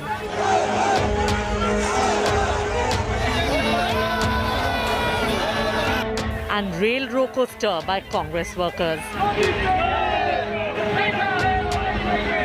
Images which define Congress's Satyagraha march against party chief Sonia Gandhi's grilling by the ED in National Herald scam case.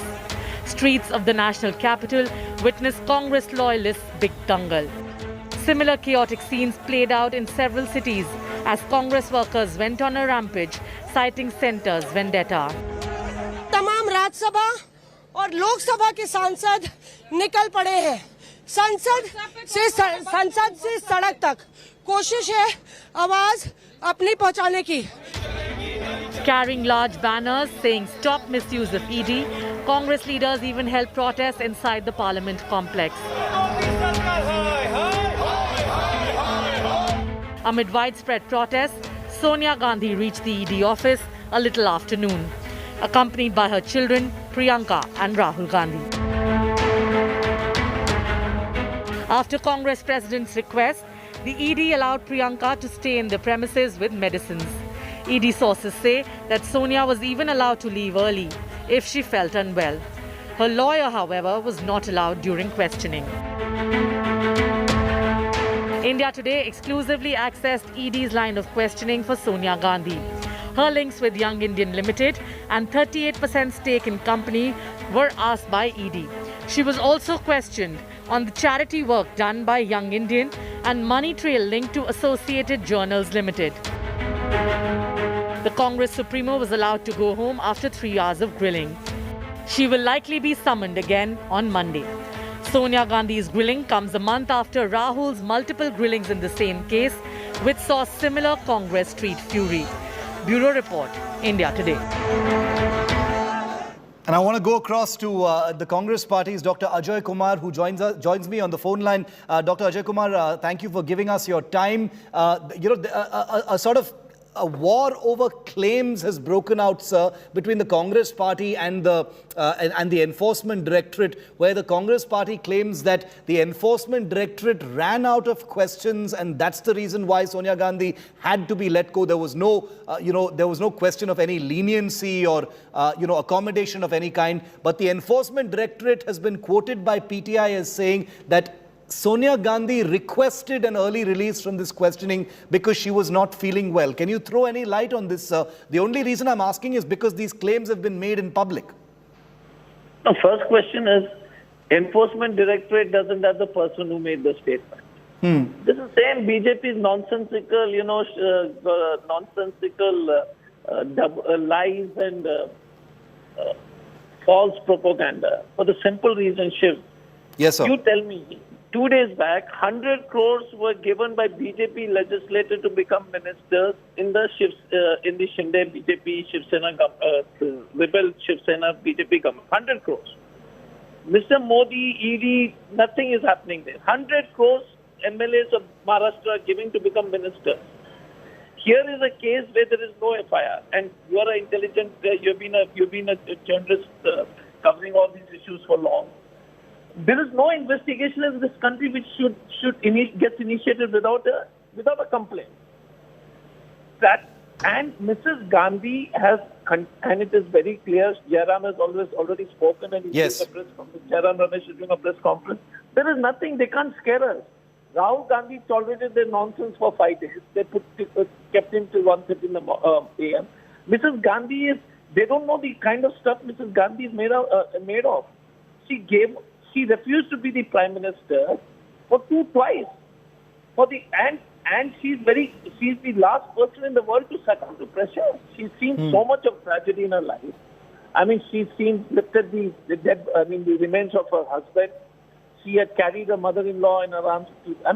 So here is a person who has seen great adversities and so much involved in historical legislations like RTI, National Food Security, Manrega, and these petty, pygmies want to malign her with this stupid kind of. Let the PTI name the official. Let the ED person come in. ED has got a Twitter handle. Why don't? Fair point, sir. Yeah, fair point.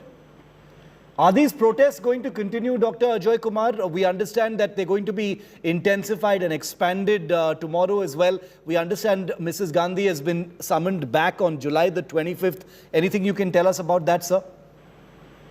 Look, we will continue to fight against the misuse of ED-ship. हमारा पुराना नारा है कि जब मोदी डरता है, ED करता है. So this is what is happening. My only issue is, so much of corruption is happening across India. And the ED and the CBI and all their enforcement agencies are only arresting the leaders of opposition. You've seen what is the state of the country, in so many other issues. Scam after scam, no investigation. So, all the opposition parties have categorically said that the misuse of ED. And I want PTI, and shame on the ED or the PTI person reporting this. Please quote the officer. What is this nonsense? Saying that without the name of the individual. Have the courage to say it. This is because Mrs. Gandhi has never, with one of the few politicians the country seen with a tremendous amount of grace. She reached on time despite everybody trying to, with the protests happening. And she's the last person to be scared of these kind of threats. Mr. Gandhi shown it. Will never get covered down. And please tell them, through your voice, I hope they're watching your channel. Stop, doing this Gobelian propaganda. Have the courage. We are not going to be. Mrs. Gandhi is the last person they can ever scare or threaten. She's made out of, much more sterner stuff. Dr. Ajay Kumar, thank you very much for speaking to India Today. Thank you very much. We'll be tracking the fallout of these protests and the questioning as well. With the fury and face-off over Sonia Gandhi's ED grilling, the Congress party is going all out in its Shield Sonia mission. Why wouldn't they? Accusing the centre of a witch hunt against Sonia by using the Enforcement Directorate as a weapon. Here's how the political face-off between the BJP and the Congress has been playing out since this morning.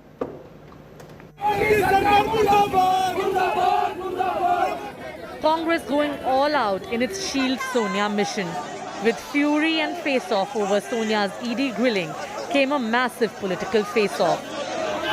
The Congress accused the Modi government of a witch hunt against Sonia Gandhi by using the ED. ED को ये सरकार ने idiot बना दिया और इसके चलते idiot की तरह काम करते हैं.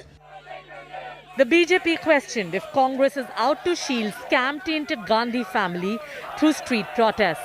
In a scathing attack, Union Minister Prahlad Joshi asked Congress if it thought Sonia Gandhi is a superhuman and not equal before law. Everybody is equal in the law or not? कानून के समान, कानून के सामने सब समान है या नहीं है? क्या कांग्रेस के अध्यक्ष है तो सुपर ह्यूमन बीइंग है क्या? कानून हमको संबंध नहीं है, ऐसा सोचते हैं क्या?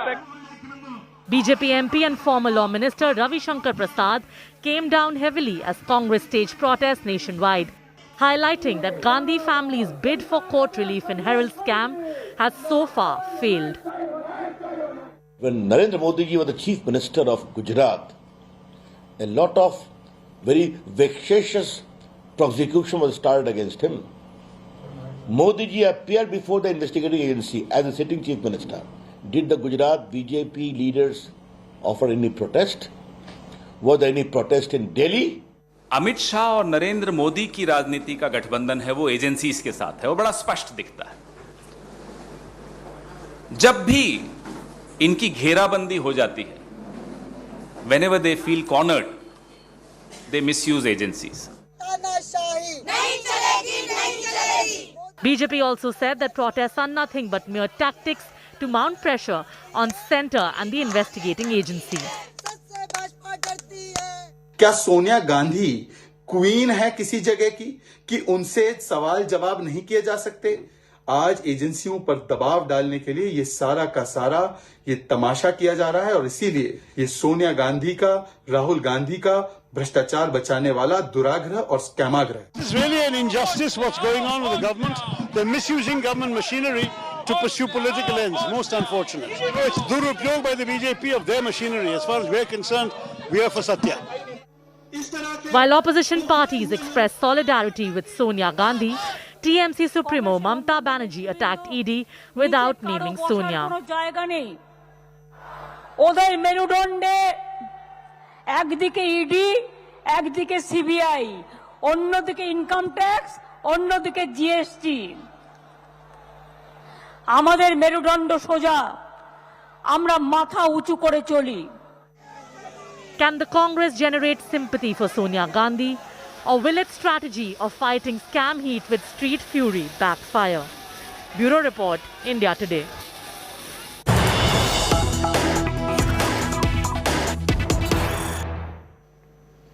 And there are more details of the questioning of Sonia Gandhi today. She was questioned on the Young India shareholding pattern, which is a question that was asked to Rahul Gandhi a month ago during his time at the Enforcement Directorate as well.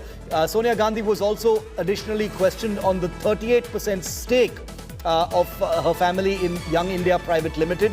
She was the last director to be appointed in Young India.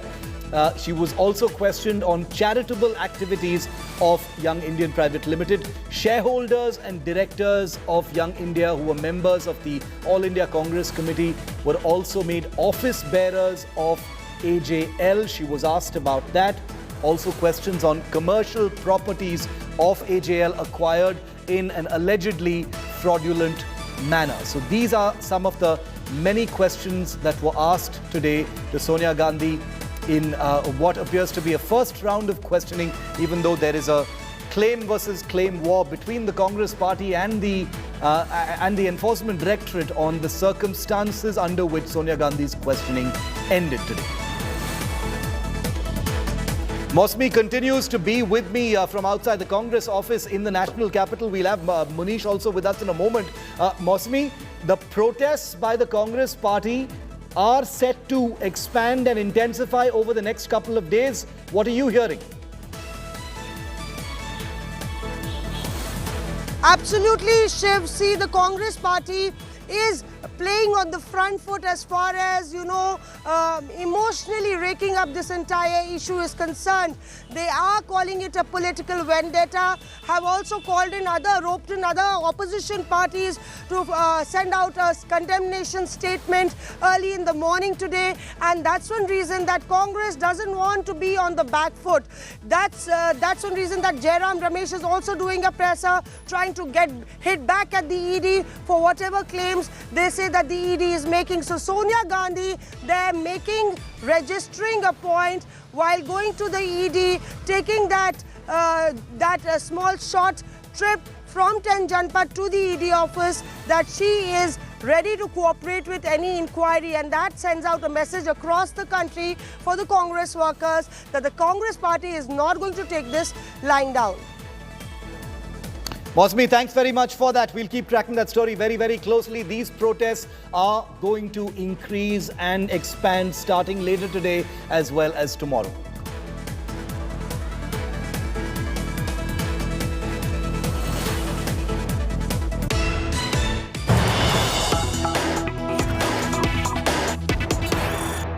Mohammad Nalapad, the Karnataka Youth Congress chief, is with us live from Bengaluru on what has been a very, very aggressive day as far as protests are concerned. Nalapad, good to see you. Thanks for your time today. I know that your organization has been extremely busy mounting these protests today.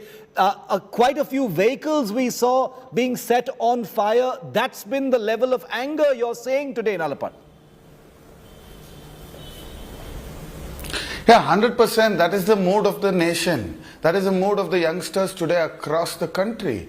They are only looking and imagine what they have been doing. Now you're talking about they being questioning only, right? Let's talk about Assam Chief Minister, Bishwajit, Assam Chief Minister. He was in Congress, he had ED-IT case. He went straight away to BJP and became the Chief Minister. No cases against him. What is BJP, a Ganga dip?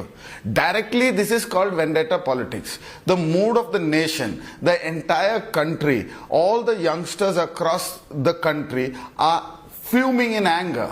Today you are talking about burning couple of cars. The BJP is burning the entire constitution. What right that Baba Sahib Ambedkar has given us, the individuality to protest, the individuality to say what we feel like. But today you are curbing us. This is the present situation. Is this protest going to continue, Nalapad? Because, talking about the specifics, Mrs. Sonia Gandhi's questioning has ended for today. It was just over 3 hours, keeping in view her health as well. I'm sure that was taken into account.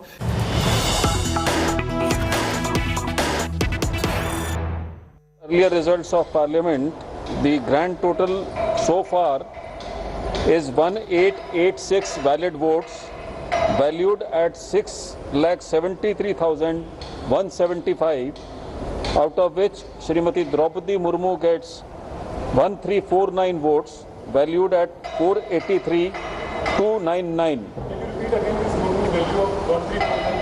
4,83,299. And Shri Yashwant Sinha gets 537 votes valued at 1,89,876 so far.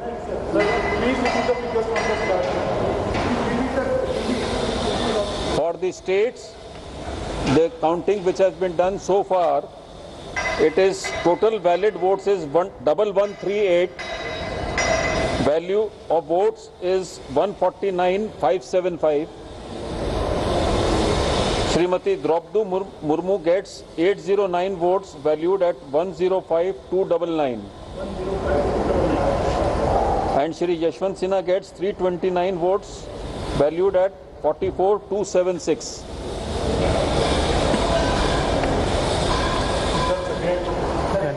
Grand total, the total valid votes 1886, value of such votes 673,175. Srimati Draupadi Murmu gets 1349, valued at 483,299. 483,299.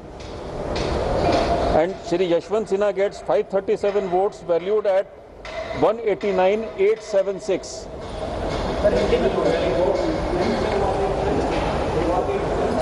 189,876.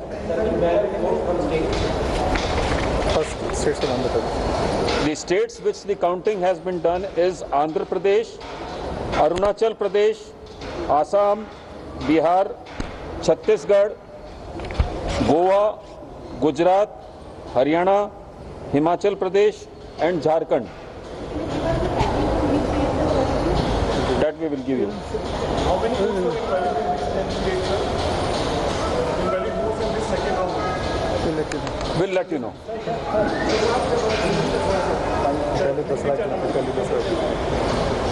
पहले 10 राज्यों की जिनकी अभी गणना हुई है, वो 10 राज्य हैं आंध्र प्रदेश, अरुणाचल प्रदेश, आसाम, बिहार, छत्तीसगढ़, गोवा, गुजरात, हरियाणा, हिमाचल प्रदेश और झारखंड। यहाँ पे टोटल जो वैलिड वोट्स मिले हैं वो हैं 1138। उनकी वैल्यू जो है वो है 1,49,575। इनमें से द्रौपदी मुर्मू जी को 809 वोट मिले हैं, जिनकी वैल्यू है 1,05,299। और श्री यशवंत सिन्हा जी को 2029 वोट मिले हैं, जिनकी वैल्यू है 44,276। 329। और जो पहले आपको सूचना दी गई थी संसद के बारे में, उनको अगर मिला लें तो टोटल वैलिड वोट्स हैं 1,886। 1,886 और उनकी वैल्यू है 6,73,175।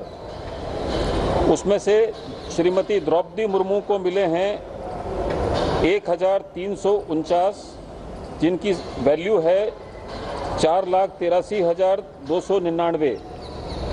और श्री यशवंत सिन्हा जी को मिले हैं 537 वोट, जिनकी वैल्यू है 1,79,876।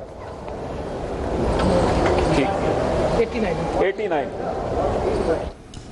तो इस Let's go across to Polami Saha, who's at Draupadi Murmu's temporary residence in the national capital before, what is clearly going to be a landslide victory for her, making her India's first tribal president. Polami, second round totally cemented for Draupadi Murmu.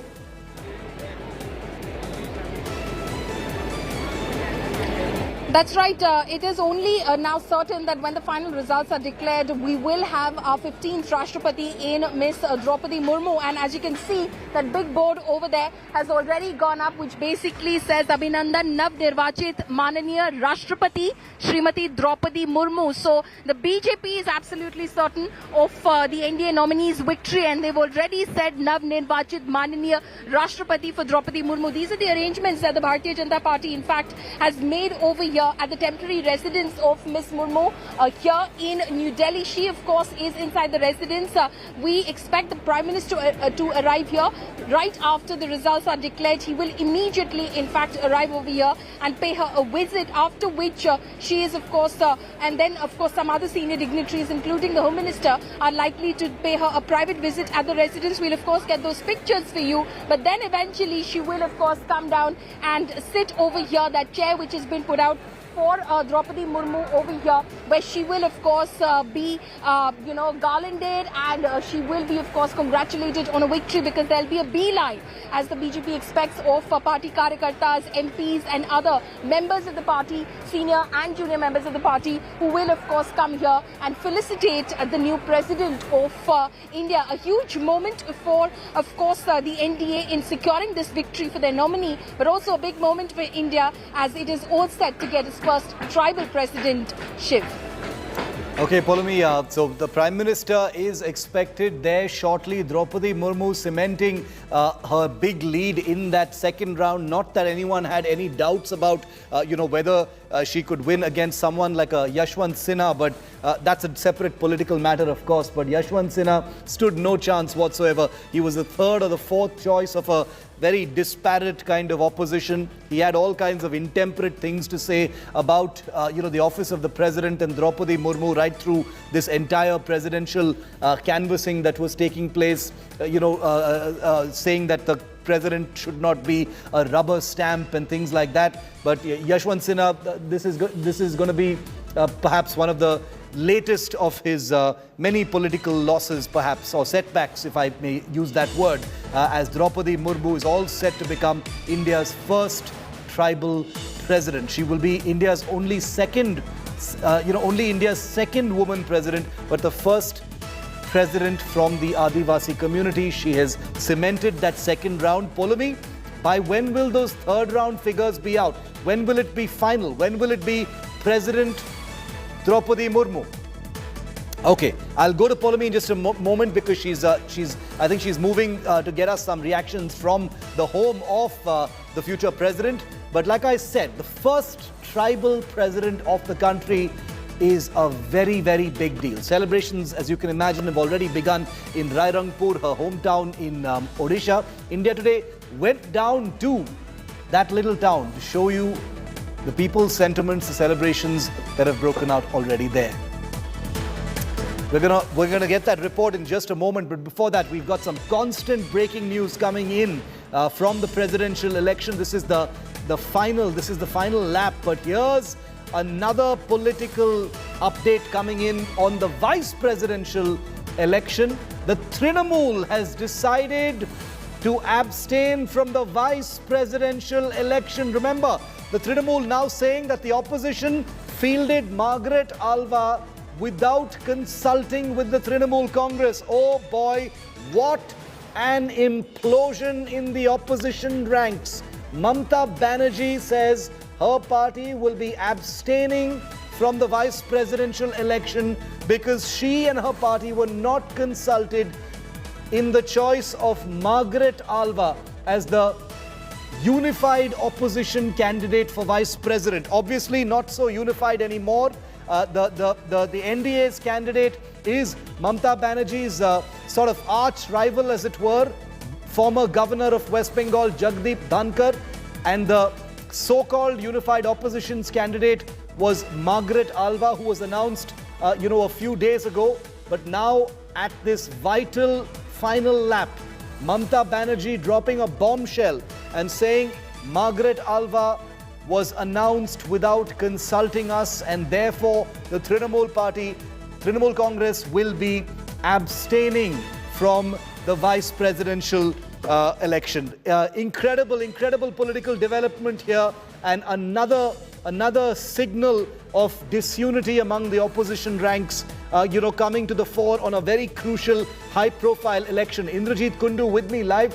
Indrajit, Mamata Banerjee's bombshell saying Margaret Alva was, chosen without consulting us. Well, absolutely, Shiv, and it does not come in as a surprise because we have been hearing murmurs within the TMC circles that there is some amount of discontent brewing within the party because Mamata Banerjee apparently was not consulted with the opposition parties at the joint meeting that took place, announced the name of Margaret Alva, veteran leader and former union minister, as the opposition candidate. In fact, you would remember, Shiv, Mamata Banerjee's party, Trinamool Congress, did not attend the meeting that took place at Sharad Pawar's residence. Neither was it visible at the second meeting where Margaret Alva herself was present at Sharad Pawar's residence. Yeah. So it was clear then, there were clear signals emerging out of the Trinamool Congress that something is not well within as far as opposition unity is concerned.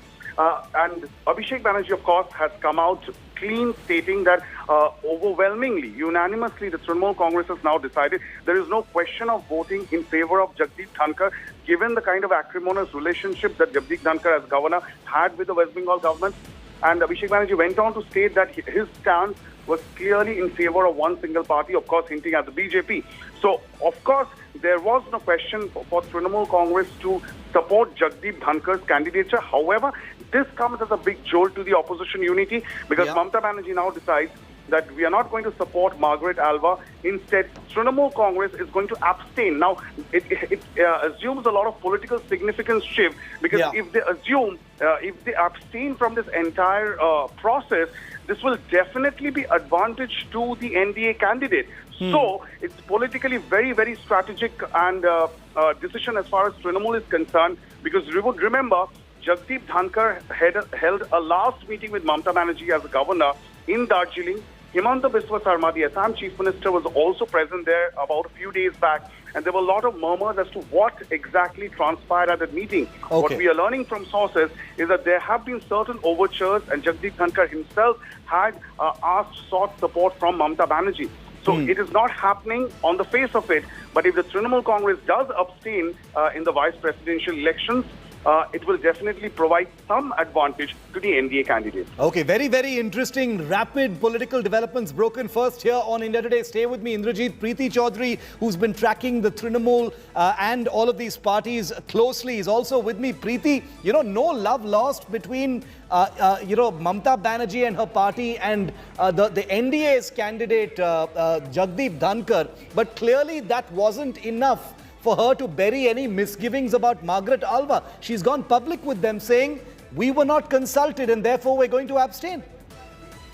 Shiv, let's go one by one. This is huge when you look at it, how the opposition unity is in complete tatters. This is a point that has been made by the Trinamool Congress. There's a huge chunk of votes that the Trinamool Congress has and going ahead by completely abstaining from voting during the vice president election. It's a direct, huge blow where, the UPA or the proverbial UPA, because there really isn't any UP anymore if you look at the recent developments. Why do I say that? Number one, the fact, your arch nemesis where the West Bengal government was there was the governor, Jagdeep Dhankar. You've chosen to abstain in front of him. You've gone to town politically criticizing Jagdeep Dhankar, but you're not going to go with the candidate of the opposition because you said that there was no consultation. The fact that the same opposition parties, the likes of the Congress, went with you when you had suggested the name of Yashwant Sinha as the presidential candidate. So, that. The second big thing,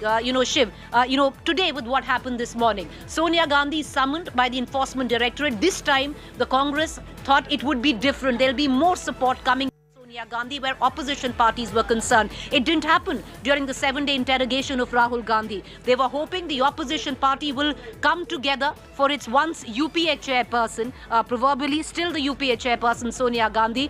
But no, certain political parties did not sign in on that open letter which was circulated this morning criticizing the government for what the opposition collectively deems is misuse of central agencies. The TMC was conspicuously missing in all of this. Let's go back, Shiv, to what happened when Rahul Gandhi was being interrogated. The mouthpiece of the TMC, the front page article was mocking Rahul Gandhi, asking him, why are you scared of facing the ED? All of this, Shiv, when the West Bengal government, the likes of Abhishek Banerjee, are facing the ED heat and other central agencies heat in full blow. You know, one would think they'd come together, but that quite hasn't happened. Let's look at, the back end of what went just down, stay with me for a moment. Preeti, I'm just going to come back to you for just a moment. Just a moment. We've got Majid Memon on the phone line with us, senior lawyer, also part of the NCP. Mr. Memon, what are you making of this political bombshell dropped by Mamata Banerjee at this, final moment, saying she will abstain from the vice presidential election, saying nobody consulted me on Margaret Alva?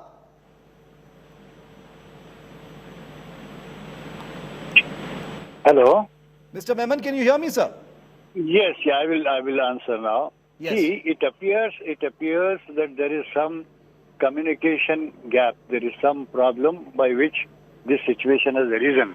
But you are saying that the opposition is split, is wide open, and all this a bit exaggerated account. It is not so. Well, very soon, Mamataji would be contacted by other opposition leaders, including my leader, Sharad Pawarji, and very soon this will be sorted out. I don't think there is any disarray as you are proclaiming, or as there is a widespread split among the opposition leaders. I think that is an incorrect account. This will be sorted out before the actual polling day. But she says she wasn't even consulted, sir. That it's not a procedural thing. She sounds upset by this. She says, I was not consulted, by the choice of vice presidential candidate of the opposition.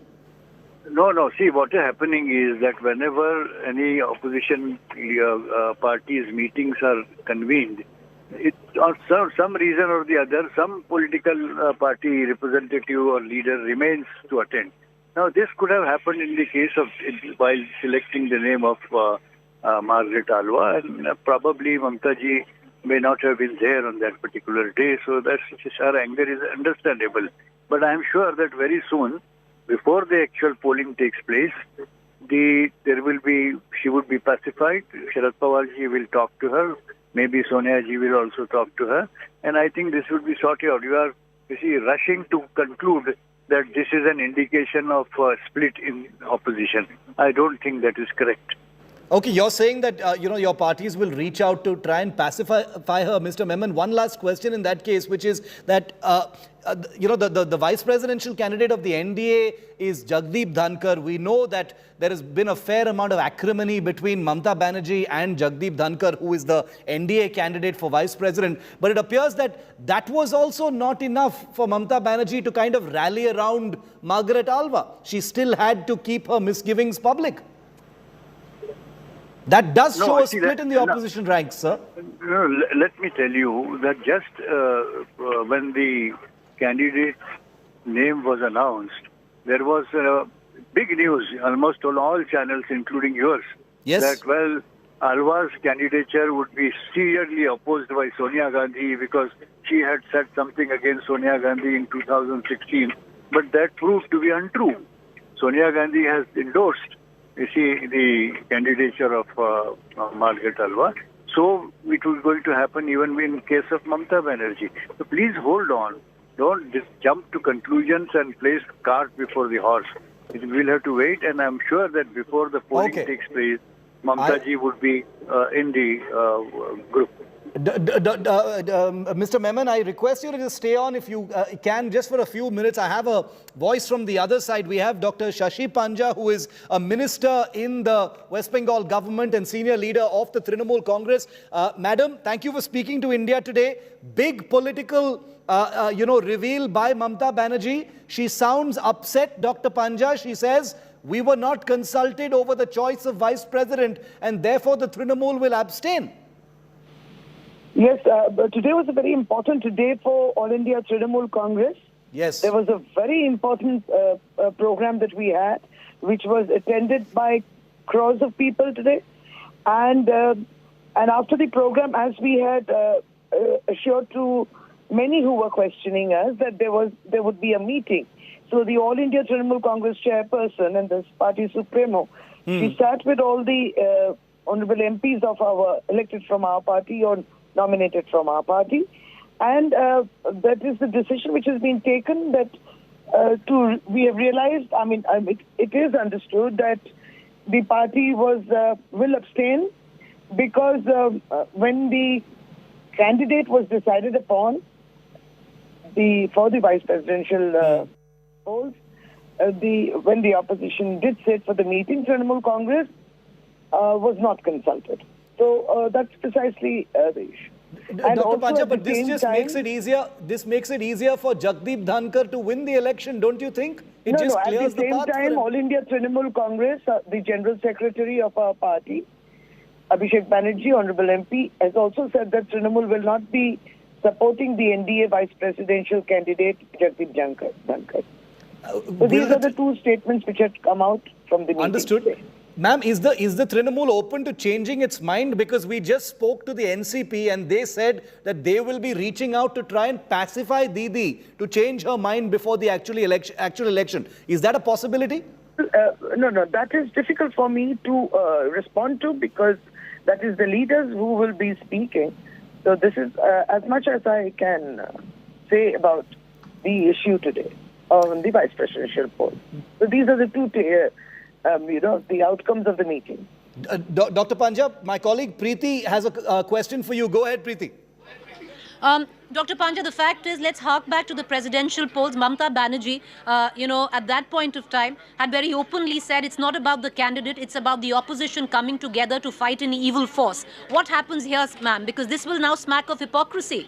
Because you yourself said that the opposition needs to band together to fight the Bharatiya Janata Party, which you deem as evil. Now that you've decided to abstain from the vice president polls, you're dealing a big blow to what you have wanted all along. No. Till 2024, we still remain the opposition. I don't know what the outcome of the polls will be in 2024, but of course, we are still the opposition, and the entire opposition and all the opposition parties will have to get their acts together. And she has always said in the previous past too that I can stand last in the line. But actually, you need to consult. That is the minimum, I guess. So she would be last in the line too when it comes to the opposition platform getting together. But this is true that in this time, she was not consulted. And of course, the opposition, all of us need to consolidate ourselves wherever we stand strong in the various states in India. Okay, Dr. Shashi Panja, thanks very much for speaking to us here on India Today on this big political news break. As always, first here on India Today. Here's Abhishek Banerjee. Here's what Abhishek Banerjee has said on this big news break. যে অপোজিশনের যে প্রার্থী Margaret Alva তাকে সমর্থন করা বা ভোটদান প্রক্রিয়া থেকে বিরত থাকা এবং যে প্রক্রিয়ায় অপোজিশন ক্যান্ডিডেট ঠিক হয়েছে তৃণমূলের সর্বস্তরের সাংসদ সবাই মিলে এবং দলনেতা মহাসচিব পার্থ চট্টোপাধ্যায় সকলে উপস্থিত রয়েছেন আমরা সিদ্ধান্ত নিয়েছি যে এই ভোটদান প্রক্রিয়া থেকে বিরত থাকব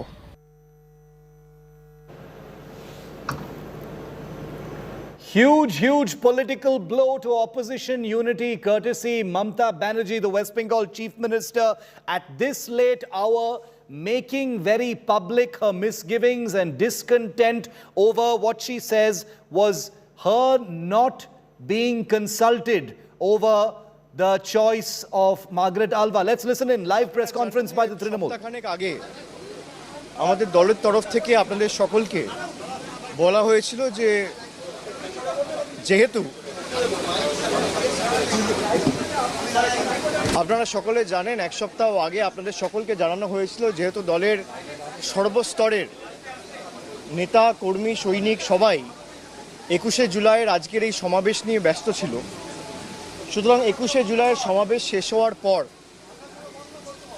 অর্থাৎ 21শে জুলাইয়ের সমাবেশ শেষ হবে তারপর সেই দিনই বিকেল 4টের সময় আমাদের সভানেত্রী মমতা বন্দ্যোপাধ্যায় একটি বৈঠক ডাকেন যেখানে রাজ্যসভা এবং লোকসভার সাংসদ সকলকে আমন্ত্রণ জানানো হয় যে উপরাষ্ট্রপতি নির্বাচন এবং সংসদে তৃণমূল কংগ্রেসের ভূমিকা সংসদে কি হবে এই সেশনে এই দুটি বিষয় নিয়ে মূলত আলোচনা হবে তো আজকে 21শে জুলাইয়ের সুবিপুল সমাবেশ আপনারা দেখেছেন এবং আমি প্রথমেই বাংলার মামাটি মানুষকে ধন্যবাদ জানাই, যারা দীর্ঘ 2 বছর, ঠিক না 3 বছর পরে, কারণ আমাদের শেষ 21শে জুলাইটা হয়েছিল 2019 সালে, তারপর 20-তে হয়নি, 21-এ হয়নি, 19 থেকে 20 1 বছর, 20 থেকে 21 1 বছর, 21 থেকে 22, প্রায় 3 বছর। 3 বছর পরে আজকে আমরা ধর্মতলার বুকে শহীদ দিবস পালন করেছি। এবং big political turbulence in opposition unity. This one courtesy Mamata Banerjee on the choice of the opposition's vice presidential candidate Margaret Alva. That's a political story that we broke, and the repercussions and reactions to it are going to be thick and fast on the other side of this short break. Remember, we're also keeping an eye on India set to get its first tribal president in Draupadi Murmu. Coverage of both stories continues with Pooja on the other side.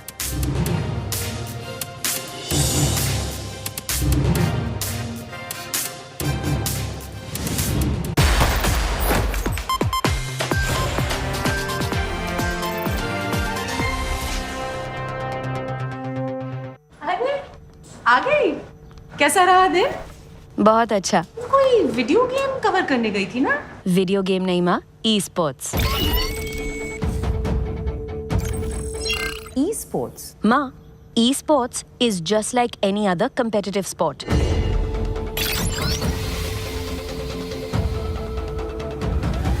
इसमें ना वो सब feelings है जो किसी भी और sports में है।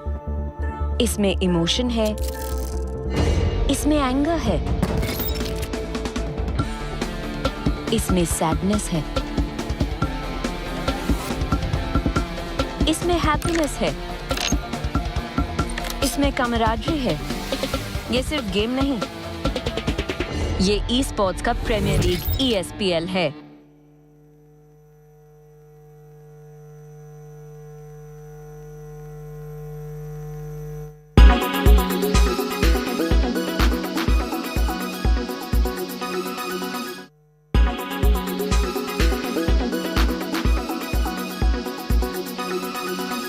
Make your media plan smarter with India Today Live TV on your connected devices.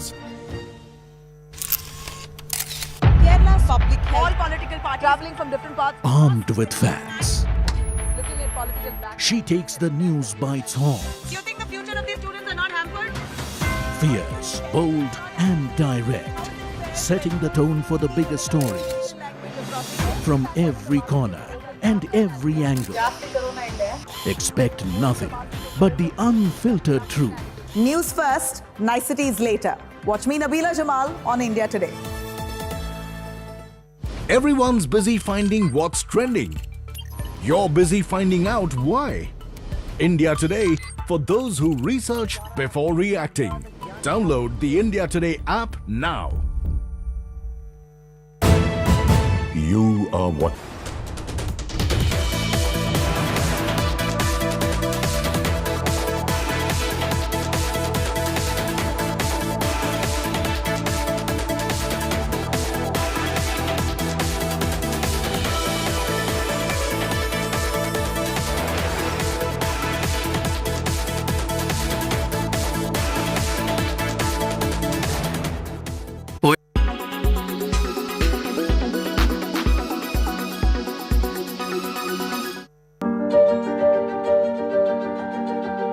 NASA beamed doctors into the middle of the International Space Station while they were physically on Earth. This might seem like a scene from a sci-fi movie, but this technology now exists. NASA tried this new method to ensure medical help is provided to people in adverse situations. This is being called the first holoportation handshake from Earth in space. So what is holoportation and how does it work? According to NASA, it is a capture technology that allows high-quality 3D models of people to be reconstructed, compressed and transmitted live anywhere in real time. When these images are combined with mixed reality displays such as HoloLens, it allows users to see, hear and interact with remote participants in 3D. The technology gives a feeling as if the person is right in front of you. NASA says that the technology could be highly effective in deep space where communication lag is a major problem due to the immense distance between Earth and other objects.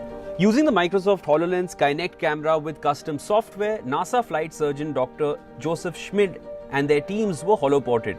They interacted with astronaut Thomas Pesquet in a two-way conversation. Holoportation is not new. It has been in use since at least 2016 by Microsoft. But this was the first use in such an extreme and remote environment as space.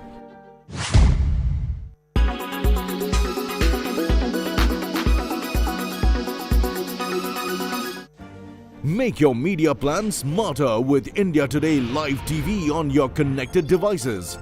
Amplify your brand with 100 million smart internet viewers. To advertise, mail us at sales@aajtak.com.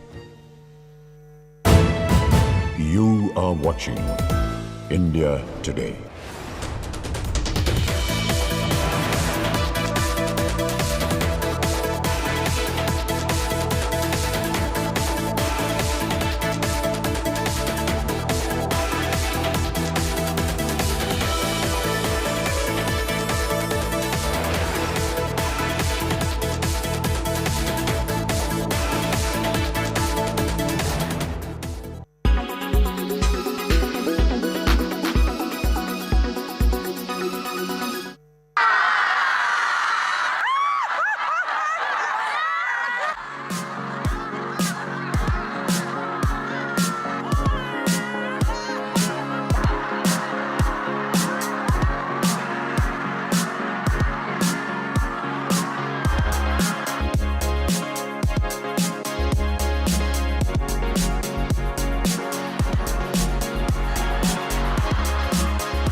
Laughter yoga is a unique concept where anyone can laugh without using jokes, humor and comedies. We laugh as an exercise combined with deep breathing techniques from yoga that brings more oxygen and makes you healthy and more happy.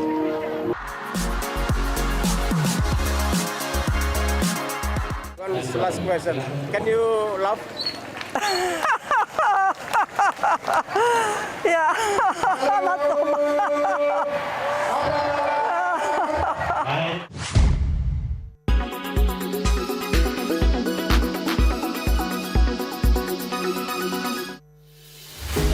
With every sunrise comes new beginnings, new opportunities and new stories. And that's why we're first up.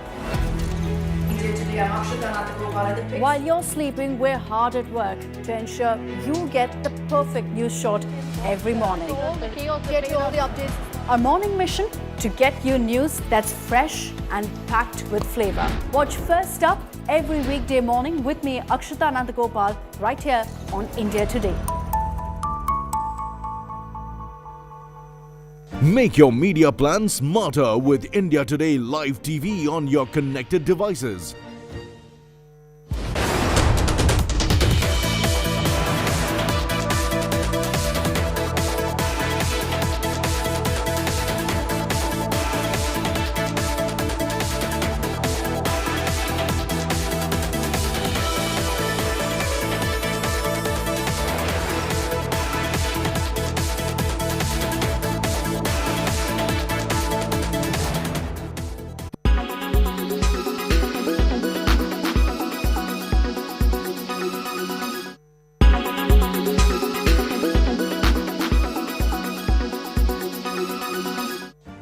Make your media plan smarter with India Today Live TV on your connected devices.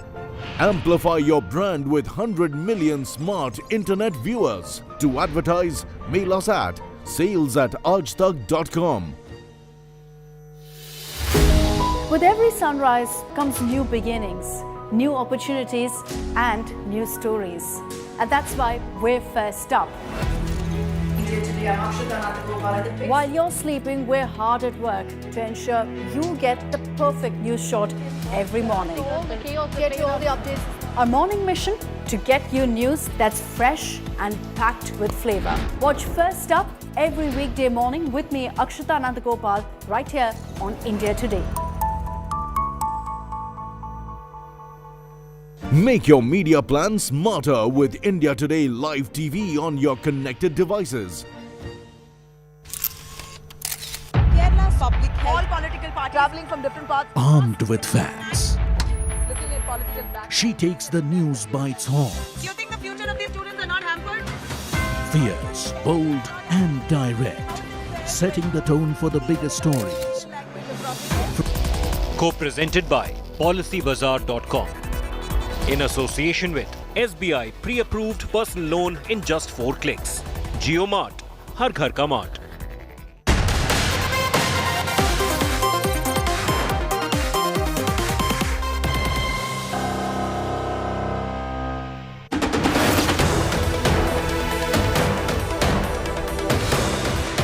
Madam President Draupadi Murmu.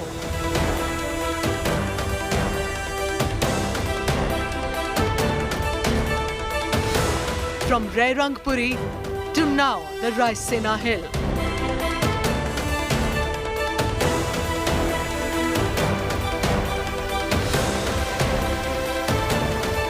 A tribal, a woman. She is India's 15th president.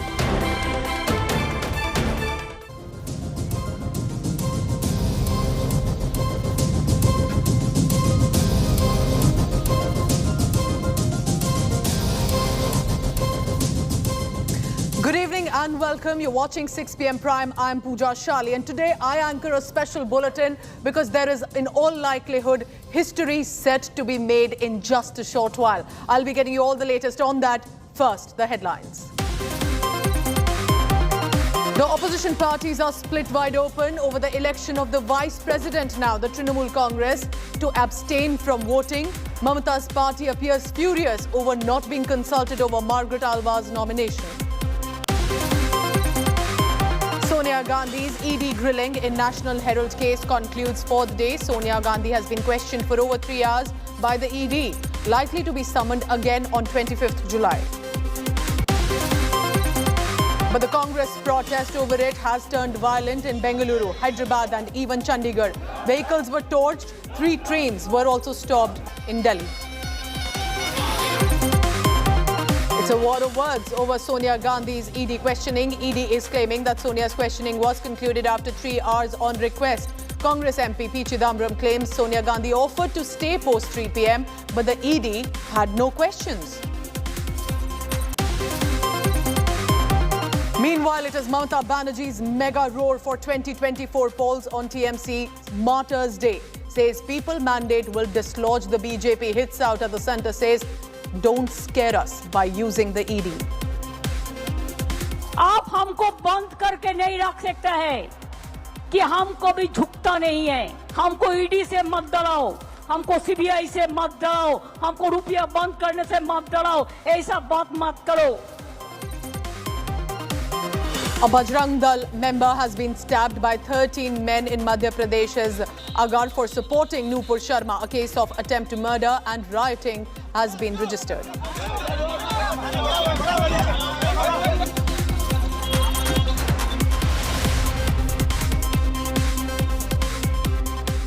She is New India's Draupadi who can dream, and her dream will come true in the democracy that India is.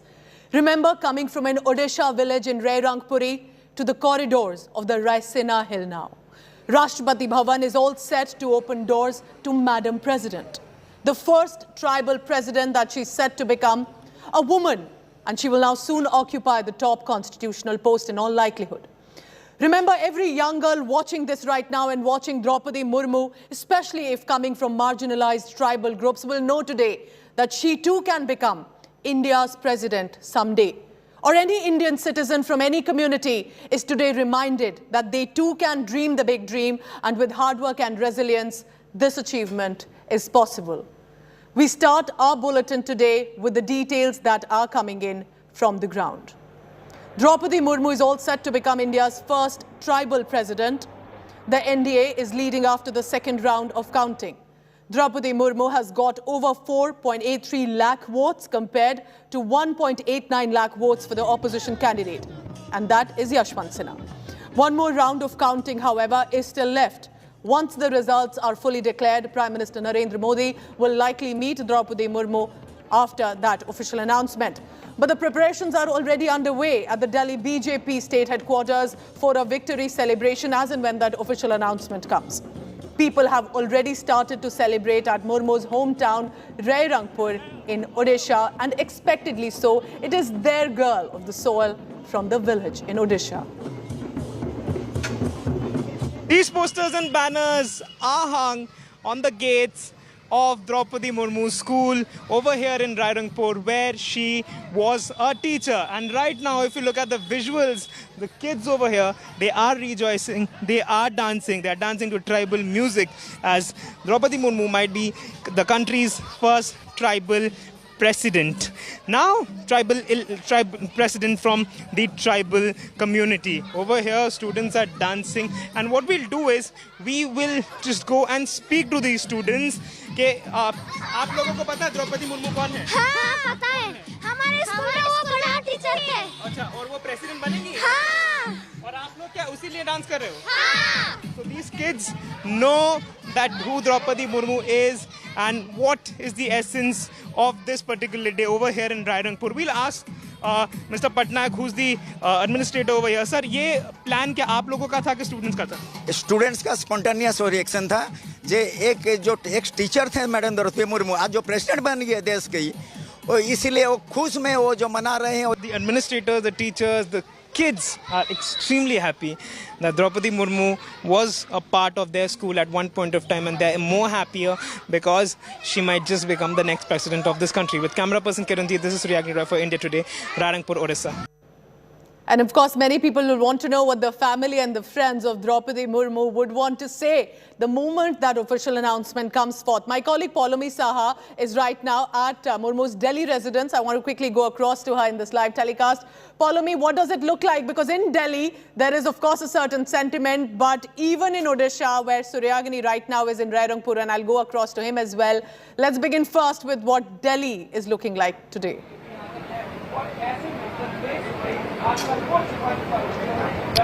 That's right. The BJP, of course, is planning a mega celebration for, of course, the results which will be declared in a short while from now. Pooja, as you can see, the arrangements have been made over here.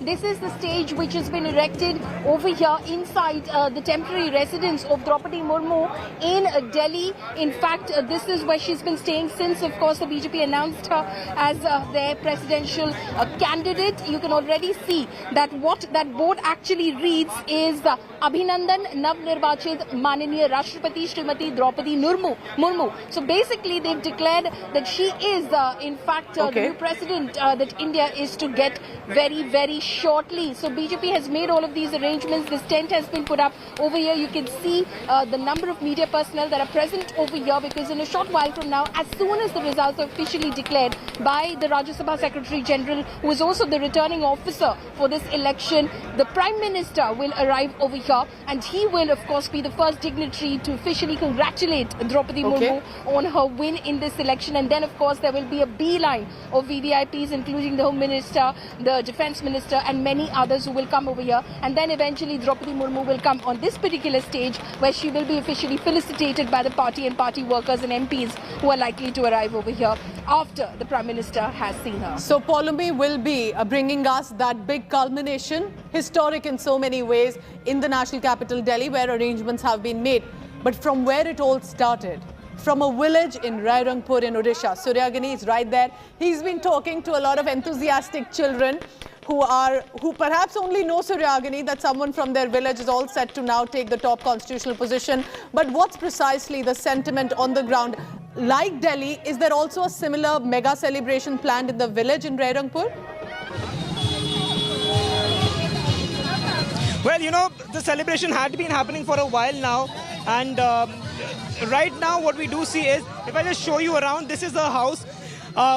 A lot of people have left because they want to conduct a Tiranga rally when the result is declared. But right now, what you will see is a lot of women, mostly from the nearing houses, be it over here or in and around. I'll just go and speak to them. Didi, Draupadi Murmu शायद राष्ट्रपति बन जाएंगी. ये सुना है आप लोगों ने? हाँ. और ये इसीलिए क्या सब सच के यहाँ पे आ गए हो? हाँ. ये आप लोगों ने कभी बात की है? जानते थे द्रौपदी जी को? हाँ, हम जानते थे। कैसी थी वो, मतलब रिलेशन कैसा था? मतलब हम लोगों का घर है ये, इसी पास में ही है, इसीलिए हम लोग अप्रोचेबल थी, बात करती थी लोगों के साथ? हाँ, बहुत अच्छी थी दीदी। हाँ। See, a lot of kids are also there. I was speaking to kids in the morning. Then we spoke to a lot of adults. Draupadi Murmu कौन है जानती हो? Draupadi Murmu? राष्ट्रपति. Okay, you got that answer, Pooja. Draupadi Murmu कौन है? And the answer was Rashtrapati. So this is the emotion. This is the emotion that I have been seeing since last evening, ever since I came over here, and everyone, irrespective of their political thinkings or ideologies, they believe the fact that Draupadi Murmu has done a lot for this particular area of Rairangpur, and her journey from Rairangpur to Raisana Hills is a duly apt one, and she deserves it. This is what everyone one in this can only village imagine, thinks so. Suryagni, isn't it, that for the Santhal tribal community, what would it mean for this moment? While, opposition has been attacking that perhaps the president position doesn't mean much, ask the community there in Odisha what a historic moment it actually means for them to be represented at Raisana Hill. Paulumi Saha at the Delhi residence, where there's also a mega celebration being planned by the BJP because they had come forth as NDA and mentioned and nominated the candidate. But Paulumi, for a viewer also, while Yashwant Sinha was perhaps a more visible name as a former minister in the national scenario, Draupadi Murmu is also just not a person who's been brought as a mention. She's been an MLA, a governor, formerly a teacher as well. She's had her share of struggles and hard work to reach where she has today. Absolutely. Draupadi Murmu's may have been a low-profile career or a life which many may not have known before, of course, she was announced by the NDA as their nominee for the presidential elections. But Draupadi Murmu's career, one, has been blemish-free. It has been completely clear of any sort of controversy. And she's grown from, the very humble beginnings where she started from in terms of course, first being, of course, a teacher, the way she completed her education in itself is quite commendable, because there were only, Suryagni has been reporting as to how limited the facilities of education were in Rairangpur, where she, of course, hails from, in Mayurbhanj district of Odisha. So she had to then go to Bhubaneswar in order to complete her education. Then she became a teacher, then, of course, a councillor, and then, of course, entering the Odisha Legislative Assembly. And she was also a minister in the BJP-BJD government, which was in power for a few years. She also held a cabinet berth in that government in Odisha as well, before, of course, the BJP then, of course, moved her as governor of Jharkhand. Many, in fact, spoke about the sort of support that Hemant Soren, who seemed to be part of the, opposition camp, has given to, of course, Draupadi Murmu. The fact is that many talk about the fact that she is the tribal woman, and hence Hemant Soren, in fact, extended his support. But also, what many within the JMM camp will tell you is about the fact that Draupadi Murmu, despite her low profile, has a voice of her own. So even when she belonged to the BJP, and the BJP, of course, made her governor of Jharkhand, when the BJP government was in power in Jharkhand, Raghubar Das. And Paulami, as we talk of politics right now, apart from this journey, personal to Draupadi Murmu, there's already massive politics with the counting that's coming up. We have some big news coming in. Let's cut across to that, because the Bharatiya Janata Party has made a big claim on the presidential election, of which counting is currently underway. Top BJP sources are telling India Today. 17 opposition members of parliament, 17, have cross-voted in their favor, in the favor of Draupadi Murmu, even if the opposition parties had, remember, mentioned and nominated the name of Yashwant Sinha. The BJP had calculated 523 member of parliament votes that were expected to be polled in their candidate's favor, but she's got 540. They were expecting 523. They've got 40 as the counting is now taking place across the country. And we have big news that has come from the political corridors as well. I want to quickly take that to Paulumi as well. Paulumi, it will also be very interesting, because even if the NDA was expecting a victory with Draupadi Murmu, if the opposition has in fact voted for them, for Draupadi Murmu and not Yashwant Sinha, it shows the opposition is in complete disarray.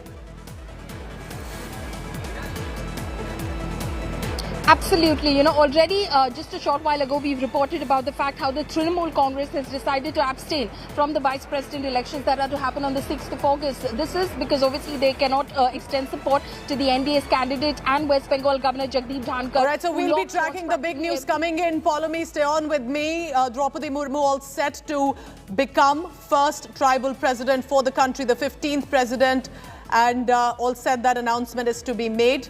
I want to now quickly go across to our news director Rahul Kamal with the special telecast. Rahul, over to you.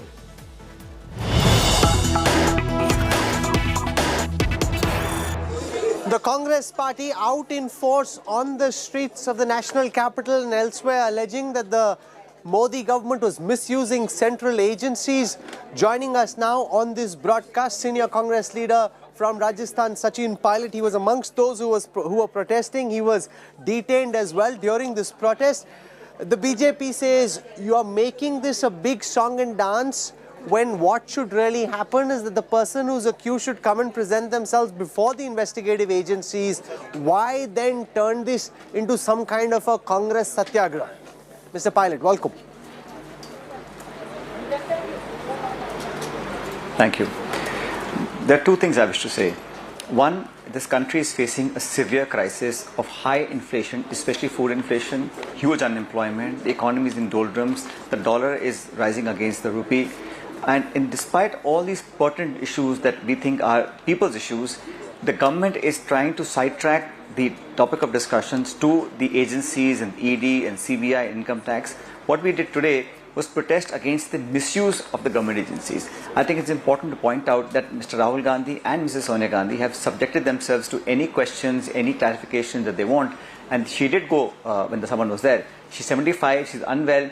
They could have come home to take a statement. But anyway, she went there. Point is that if you're in opposition of the BJP and the government of India, then all hell will break loose. They will try and demoralize you, try and point fingers at you. The idea is to not allow the voice of the opposition to muffle the voice of anyone who opposes the government of India. That's the clear track record of these agencies for the last 7 years.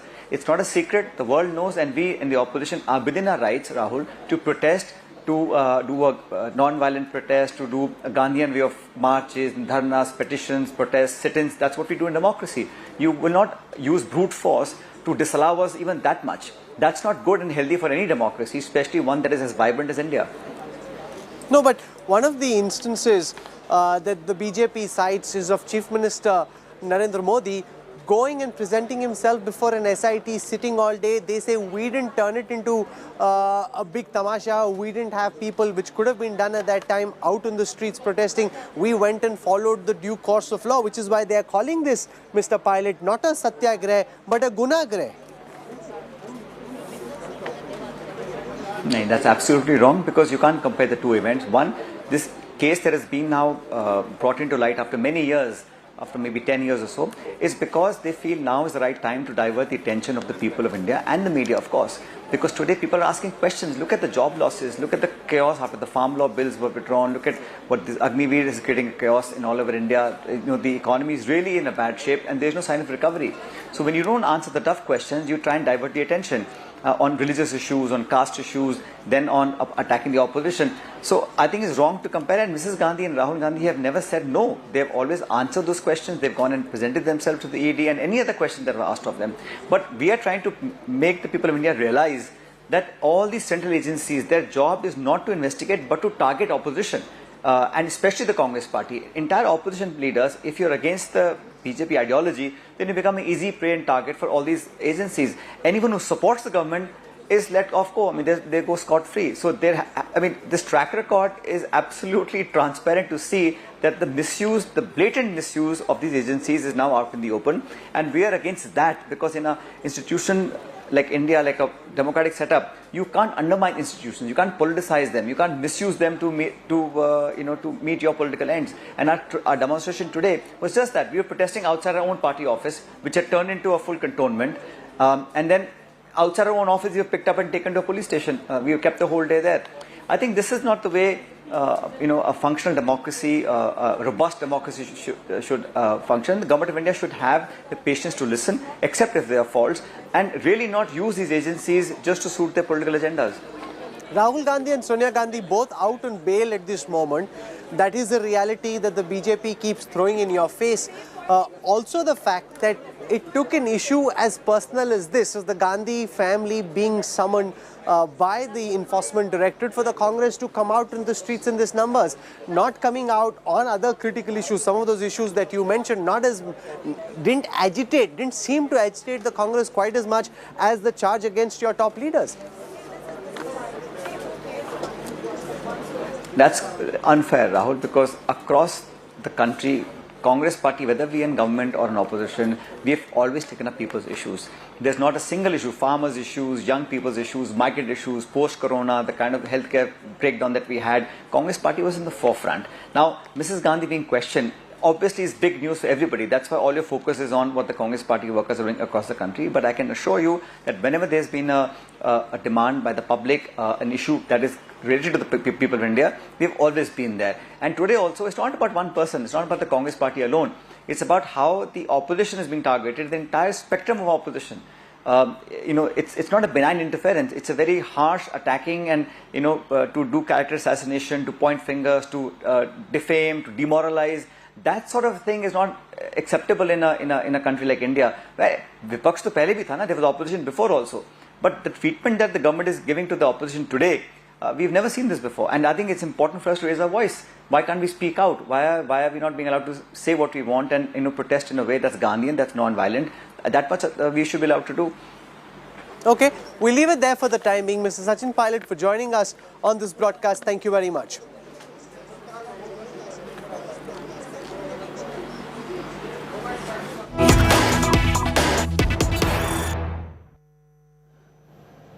So right now we go back to the announcement that's all set to become in just a short while. Draupadi Murmu set to become India's first tribal president. These are the latest visuals coming in on your screen, because remember, the Bharatiya Janata Party has planned mega celebrations to come forth and of course express how the candidate that the NDA had put forth has now managed to become the president. Now the counting is still on.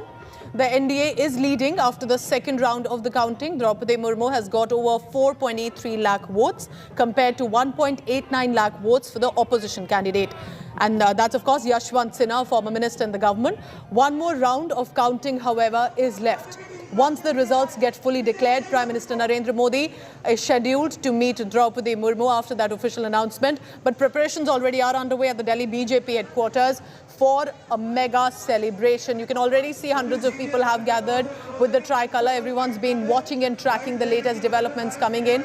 And of course, there will be a loud cheer and celebration expected, a lot of laddus and mithais to be relished once the announcement is made. But there are celebrations that already have started in Odisha, from where Draupadi Murmu hails from the Rairangpur village specifically, that is her hometown.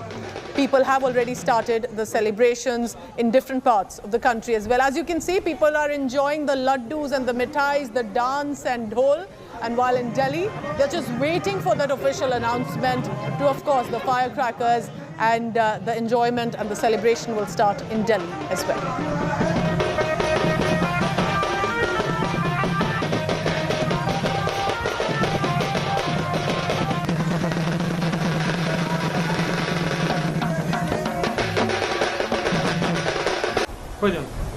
Remember that while Yashwant Sinha was the opposition's presidential candidate, it was the BJP clearly one by one also making a very strong pitch. Even whether it was to the Biju Janata Dal, the Odisha chief minister, to other parties as well, one by one they managed to get numbers on their side. But now it's even got very interesting. The BJP is now even claiming that they were only expecting 528 votes of the members of parliament. By now, it appears to have gone to 540, which means they have witnessed an unexpected jump. And the BJP believes that it's likely coming from the opposition camp for Draupadi Murmu. Now, just to give you a background, remember, Draupadi Murmu has been a former teacher. She's been a former MLA, a councillor. She definitely has rich experience in administration and governance as well, because she's been a governor of the state of Jharkhand. And the state has progressed under her leadership as well. But the fact is that for a tribal leader from Rairangpur in Mayurbhanj district of Odisha, which is close to the Jharkhand border, for her to now become the president of the country, Just imagine how inspiring it is for thousands of women and young girls, or anyone actually, whether it's from Odisha or Jharkhand or across the country, to know that anyone can possibly have this dream and walk toward it, and the doors will be open. You're looking at 3 visuals of celebration, but you're also looking at, I believe that is a previous visual of Draupadi Murmu being greeted at a public location. Now these 3 visuals clearly signify the happiness, and you know, one would want to say, sure, the BJP will want to celebrate, but is it just about a political party or the ones or other parties who are supporting Draupadi Murmu? But is it also about a general appreciation of representation at the Raisina Hill from the tribal community? And a woman, I must mention here, has worked her way up. The opposition may want to say with either Draupadi Murmu, or there may be critics saying that the president's position is a rubber stamp. But when a woman of the caliber of Draupadi Murmu, who's not only won consecutive assembly elections, has managed to brace her way up, also battling multiple personal challenges to reach where she has. Giving you a background about her personal life as well, Draupadi Murmu lost her 2 sons and husband in a personal tragedy. And yet she has managed to support and ensure that her daughter, the surviving daughter, gets the best education and upbringing, while she also involves herself in public life, getting elected one by one in assembly elections, becoming a Mantri. In fact, she was also in 2007, if I'm correct, the Odisha Assembly also had awarded her the Neelkant Award for the best MLA of the year. So she is a woman who comes from perhaps the most marginalized group and has worked her way up through struggles, and ensuring her courage and bravery is for all to see. So when you look at Draupadi Murmu, don't just think of a nomination that has come from the political corridors, which of course it is. There is a messaging that the BJP or the NDA is trying to send out. But after Ramnath Kovind, now Draupadi Murmu signifies that India is giving opportunities to one and all, and that needs political will, not fear or favor. Lovely scenes of dance and celebration by the supporters of Draupadi Murmu, many from the community she hails from. But the dance has already started. Look at this woman clearly enjoying herself, while the dhol and dhamaka around her is only beginning to start. And we're just waiting in the national capital, Delhi, where the political parties are also, specifically the BJP with the banners and the flags, for the official announcement. And just to give you a background, that the counting is currently underway. In the second round, Draupadi Murmu has been leading, but there's also one more round left for any official confirmation. Till now, what we know so far is that Draupadi Murmu, who's the NDA presidential candidate, has got 4.83 lakh votes. And Yashwant Sinha, who's the opposition presidential candidate, has got 1.89 lakh votes. So one more round is still left. The announcement of the previous round came just about a short while ago. And that is when the celebration started in Rairangpur in Odisha. We'll try and get our reporters also on the ground to help you understand the latest. But in many ways, of course, it is a political messaging by the NDA that whether it is a presidential candidate from the Dalit community like previously, or whether it is from the tribal community, that they will be putting forth names which talks of empowerment, aspirations, and importantly, inspiration as well. And for Draupadi Murmu herself, take a look at that. As many call her from the people who've known her locally as well in Odisha, that she's been simple, soft-spoken, but absolutely strong in her spirit as she has led herself in her public life. Remember winning 2 consecutive assembly elections, managing to become a minister, and she was also basically, just to give you a background, it was actually 1997 when Draupadi Murmu quit a government job, which is usually considered secure, to successfully contest a councillor's election in 1997, and that is when she also became a part of BJP's Scheduled Tribes wing. Then she got elected to Odisha Assembly, becoming Minister of State, Independent Charge for Commerce and Industry, and the Fisheries and Animal Resources Development Minister. Then she managed to get into the Assembly elections as well, winning it, becoming a part of the assembly.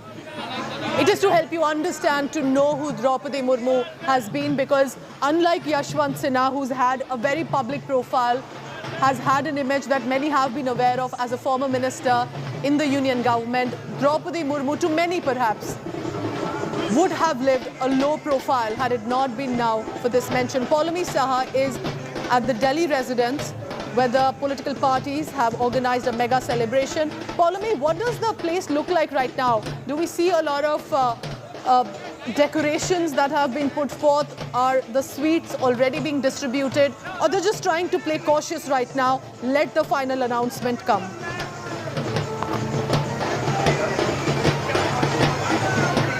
They are, of course, making arrangements over here, Pooja, for, of course, that grand celebration that they hope to have, and the grand felicitation program that they hope to have for Ms. Draupadi Murmu as soon as the results are declared. Obviously, they're very confident of the win that she is slated to secure for herself. And as you can see over here, that dais has been put up over there, and a chair has been put out over there on it, which, of course, Draupadi Murmu will be sitting on, and the big banner behind that throne, so to say, says Abhinandan Nav Nirvachit Mananiya Rashtrapati Srimati Draupadi Murmu. So clearly the BJP is absolutely certain who the next president of India is going to be, certain of their victory, and hence they've made these grand arrangements and preparations over here at the temporary residence of Ms. Murmu, which she occupied here in Delhi after she was announced as the NDA's nominee for the presidential elections on the 21st of June. She has been staying over here and, of course, campaigning across the country, trying to secure votes for herself, and it looks like she has secured more than enough votes for herself, not just from the NDA camp, and there could have been possibly some cross-voting from the opposition as well, securing and in fact making this victory for the NDA. Paulami, do tell us this, because you cover the Bharatiya Janata Party and the government also closely. What do you think has worked for Draupadi Murmu here? Because Yashwant Sinha was clearly in many ways the bigger known face. He's been a former finance minister in the government. He's been in the public life, at least in the sense that his image was comparatively well known compared to Draupadi Murmu for many. But what do you think helped the NDA clinch the numbers? And now they're claiming even the opposition here with regard to Draupadi Murmu becoming Madam President in all likelihood. Well, Pooja, to be fair, the opposition didn't stand a chance even before they announced their candidate. Why? Because the NDA's numbers were such that they were well poised to win this election already. They were falling short just by a few thousand votes, which clearly they got when they secured the support of the BJD and the YSRCP, to be precise. They got those numbers and they were comfortably poised and seated in order to ensure Draupadi Murmu's victory. So that definitely has been a huge factor as far as Draupadi Murmu's win is concerned. But as far as Draupadi Murmu's win is concerned, also why nobody saw any reason not to possibly, like if we speak to the BJD or the YSRCP, who are not officially NDA but have extended their support to the NDA's nominee, they will basically say that she, of course, is a low-profile political candidate. But the fact is that she, in fact, can be India's first tribal president, and that's a huge boost as far as society and how things are viewed is concerned. The fact that she in fact started from humble beginnings and worked her way up into the position that she is in today, where she is slated to become the 15th president of the country, that's a long journey that she's taken, which has been in fact bereft of any sort of controversy, any sort of ill decisions that she's taken. She's worked her way up and worked hard, in fact, in order to secure this position that she finds herself in today. So that is why the support that was extended by the BJD, by the YSRCP as well, and also by the JMM. Earlier when we were talking about this, everyone thinks Hemant Soren, of course, who's seen as a member of the opposition camp, him extending support to Draupadi Murmu is about the tribal factor. Well, it is importantly about the tribal factor, but also if you speak to people within the JMM, they will tell you that Draupadi Murmu, for however low a profile you think she has a voice of her own. She was a BJP member, and then she was made a governor in Jharkhand at that time, holding a constitutional position. But when the BJP was in power, Raghuvar Das was the chief minister, he sent her a few bills and she had objections, and she returned those bills on the objections raised by the opposition, which was Hemant Soren at that point of time, and she thought that they were valid arguments which were being raised by the opposition.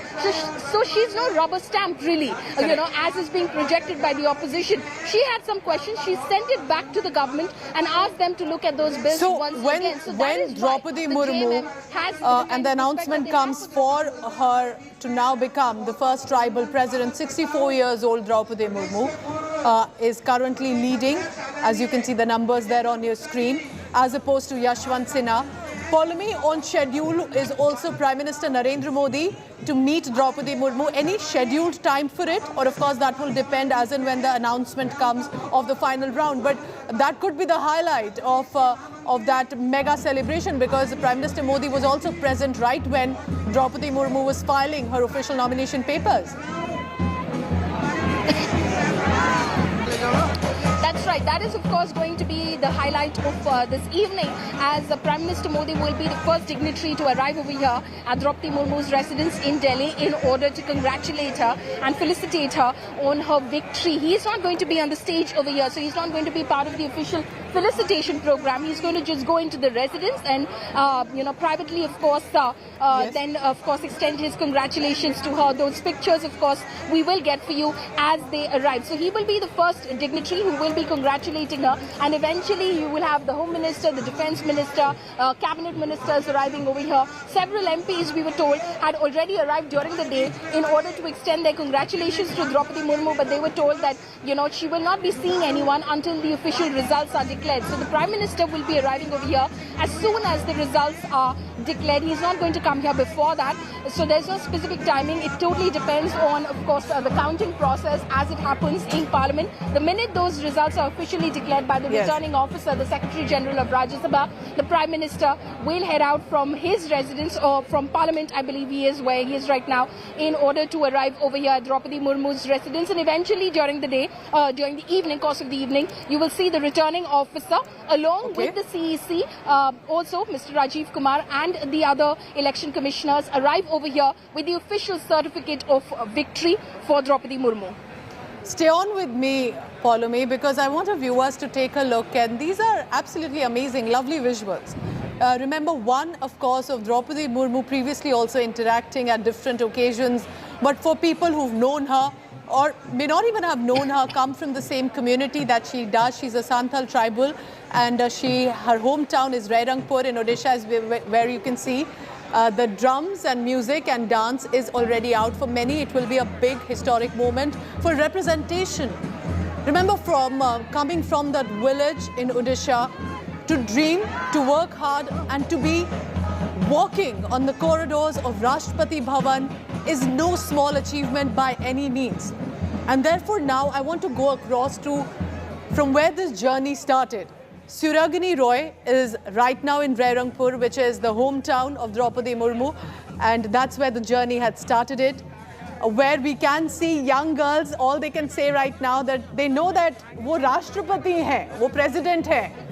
So that little realization perhaps not yet would be sinking in, but Suryagini, we understand they are preparing a mega celebration there, but do tell us about what does it mean for men, women, for people who have known her, not known her, but to know that it's their village today being discussed in national media and across the country, because a girl from that village is going to become the president of the country.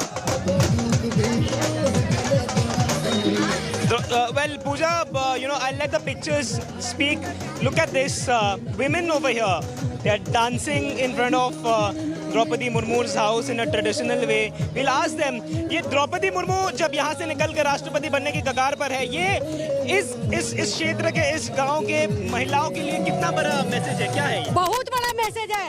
इस महिलाओं के लिए इतना बड़ा message है कि उन्होंने सबको प्राउड कर दिया कि मैं एक लेडी होके इतनी बड़ी पोस्ट पे हूँ, तो हम लोग सब गर्व करते हैं lady. I'll I'll speak to others as well. कितनी खुशी है द्रौपदी मुर्मू आपके यहाँ से निकलकर? बहुत खुशी है, बहुत खुशी। बहुत खुशी है। कभी मिली हो आप उनसे? क्या बातचीत होती थी? हम साई के सब बड़ा जात। So I didn't understand what she said, because that was their language, but the smiles, but Suryagini, their laughter said it all. Volumes, Pooja, and yes. As go ahead, the laughter Suryagini, says it all. Absolutely, you don't need to comprehend everything that the person speaks. These people are dancing. Look at, I just asked my camera person to just pan across and just show you.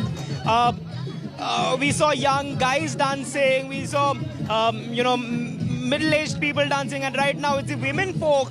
Yes. They're all house. They mostly they're from houses nearby, and all happy faces. And that is your little child, who was very, very happy when we asked her who Draupadi Murmu is, and her reply was Rashtrapati. This is the house of the president, right? Of the president candidate so far, and. So, Suryagini, is this the house where the Murmu family, so to say, still lives on, or is this a town that, or is this a house where the family had previously lived? See, this is the particular house. I'll ask my VJ to show you. This is the house where Draupadi Murmu and her daughter, her husband initially, the entire family has lived over here for a long, long time since, they came from Bhubaneswar and they landed up over here. Her husband was with Bank of India. He was a manager. The two sons who lost their lives early, and the daughter, everyone lives over here. Draupadi Murmu, until a month back, this was her residence where she lived with her daughter and her family and her brother Tarani Sen Tudu. So it's just time where we can tell that this particular house is the house of the next president of India, and the people over here, they have already chosen her to be the next president. It's just time which is just waiting for a confirmation. Back to you, Pooja. All right, absolutely fantastic visuals there, because remember, the cameras of national media wouldn't really reach a village there in Rairangpur, in Mayurbhanj district. And for a moment like this, it's all dance, fireworks and celebration for them.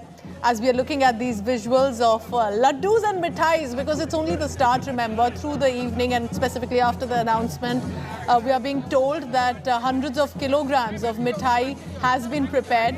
They're just waiting to unwrap the packages when the announcement has started. But the BJP leaders are already playing the drum.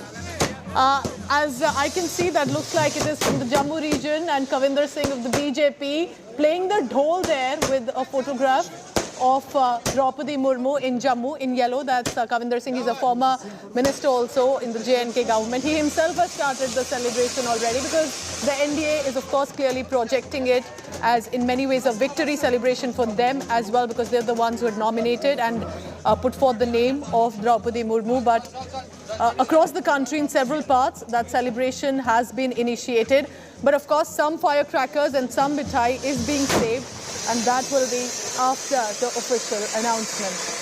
We're also looking at a previous visual of Draupadi Murmu at one of the public gatherings, because remember, as our sources are telling us on the ground, our colleagues are saying that till the time there's going to be an official announcement, Draupadi Murmu has decided not to be officially seen in public. She would want to wait for that opportunity. Prime Minister Narendra Modi and of course all senior netas of the BJP will be meeting her, but that's only once the final round of the counting that is over. Right now you can see the numbers on your screen with across the country the voting that's been done. Clearly Draupadi Murmu is right now trending with the numbers. Yashwant Sinha trailing there. But that was expected, because NDA does have more numbers in the parliament as well.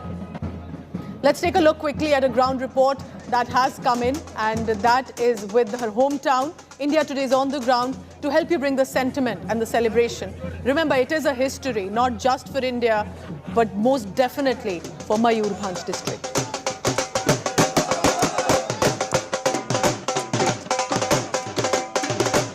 To know about the life and stories of Draupadi Murmu, India Today arrived at Rairangpur in Orissa. We met several people who told us various stories about this particular lady who was once the governor of Jharkhand. Now, be it her friends, her family members, her former colleagues, even people who worked under her when she was a teacher had various stories to share about her. Rairangpur in Mayurbhanj district of Odisha is proud to be the town that witnessed the rise of Draupadi Murmu. She worked here as a teacher before becoming a councillor, an MLA, a minister, and then governor. More than 280 kilometers from the capital of Odisha, this is where she built her life after her elder daughter passed away.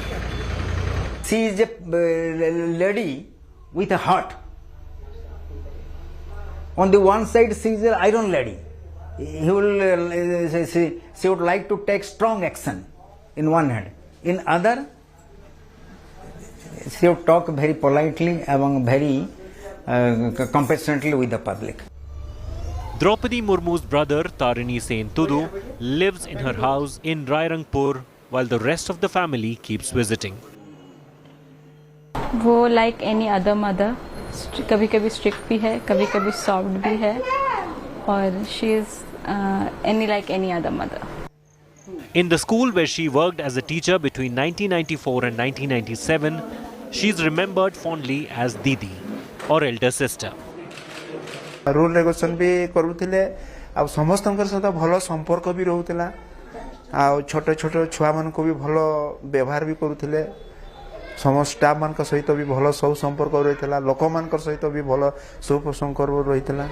The school premises that we see over here is also testimonial to the fact that before 1997, before she became an elected representative, she was a teacher.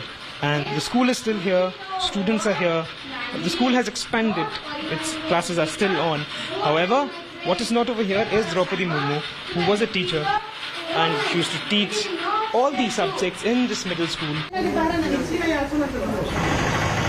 Nearly half an hour drive away is the village where Draupadi Murmu was born. Uparbeda village has changed since her childhood.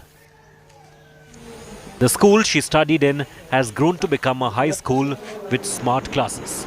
Back in the 60s, it was only a primary school. Draupadi Murmu had to leave the village of Uparbeda. The reason was that the school that she went to in this particular village was a primary one. That means it was there till class 5. And that is the reason why she had to leave for Bhubaneswar for further studies. In 2022, things have completely changed over here in this particular village of Uparbeda. Draupadi Murmu's native house is a well-constructed one compared to the kacha house of the neighborhood. हो रात में उन लोग phone किए थे तो मेरा हो रहा है राष्ट्रपति तो हम लोग को बहुत खुश महसूस हुआ. Draupadi Murmu is the second scheduled tribe candidate and the first tribal woman to have been nominated for the post of President of India. This remote village in Odisha waits to celebrate her journey to the President's house. With Surya